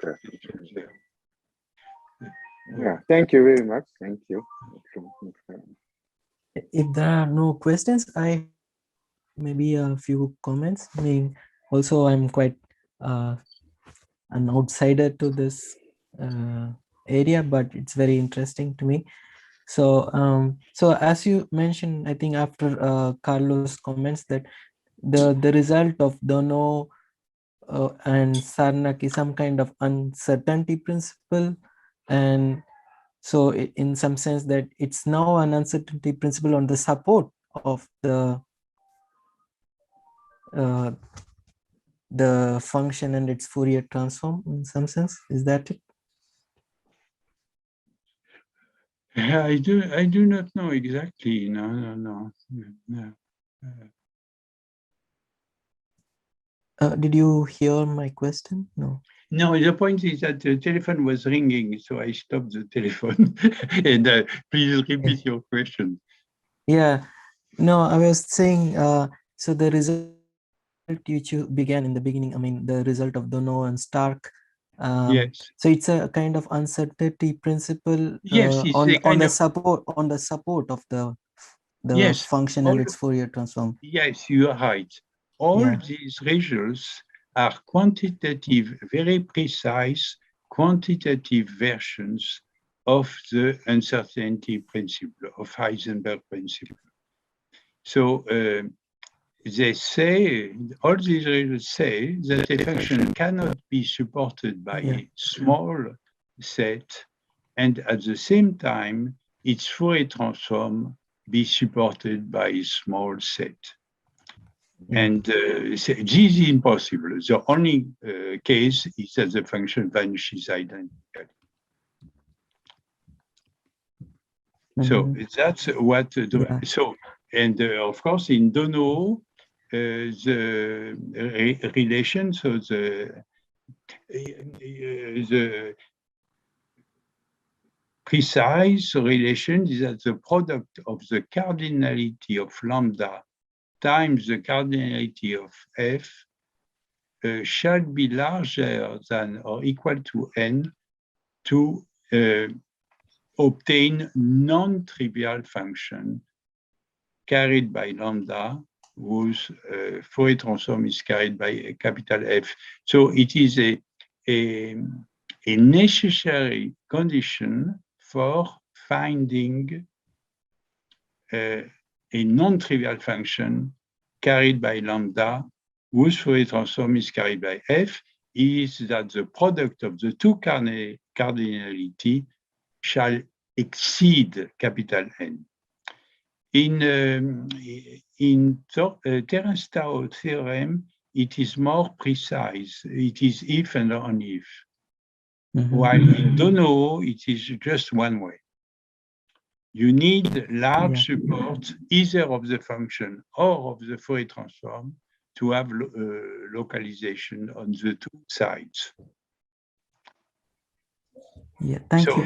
And So one more question, maybe. Recently, I listened to some lectures in harmonic analysis, and it reminds me of some things which they were talking about on Heisenberg uniqueness pairs. So this is a special kind of Heisenberg uniqueness pair, or? Yes, it is related. I have to come back to the definition of this Heisenberg unicity set, but it is exactly the same circle of ideas, you know. It is all around Heisenberg, you're right. Okay. Heisenberg uncertainty. But it is in the discrete setting, so we are not very familiar to Heisenberg in the discrete setting, but there are a lot of very nice results. For example, Joel Trop, who is a student of Emmanuel Candes, I think, studied the case of random sets, you know. So he took for lambda a random set of integers modulo n, so a random discrete set of cardinality p, and for capital F, another random set, and he studied the relation between the average cardinality of the two sets in order to have Heisenberg principle. So there are now there are a lot of studies, and the reason why is the interest of this problem in signal processing. A function, for example, if you have a mixture of wavelets which are localized, like spikes, and waves, can you separate the wavelets and the waves? It is related to the problem of signal plus noise. You have a mixture of this problem arose, for example, in the detection of gravitational waves. The problem of detection of gravitational waves was to find a signal which was a chirp. A chirp is a frequency modulated signal plus noise. And the problem was that is the chirp, can the chirp be confused with the noise, or is the chirp a signal which is distinct from noise? To find the hidden structure of a signal which is corrupted by noise. That was the problem of detecting gravitational waves. And so this circle of ideas about mixture, can you have mixture or do you have separation, is a problem which is crucial in signal processing. But of course, these examples on integers modulo capital N are just toy examples. It is the beginning of something. Thank you. I guess there are no more questions. So, it so happens that the next speaker is not available, and we could start the session in a few minutes. I mean the next talk in a few minutes. Or meaning if anyone wants to like interact more with you, we could leave you time for that. But I'm really impressed, and I think it meaning to be with such people, and especially like people like you, and to some extent with Enrique, who were able to like meaning do interesting mathematics, which is like hard, pure, and at the same time like has far-reaching contributions or applications. So yeah. Thank you very much for these kind words. Yeah. Yeah. So as I have sent to the chat, I strongly recommend the article by Yves under the title "For My Mother," where he explains his own vision of somehow all his intellectual, interest when he was younger, in which he was divided in between literature and mathematics, and then how somehow talking to friends, interacting with people. He was driven in this individual path of, different fields in mathematics, and it's very nicely done. So, felicitaciones, Yves. Ese artículo me pareció particularmente bonito. Gracias, Enrique, y gracias por todo. Gracias and, por todo yeah. lo que has hecho. Gracias a ti, hombre. Gracias a ti. Seguiremos. Ok, un abrazo. So thank you all. Yeah. Raj, there is an email sent by Gustavo Perla that I forwarded to you. Oh, I haven't seen it. I will check right now. It is in your WhatsApp. Okay. Okay, so Gustavo, he has been seeing his medical doctor, who told him that he's not in good condition for giving a talk. In particular, as you may know, he's over 70 and he cannot move from home to his office at the LNCC. So he's not going to be able to give his talk. Are you reading the email? I am reading the message in my WhatsApp. Yes. So he's sending a huge embrace to embrace Enrique. Yes. And also wishing him many more years, at least 40 years more of research. Yes. His health is not going very well. So Gustavo is an old friend, and to get in touch with you via WhatsApp, but he told me that he was not able to do it. Okay, no problem. I will call him tomorrow. Hopefully he will be better tomorrow. So I will talk to him. Yeah, Gustavo is an old friend for many years, and recently, life got unexpectedly complicated for him. Yeah. And the COVID situation in Brazil is not very good at the same time. Definitely not. Oui, bien sûr. Que je répondais aux questions, c'était horrible. And he need to take the bus to go to his office. And this seems to be very dangerous. So maybe we can continue with Dominic. Voilà. Yeah. What do you think?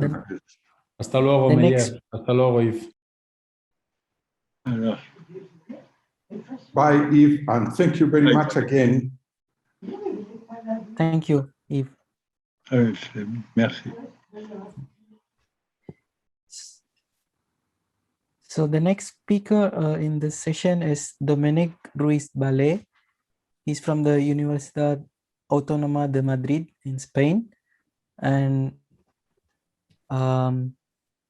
he's a PhD student, and he earned his bachelor's degree on maths and physics at the Universidad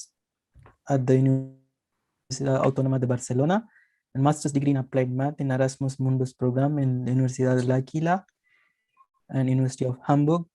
He's currently doing his PhD in control theory under the supervision of Enrique. So invite Dominic to give his talk, which is titled Asymptotic Behavior of Models and Elasticity in Fluids, Some Results with.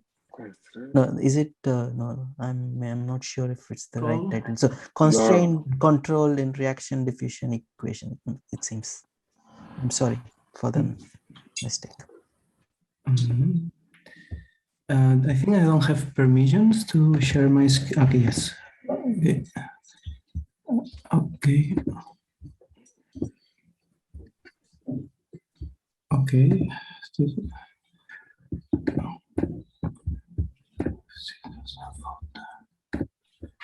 Okay, thank you everyone. So my talk will be about constant control and reaction diffusion equations. First of all, we will be focusing on a bistable reaction diffusion equation. So we can settle as in this setting, in this particular nonlinearity in u1 minus u y minus theta. The dynamical system, the one-dimensional dynamical system associated, what it does in this nonlinearity is every point that is above theta, it's pushed to 1, and any point that is below theta, it's pushed to 0.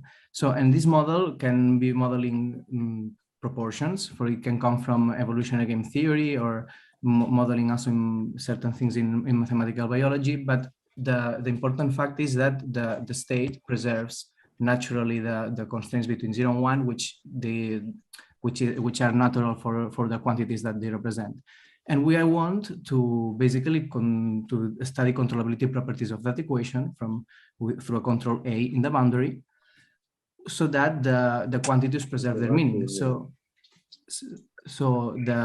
we want to require a control A which is between 0 and 1. And now we can ask ourselves to settle the question: Can we control to, for example, the steady states 0, constant steady state 0, theta, or 1, in a way that the whole trajectory of the system preserves the bilateral bounds? So we will be talking for these 3 steady states, but one may also be thinking on the paradigms of steady states that are in the interior of the admissible set, but they are not stable, or what situations that can arise in which steady states that are in the boundary of the admissible set, which are stable or not stable. But we will be focusing on particular examples, but some of the principles may apply for a wide variety of steady states. So first thing that we will have to mention is that, so we will settle in the case of theta, this parameter theta to be less than 1/2. And the first situation is that we cannot always achieve this the controllability. The reason is the comparison principle. If a solution to this semilinear elliptic equation exists, then by the comparison principle, if we start for initial data which is equal to 1, we will never be able to reach 0. Moreover, if a solution of this elliptic equation exists, its maximum is above theta. So we will not be able to derive any solution that starts, for instance, from 1 to the steady state theta.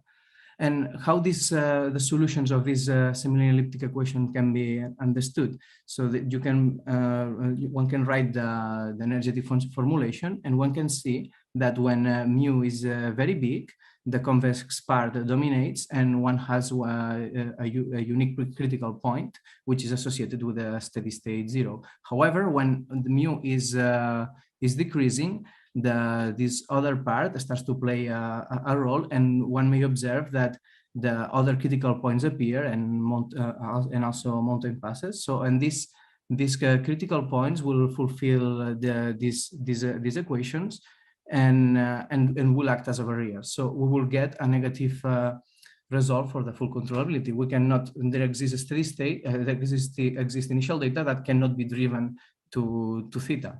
And moreover, they can never be reached exactly to 0 because of the maximum principle, but we can neither approach it. And what happens, the same situation would arise if we would have the non-trivial steady state with the boundary value 1.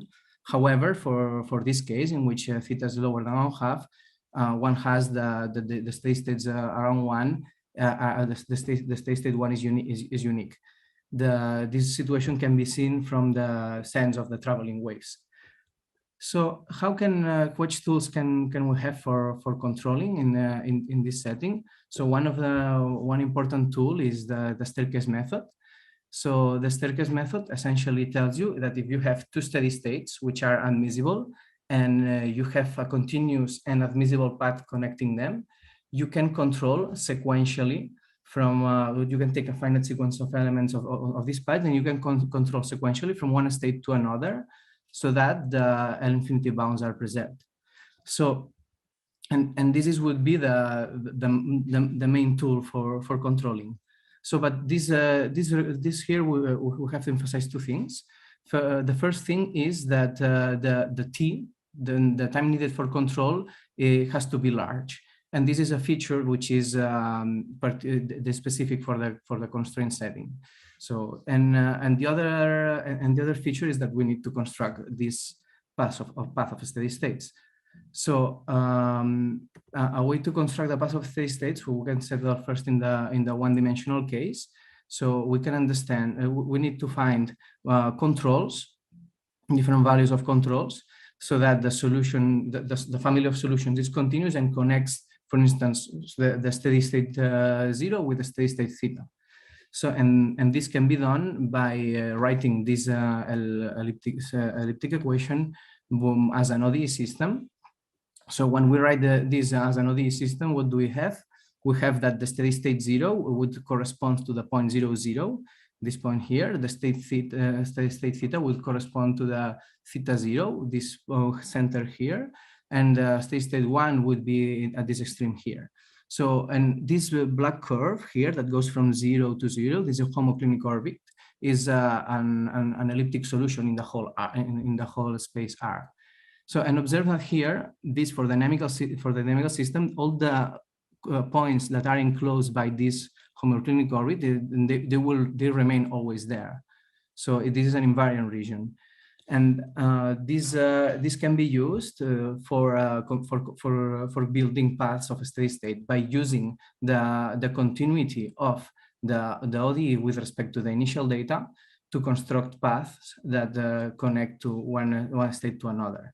So, for instance, one can put here a family of initial conditions, and then solve the equation until the targeted region. Here, one may see the representation from going from 0 to theta. So now the staircase method would tell you that you can jump from one state to another sequentially until you arrive to this final steady state. So, and how can we do it in several dimensions? One may as well extend your domain and make use that we are using control in the whole boundary to basically come back to a radial solution.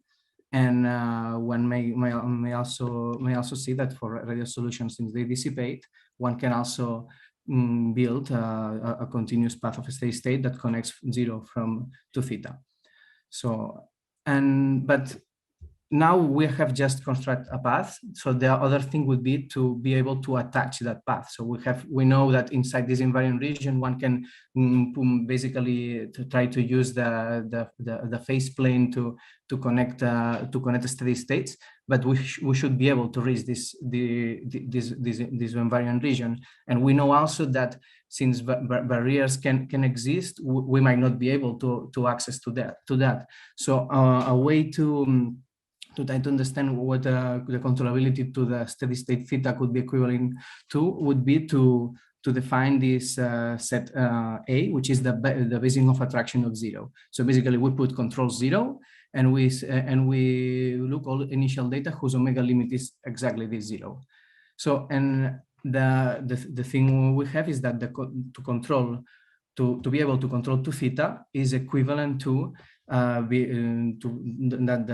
your initial data belongs to this A. So, and this is one of my theorems. So if we have that the primitive of f is bigger than 0, which corresponds to be theta less than 1/2, barriers can exist. So when the barrier exists, our set A is not the whole set, the whole univisible set. When you have a point that is not when mu is small enough and a barrier exists, one has also that the controllability times are not uniform in this set. So as I have said, if U naught belongs to the basing of attraction of 0, then it's controllable to 0 and vice versa. Also, one may observe that when we're using the staircase method, when two steady states are connected, it's the same to control. Well, it's the same. It's equivalent. One can control from the first steady state to the second, and also from the second to the first. And also that, but this existence of paths, it's a thing that has to be constructed by hand, and they don't always exist. So you can put two steady states, one that is above the barrier, and one steady state that is close to zero. So we know, since the traveling waves go to one, we can always approach one and then control to this steady state. But you cannot go and the other way around. And they cannot exist also a path of steady states, because since there is the barrier, one would get a contradiction. So what I have mentioned before is an example of an irreversible control process. We can control from a steady state that is near zero to a steady state that's close to one, but not vice versa. And this also shows some limitations on the stakeholder method. So there is a need also to develop a new methods to guarantee controllability in such cases. And here I'm gonna put in another setting in which we have a spatial heterogeneous reaction diffusion equation. This model comes from thinking on U that use a proportion. And N is the population. So we have a population and we have a proportion, let's say, of the people who has blue eyes and the people that don't have blue eyes. So and this proportion is diffusing along this proportion, and this is a model. It's called GenFlow, and we are gonna try to understand what is the impact of this heterogeneity to the controllability properties. So first of all, I will show some simulations in two cases. So first, in which we have the population N is a Gaussian. This could correspond to have a drift term that is pushing to the boundary.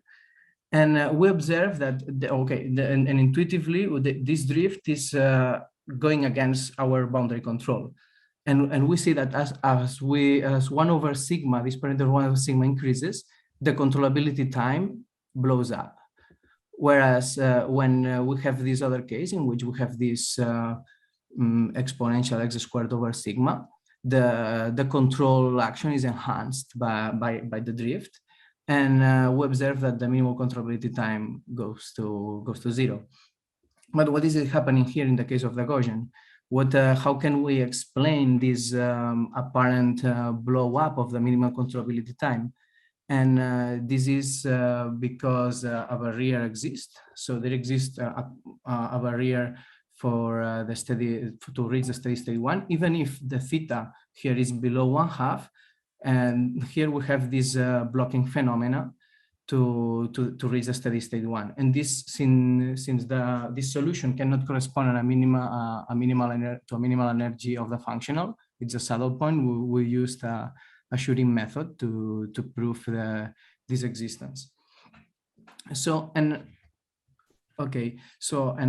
final remarks here would be that so if I also now define the Bayesian of attraction of 1 and the Bayesian of attraction of 0, is it true that if two steady states belong to this both Bayesian of attraction, there exists a path between one and the other? This is a conjecture that I would like to check to be able to guarantee the existence of paths without being able to construct them, without constructing them explicitly. So, and another case to show more limitations of the methods that we have right now is in this other case in which I'm considering the same problem, but with a mu of t that it's decreasing. So in that case, we don't have a steady state. Essentially, when we have the constant steady states, the 0 steady state, the theta steady state, and the 1 steady state. But so we cannot have paths. And we observe that this is numerical simulations show that also some sort of obstruction can occur. So if we put a mu of t that is decreasing, here the initial data is 0, and I want to control to theta, I'm not able to reach theta. But if the exponent is a bit lower, I can succeed to do so. And here I have put some of the references that I have been for this talk. And thank you very much. And Enrique.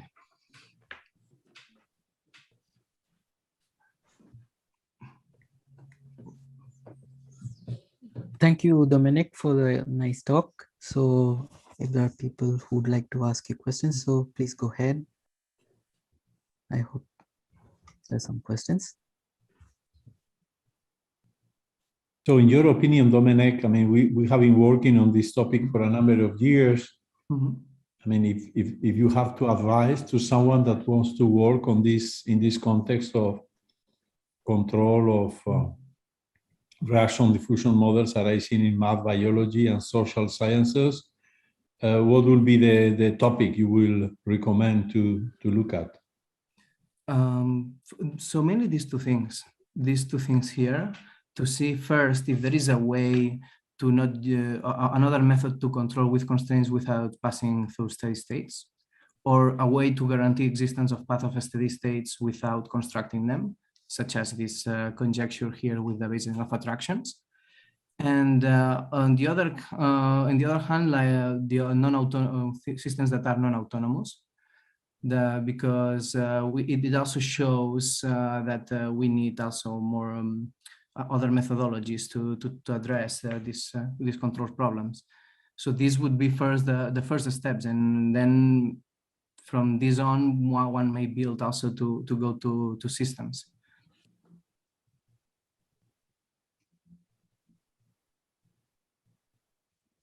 There's a question. Yeah, in the modeling context, there is also there are some also discussions at the modeling level to which extent you need systems, or you can, for instance, when two populations are coexisting, whether you need to write a system, right? One equation per population, or you can just write one single equation for the, say, the volume ratio, or I mean, the proportion of populations, right? So there are interesting limit processes for the Cauchy problems, right? So do you think this could be also something to be analyzed from a control perspective? So the link between systems and scalar equations, maybe at this level?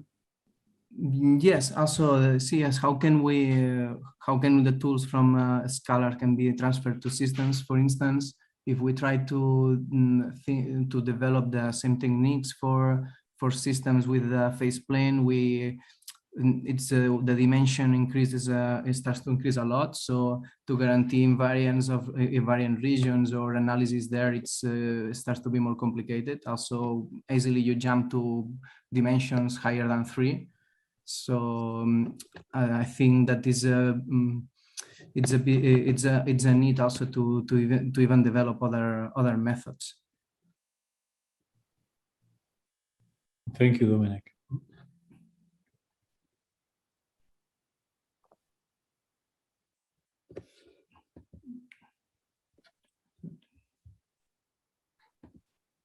Sorry, Mahamadi, please go Yeah. ahead. Okay, thank you, Dominic, for the talk. A few questions. The first one, what is the regularity you put on your Dirichlet control? On the Dirichlet control, it's just taking L infinity in space, in L infinity space time in the boundary. Well. If we take the Dirichlet problem, even the elliptic one, and you put only L infinity on, let's say even the elliptic, forget in space, it's forget in time. You put the L infinity solution, what you will have only solution by transposition. You can even no longer assume the existence of weak solution, because solution will be only by transposition because they are very, very weak. Yes? Then, then you say I put L infinity, then you have very, very weak solution. Yes? Very weak solution, even for the linear case, is very complicated to deal. This means that solution by transposition. Well, but I know Enrique knows the topic very good, how he can deal with that. But you started with the KPP. You start with the non-linearity. You start with like a KPP equation. Yes. These are not KPP, but I started with this. Yeah, 1 minus u theta minus u is a kind of KPP. Yes, it's not far from that. Yes. Bistable, yeah. But your result all for a non-linearity that like U, like U power P that you can determine what kind of P that you can have this result, because the KPP is very special, you know. Well, the results are for F bistable or monostable. We use also that you have that there are critical points of F in 0 and 1.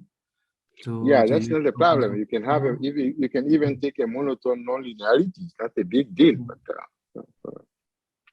so that there is no blow up of solution when you start a new not admissible. There is no blow up of solution. So that you don't have the problem that okay, that even in zero control you should deal with the fact that the solution can blow up. So this is not here in that case is not an issue.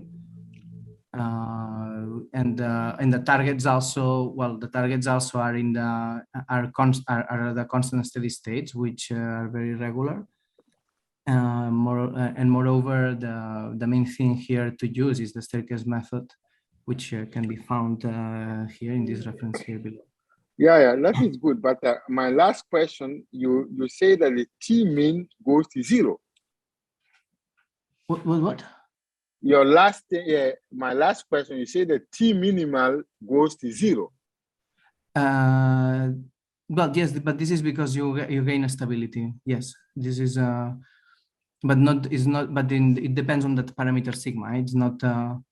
Wait, what is it's not for any sigma. Then there are some parameter sigma that T mean goes positive. It's always positive. It's all for some parameter sigma. Yes. It's a very special case with n of x being like this and the parameter 1 over sigma being very, very large. But this is the similar one as if you have like a diffusivity mu and you are increasing the diffusivity a lot and the first eigenvalue is increasing. Yeah. Okay. Yeah, then it depends from the parameter sigma. Okay, thank you. Yeah. Axel has a question, please. Axel. Yes, thank you, Dominic. I have a question. I was thinking about a model as yours, but with Neumann boundary conditions. Maybe the nonlinearity could be a B-stable equation or Fitsu-Nagumo type equation. And I was thinking in what about problems of where the control is a parameter in the nonlinear function? For instance, this is important in the effect of drags in the voltage propagation in the Hertz, for instance, or in classification problems where you want to know if there are majority of ones or zeros in an image, for instance, and in general the control is not on the boundary or on the domain, but the control is through the parameters of the nonlinear function. Do you know something, or do you think? Yes, I mean, there is a paper from Enrique Trela and Zhu, in which they put a control here in the parameter theta. However, it's optimal control. They deal about the optimal control problem to traveling waves with having this parameter as a control. But like with other parameters, the thing would be to know if there is some sort of local controllability at least when when one is controlling a parameter in the nonlinearity, for instance. And this I think it should be very specific from the nonlinearity considered. Okay, thank you.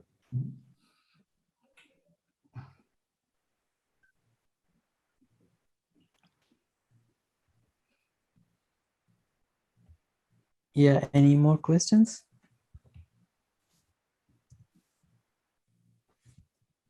It seems no. So the next speaker should be Aurora Marica, but Gracias, Dominic. we don't. Thank you. Actually, Dominic is defending his thesis in a few weeks in Autónoma, so we were very lucky to have him in our team for 3-4 years.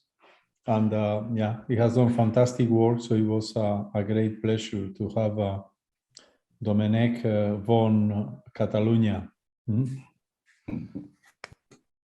Thank you, Enrique. It has been a pleasure. Yeah. Yeah, meaning then the next speaker in this session should be Aurora Marika, but I don't see her so far. And actually, since the program shifted, she's supposed to speak at 3:35, and so there's still time, but I don't know how we should go about it. So is there a way to contact her and find out if she's going to connect?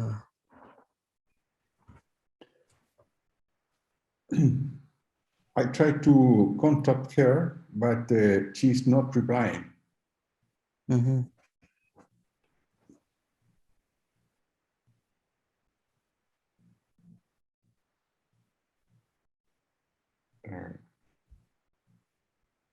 So we have to make a decision.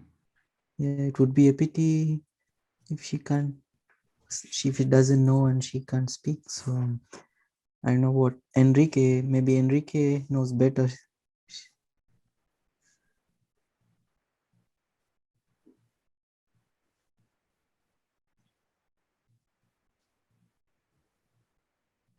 So what is Aurora is not showing up? Yeah, we don't see her, and She's I don't not know if you available. have, if you can communicate with her and find out. I think I have her cell somewhere, but The problem is too early. She didn't supposed to talk at that time, and maybe she was taking a nap, you know. no, actually Aurora is very, very busy because she has to teach a lot, right? In this Polytechnic University of Bucharest. So she's probably ending her teaching or so. I can give her a call, WhatsApp, see what happens, but I'm not very optimistic that she will. Yeah, I was. We can have a social meeting. I mail, but she's not replying. We can have a social meeting waiting for her.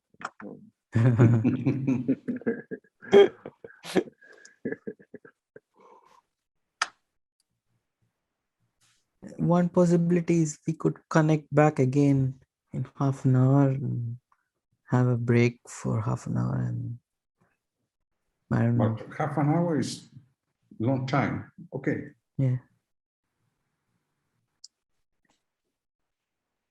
Have a social meeting. We can discuss between us. Uh-huh.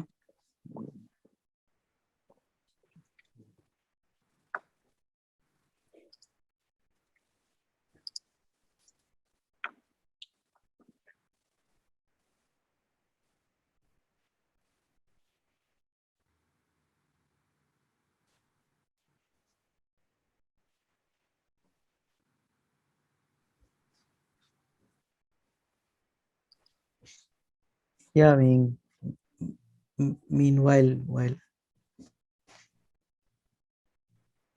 we are waiting for Aurora, I just wish to express my pleasure at being at this conference, and it's quite well organized and a good many interesting talks. So it's really a great tribute, I think, to Enrique. Alô? Yes? Sim?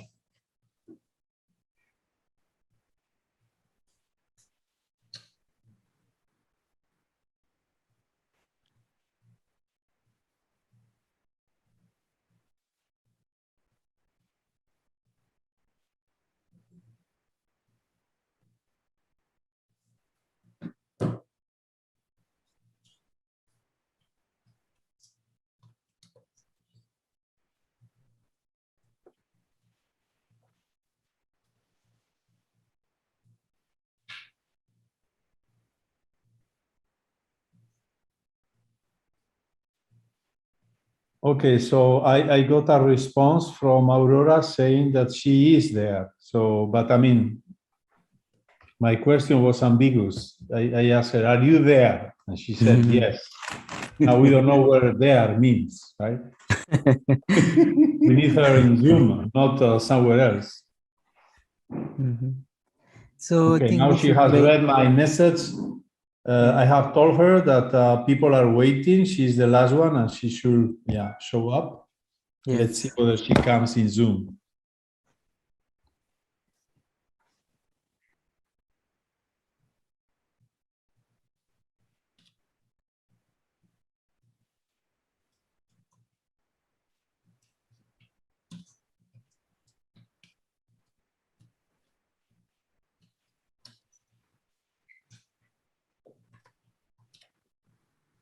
It's probably a good idea to have some small talk, as Mahmadi suggested, while we attend. So means wait for her.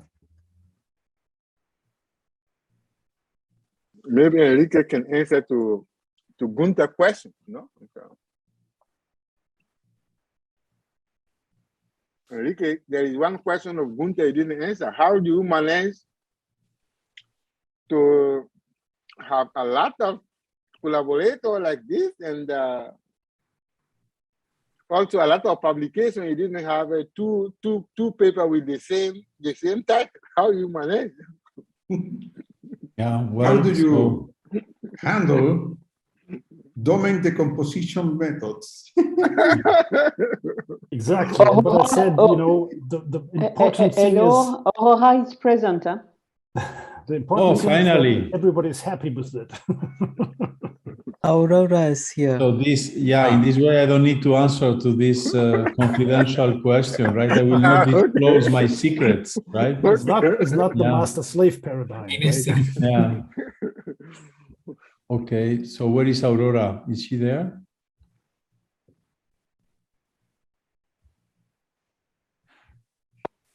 I see a screen launching of Zoom. Is it normal?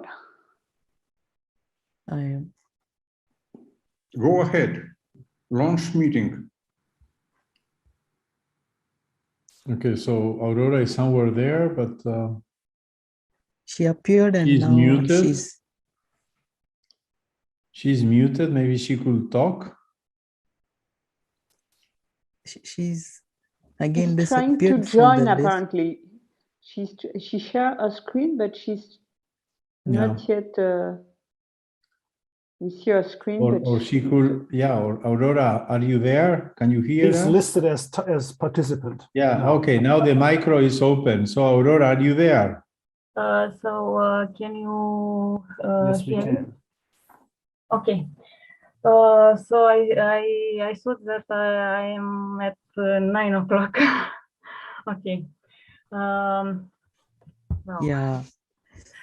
So we are glad that Aurora is here, and so she's the next speaker, and she will.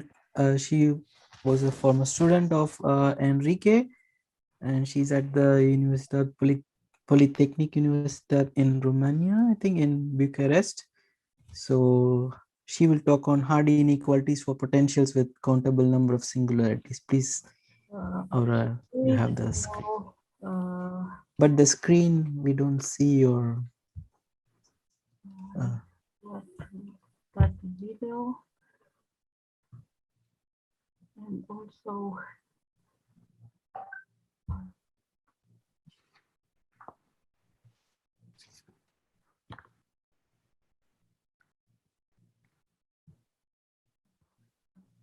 We see you now, Aurora. Good.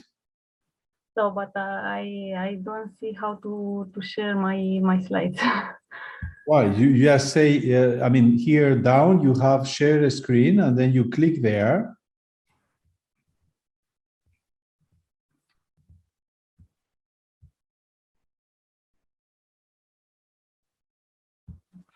Aurora, on the bottom bar, en la barra de abajo, you have the micro, you have the video, you have the participants, you have the chat, and then you have another an arrow saying share a screen or compartir pantalla in Spanish. I don't know which menu you have.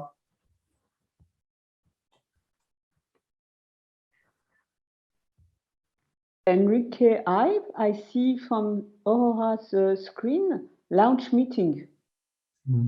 Okay, now okay. Oh, it's better. It's better now. Otherwise, you can send your slides to Rakesh, and then we can show them while you talk. No, but I think now we saw the screen of Aurora. I think she should follow what you said, Enrique. Share the screen.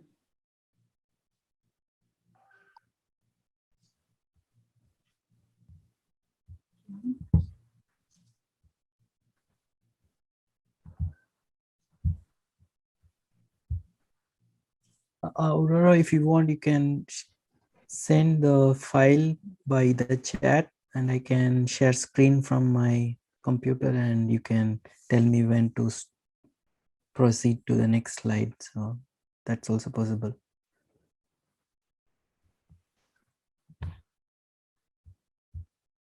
Yeah, now it's okay. Now we see. Yep. Great. Great.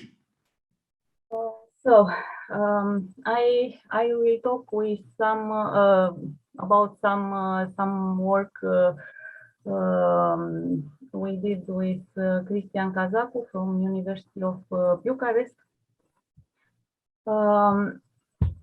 And before that, I will tell you some words about Hardy inequalities with finite numbers of poles. So Hardy inequalities are of this form. So we have to prove that, for example, the integral of the Laplacian is greater than some constant times the integral of a potential and u squared. Now, in some cases, it is possible to prove also to add an L2 norm square of u.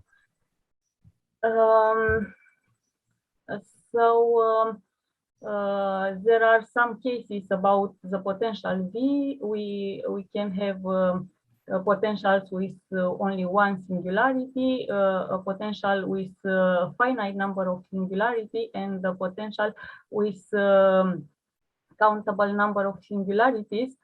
And the constant, some constant we can put here in the inequality, the mu.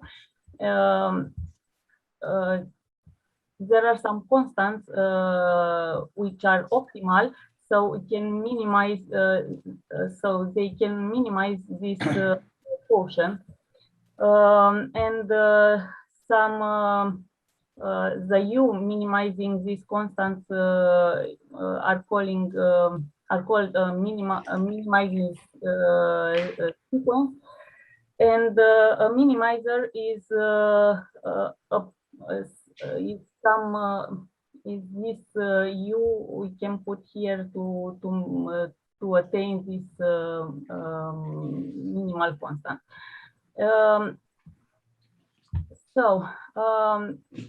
There are some classical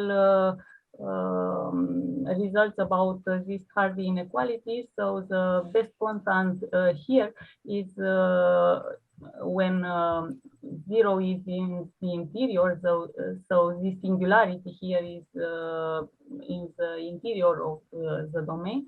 It is well known that the constant is d minus 2 square divided by 4. Now, it is also possible to have the singularity on the boundary, and there are results about this. In some results, mu star is belongs to this interval, and Cristian Cazacu proved that in fact the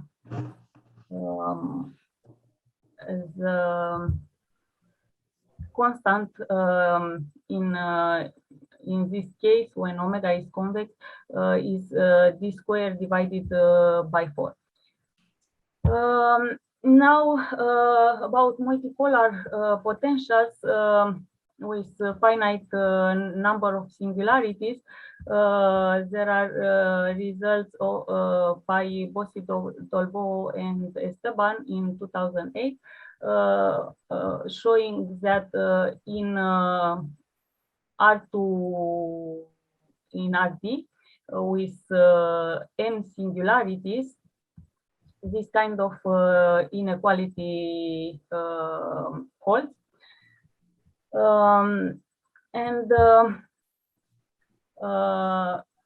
in some work by in 2000,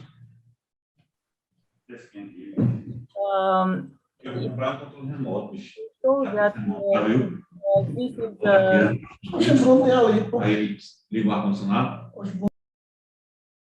and this is the best constant, but it is not attained. Now, when the domain omega is bounded, it can be shown that the optimal constant mu star is exactly d minus 2 squared divided by n squared. So n is the number of poles is if n is equal to 2, and if n is greater than 3, so there are several singularities, the optimal constant belongs to this interval. Now there are some other results by Christie showing that in a ball in the so if we deal with particular geometry in a ball in the exterior of the ball or in the half space, and the poles are located on the boundary of the domain, one can show that the optimal constant is this one. For the ball in RD, when the number of poles is greater than 3, one can show that this is in fact the minimizer. Now, with countable number of poles, there is only one result by Feli, Terracini, and Marcini in 2007, showing that if we have some potential and some localization in the potential, we can have this kind of inequality. And our goal is to treat this kind of potential, and when we can see that this potential is not of the type treated in 2007, and we can see also that if we have more singular poles, the Hardy inequality is less and less. So if we add several poles, the Hardy inequality is less. Now, how we can see that? So having the Hardy inequality, the classical one with poles in the interior, and summing these inequalities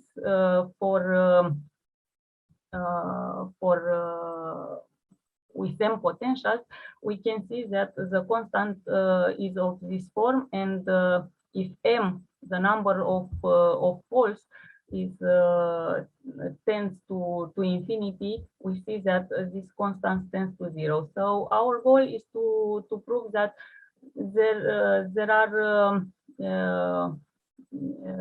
other bounds than this one. Now our potential is this one, with the poles distributed on a line and equidistributed on this line, and also the domain is some cylinder in the space, and the potential, this potential, our proof is based on the fact that this kind of potential with equidistributed poles can be also written in this form. It's some kind of complex analysis and residual issue. Okay, there are some relations between some notation. So A is a sum of the variables. We have a vector x in Rd, and we sum its components, and also this kind of L2 norm of the components. We also can prove that our cylinder can be described in this form. So the rho can be bounded by r times the square root of b,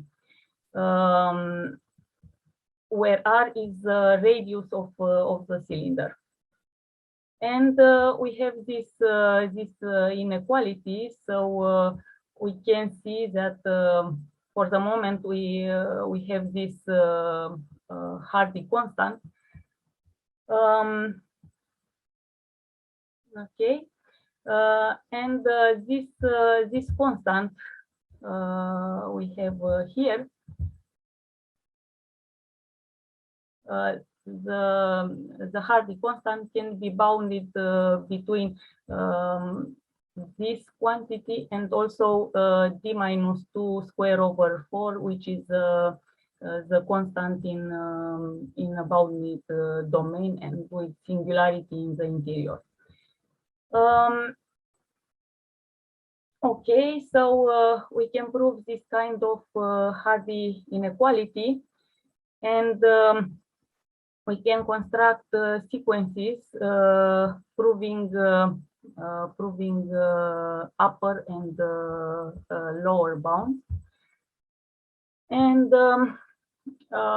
we have some open questions. So, for example, the constant, optimal constant in the cylinder depends on the radius of the cylinder. Also, we want to find minimal sequences, and if there are sequences to bound the optimal constant in this form, and also the limit of r time the optimal constant in the cylinder of radius r. Okay, so this is my my talk. These are some pictures from some workshops in which I participated with Enrique, and some picture from Bilbao, and I would like to wish him many years, healthy years, and also with many results, as many as until now. Thank you, Aurora. Thank you very much. Could you please zoom a little bit the pictures?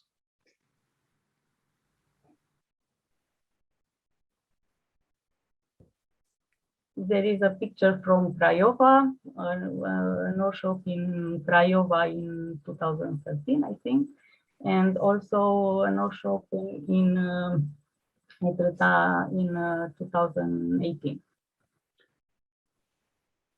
And to sum out them a little bit. Can you make it larger, bigger? Larger. Larger. Yes.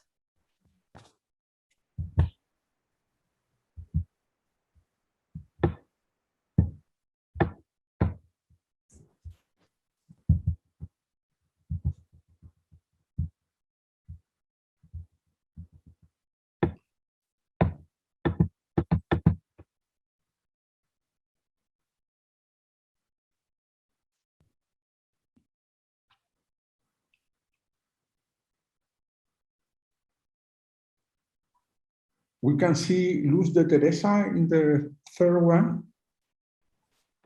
Yes. Yeah, so the third one was in Etretat or Etretat, or what is the name, in Bretagne. That's a beautiful place, and in Normandy. And Etretat, I think it's Etretat. Etretat, yeah. So there is Aurora, and then the next one, I don't recognize the next one. So after that, there is Burg, Les Beaux, Luz de Teresa, Marjolaine Puel, Luc Roviano, Rosier, Lionel. So there is two Lionels, right? Messi and Rosier. So this is Rosier, and then me, and then the person. Yeah, now I don't remember who was the one sitting next to Aurora. Yeah, and this is a beautiful workshop that Jill organized in a hotel for a few days with friends, very informal. It was kind of a small Benasque over there. Yeah, we really enjoyed. And the one in the middle, it was an important conference that the Craiova team organized, right? So you see in the first row, you see Sorin, Puel, Ito, Jean-Michel maybe, and then I don't recognize the others now in the too small. Nice memories. Yeah, so now it's better. Okay. Marius to snack. Yes, Marius is behind Puel and yeah, Jean-Pierre Raymond, and this is me with a blue t-shirt. And then behind me, this other guy from Toulouse, whose name I don't remember now, and then Hans Zwart behind, Arnaud Muntz, and then I see also Christy Kazaku. This is Barbu, Aurora? Yes, the Muriel one. Barbu, right? Yeah. And then back to the left, we see also Liviu Ignat. And where are you in the picture, Aurora? The last one in the middle. Oh, yeah, but you're longer. Yeah. Okay. So here, right? Okay. Yeah. Okay. Very nice indeed. Which year was this? 2013, I think. 13. Okay. I think. I'm not sure, but I think. Oh, I see. There is also Martin Gugat here on the front to the next to Jean-Michel Coron. Okay. Very nice. And the picture in Bilbao was the Olaveaga neighborhood where you were living, right? Where I lived, and Yeah, remember, yeah. Mm-hmm. Yeah, and we have been, there is a very nice fish restaurant. Some of you have been with me there. This is the one I like the most, yeah. This is by the river. Okay, so thank you, Aurora, for so many years of friendship and hard work.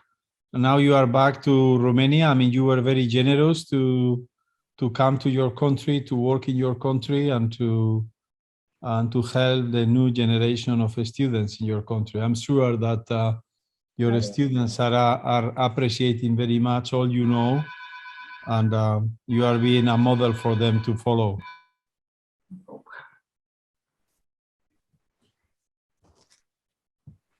Thank you, Enrique. So if there are questions on the talk, if someone has a question.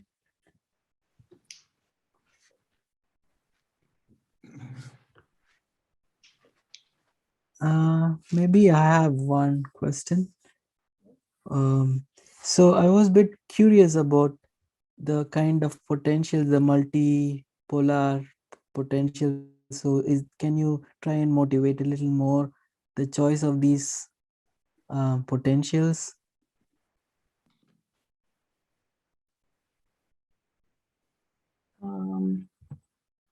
So I don't know too much about this kind of potentials, but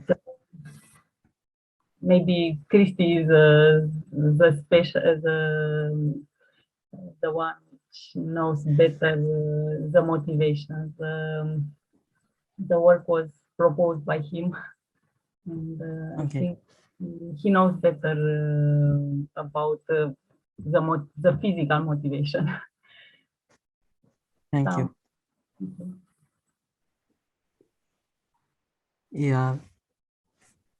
If there are no more questions, so maybe it's time to thank all the speakers in the session, and Carlos probably can become the host now and the closing ceremony for this very nice online conference. But we could, hopefully we can have a live one in a short time. Yes. Okay, so Aurora, you can stop sharing maybe.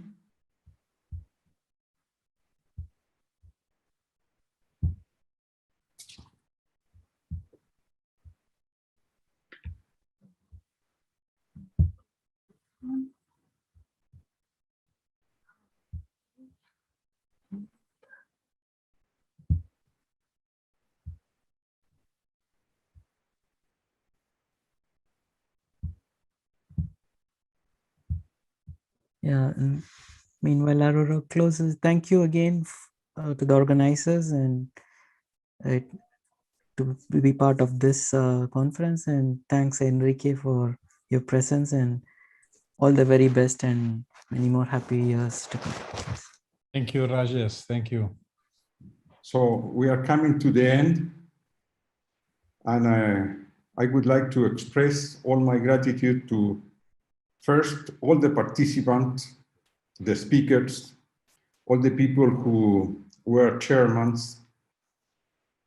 and especially I would like to express my grateful to Cristian Murillo, who was the person who worked for the homepage, and to Cristian Sepúlveda, who is the chief of all the technical details behind Zoom.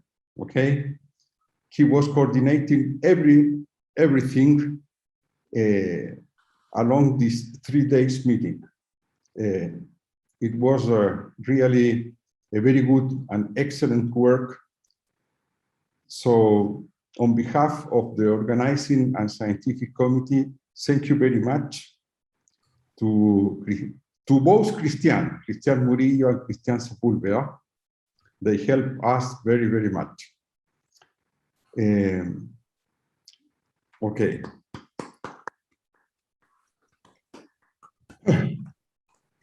During this 3 days meeting, we had the opportunity, very nice opportunities, in my opinion, to review a variety of fields and subjects in which Enrique had seminal and important ideas. And we also had the opportunity to express him our friendship. I think that he was happy during these 3 days. So we are also very, very happy for being able to carry out this task in a very friendly way. So thank you very much, Enrique, for the opportunity you gave us to meet together and to enjoy collaboration. I think that to mathematicians, collaboration brings us happiness. I believe that we are now much more happy than before. So many thanks, Enrique. And I will give the floor to my colleagues, Rodrigo and Sebastian, that they would like to say few words to close this 3 days meeting.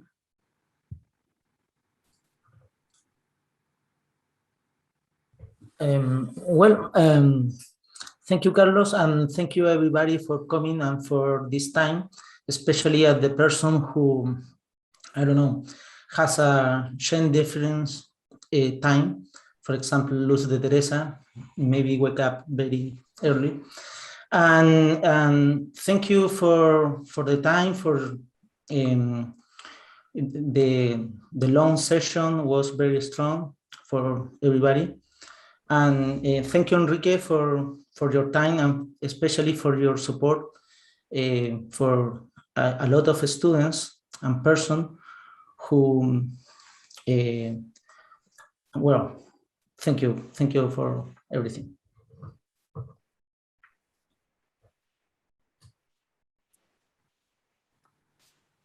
So, I want to thank also to the University of Chile and Santiago and Federico Santa Maria for their support of being out to carry out this Congress. And just thank everyone for participating in this Congress. It was a very pleasure to see all of you in this special Congress in honor of our friend Enrique Zuazua. So I would like to give a round of applause to all of you because you merge.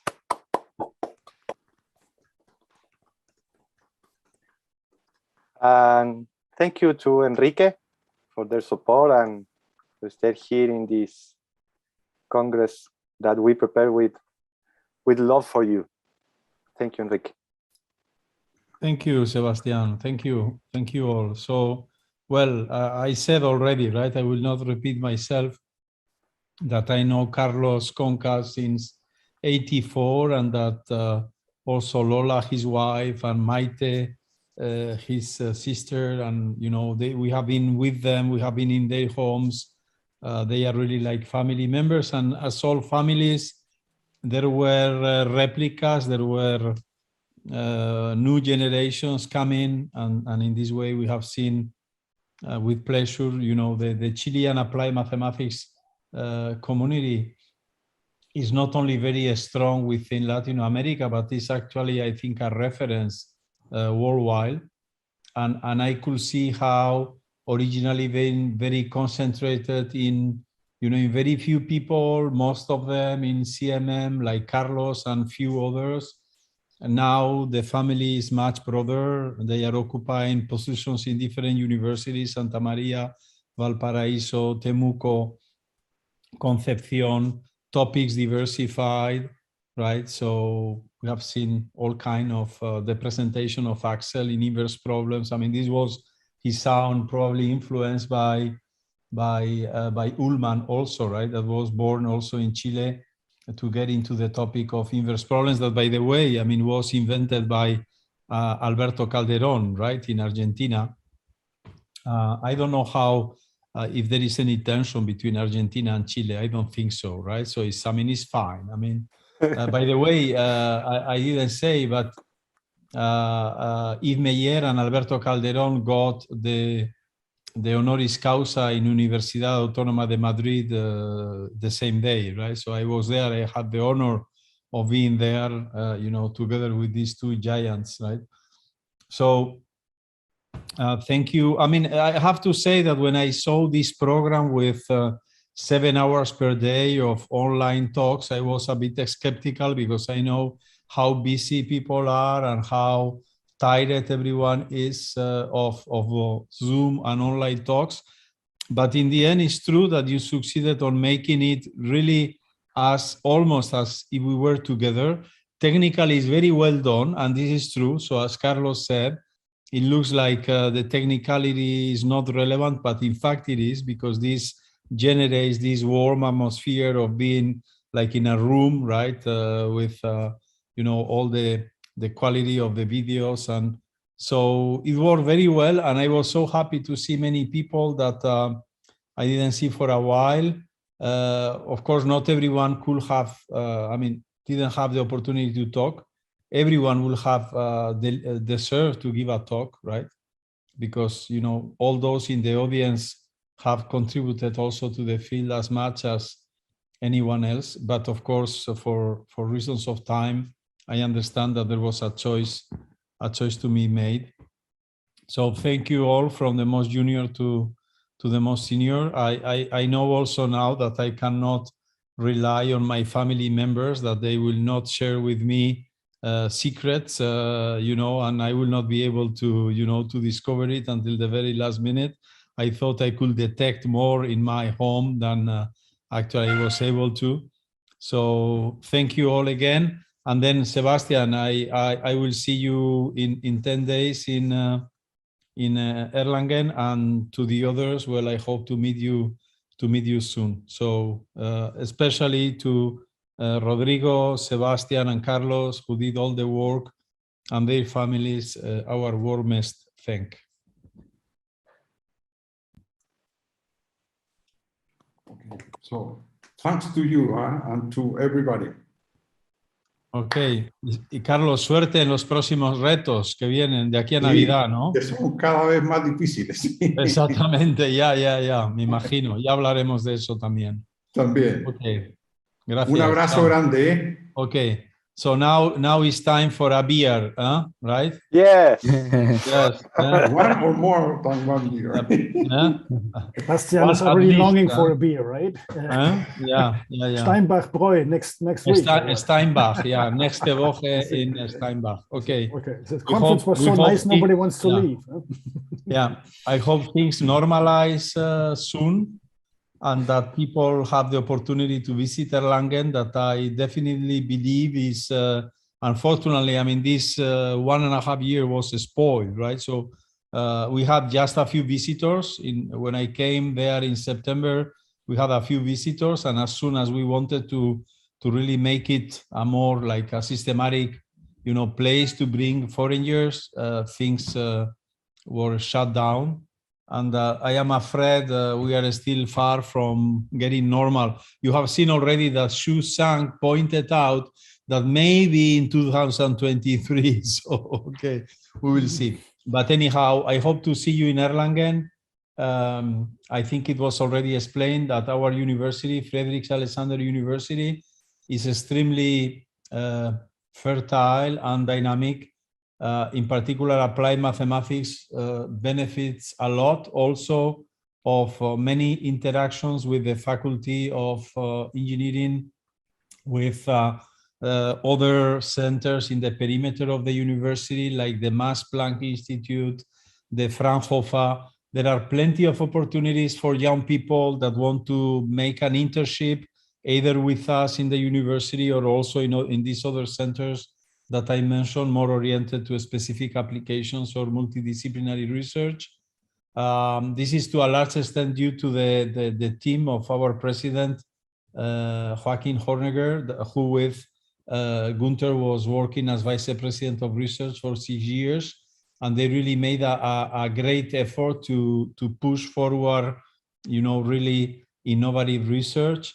The city is fantastic. So we even have a beach during the summer, right? So they put some sand in the main square of the city. I hope they don't steal it from Spain. Well, actually, you see this square virtually in the screen, in my screen.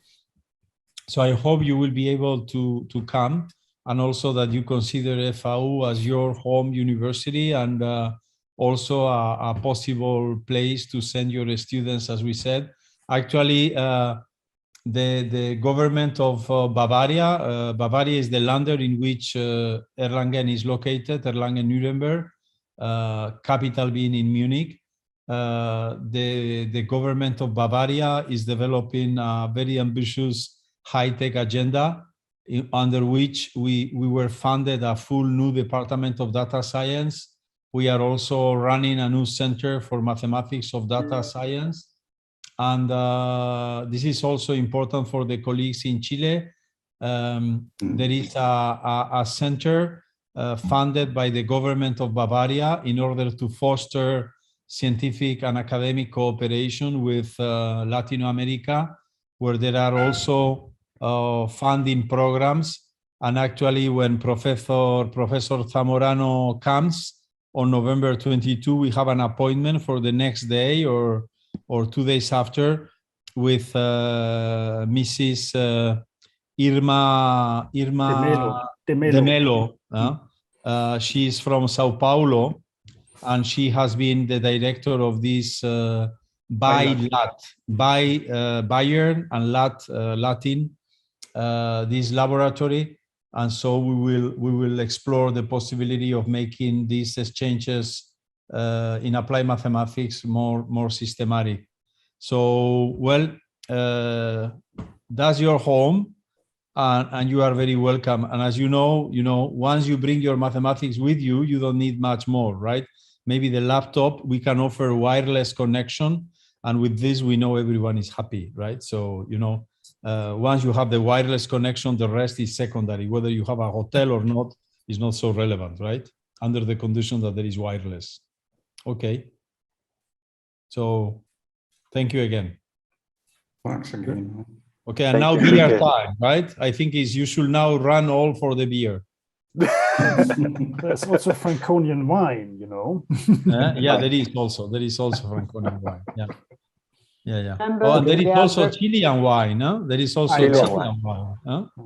In Germany. And French wine. I mean, French have also something to do with wine, right? So. The Chilean wines are very good, actually. Sure. Yeah. And I discovered there are some that disappeared in France, and you have them in Chile. Yes. Carmener. Yeah, exactly. Yeah. Actually, Rodrigo lives in a vineyard, more or less. So this is why he looks so happy all the time, right? Yeah. He wakes up and smells, the surrounding vineyards. Yeah. Last time, Carlos, when there was the conference on inverse problems, right, in Santiago de Chile, I was with Tom Banks. Perfectly. Yeah, I was with Tom Banks and my wife in the vineyard, so the Central Valley, right. And I missed my flight to Brazil, and Gustavo Perlemenzala was waiting, right? For us.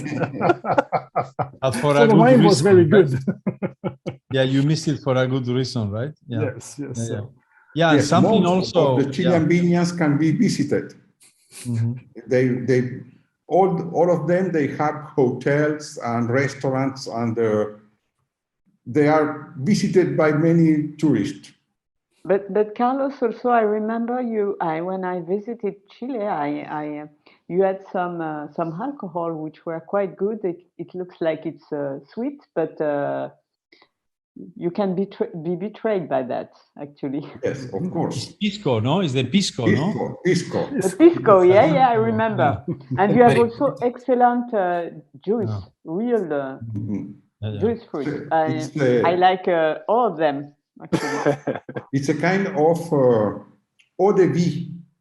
Yeah, I remember being surprised.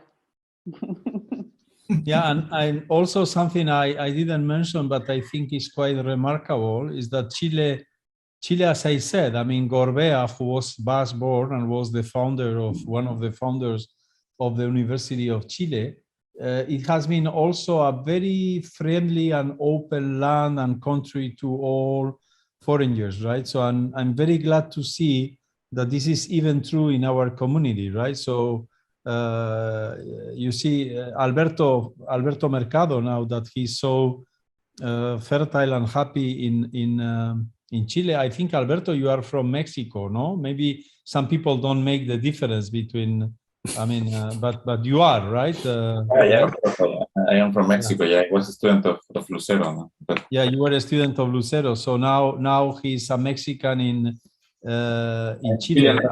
And then Rajes, who he is not Mexican, no, Rajes, you are not. I mean, you are. Huh? Rajes, you are from Bangalore, or where from were Chennai, you born? from Madras, Chennai. Madras, and you are also now part of the Chilean applied mathematical community. So that's very remarkable. I think the fact that not only Chile was very successful training students locally, then sending them away and bringing them back to to grow the community for. Well, I know, as I said, Carlos for 37 years now, but also to be able to attract, foreigners that could have chosen any other country and that decided to develop their careers in Chile. So that's very remarkable. Also, we are very proud of all of them. Huh? Yeah. But Carlos, I think, and Enrique, I think also you are the first international research laboratory, no? In 2020. Yes, from the CNRS, the CMM from the CNRS was the first international laboratory. It used to be what we call UMI, and then switch. Yeah, but you were the first, being the first international research laboratory created. I think. We are still linked to CNRS. Yeah. But now we are another kind of unity. It is not the international UMI. It is something a little different, but we are still very close to them. We receive at least 80 or 90 French researchers every year. So you can imagine.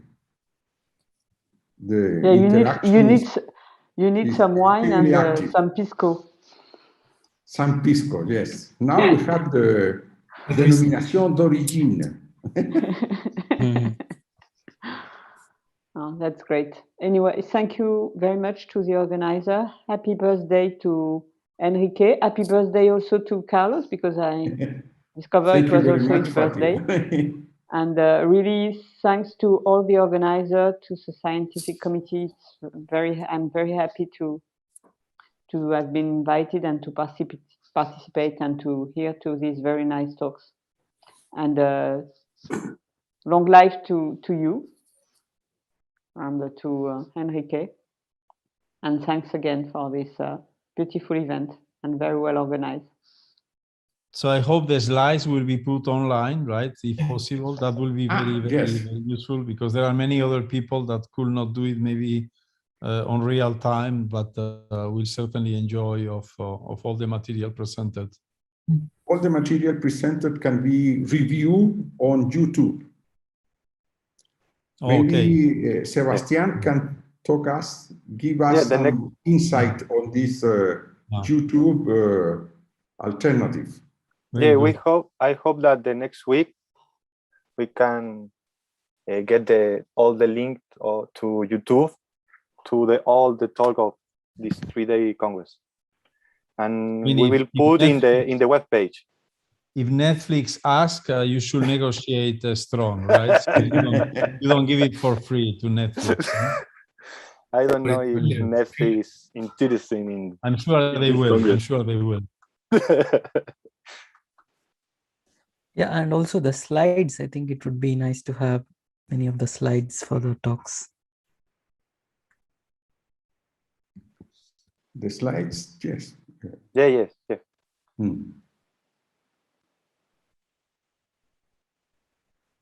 The web page was very well done. That's particularly interesting and This yeah, was high Cristian quality. Murillo. Yeah, so yeah, give him our congratulations, please. Thank you, Enrique. Está muy bonita, realmente, muy bonita. Okay. Okay. So Time for pisco. Time for And pisco, beer, wine, everything. Whenever you want. Bye-bye, bye-bye, bye-bye. Bye-bye. See you. Good night. Have a good Good time. evening. See you soon. Thanks Ciao. again. Bye-bye. Ciao. Bye. Hasta el Un próximo. abrazo. Hasta Chao. luego. Nos vemos. Hasta luego. Have a Bye-bye. nice weekend. luego. Bye. Bye Bye-bye. bye, Enjoy. Jean-Michel. Ciao. Don't Bye, drink too much Mahamadi. Bye. pisco. Felipe. Bye bye. Wagner, Alberto, Rajesh, Axel. Bye Salut, bye. Mahamadi. Bye-bye. Gracias por Dale, todo. Nico. Nobody Gracias. wants to leave. No, but you have to close it. This You is have a to very close good it. sign. Baile, Nobody wants to leave. This is a very good sign. Very important word, carrete. Yep, yep. Okay. Okay. See you then. See you. Ciao. Bye. See you. Bye See bye. you Bye, everyone. very soon. Huh? Agur. Bye. Bye, Carlos. Bye, everybody. Bye. Bye-bye. Bye, Thanks a Fatia. lot. Yeah, thanks a lot. It was a Bye-bye. pleasure to see you again. Yeah, for me too. Take care. Take care, you too. Yeah. Bye-bye. Hope everything is going well for you. Huh? Yeah. Bye.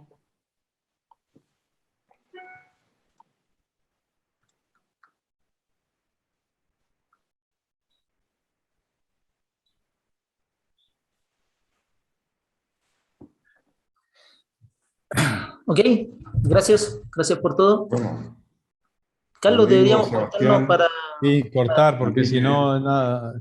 Gracias de nuevo a vosotros Gracias a ti, hombre. por la organización, que ha sido espectacular, ¿no? Y bueno, espero que ahora ya merecidamente podáis descansar con la familia, ¿no? Espero que estén todos bien, ya Sí, creciendo las niñas, ¿no, Rodrigo? Ya años. Enormes. Años 17 y 10, ¿o cómo? 17 y 9. Y 9, vale, muy bien. Fenómeno. Y Carlos, a ti te toca para Navidad, me dijiste, ¿no? Para Navidad. El 23 tengo cambio de folio y de todo. Vale. ¿Y cómo van los nervios? Muy nervioso, la verdad es que... Muy nervioso. Claro. Pero Bueno. Lola yo creo que más todavía. Sí, aunque hace punto, ¿no? Eso no le... Se pasa los días tejiendo.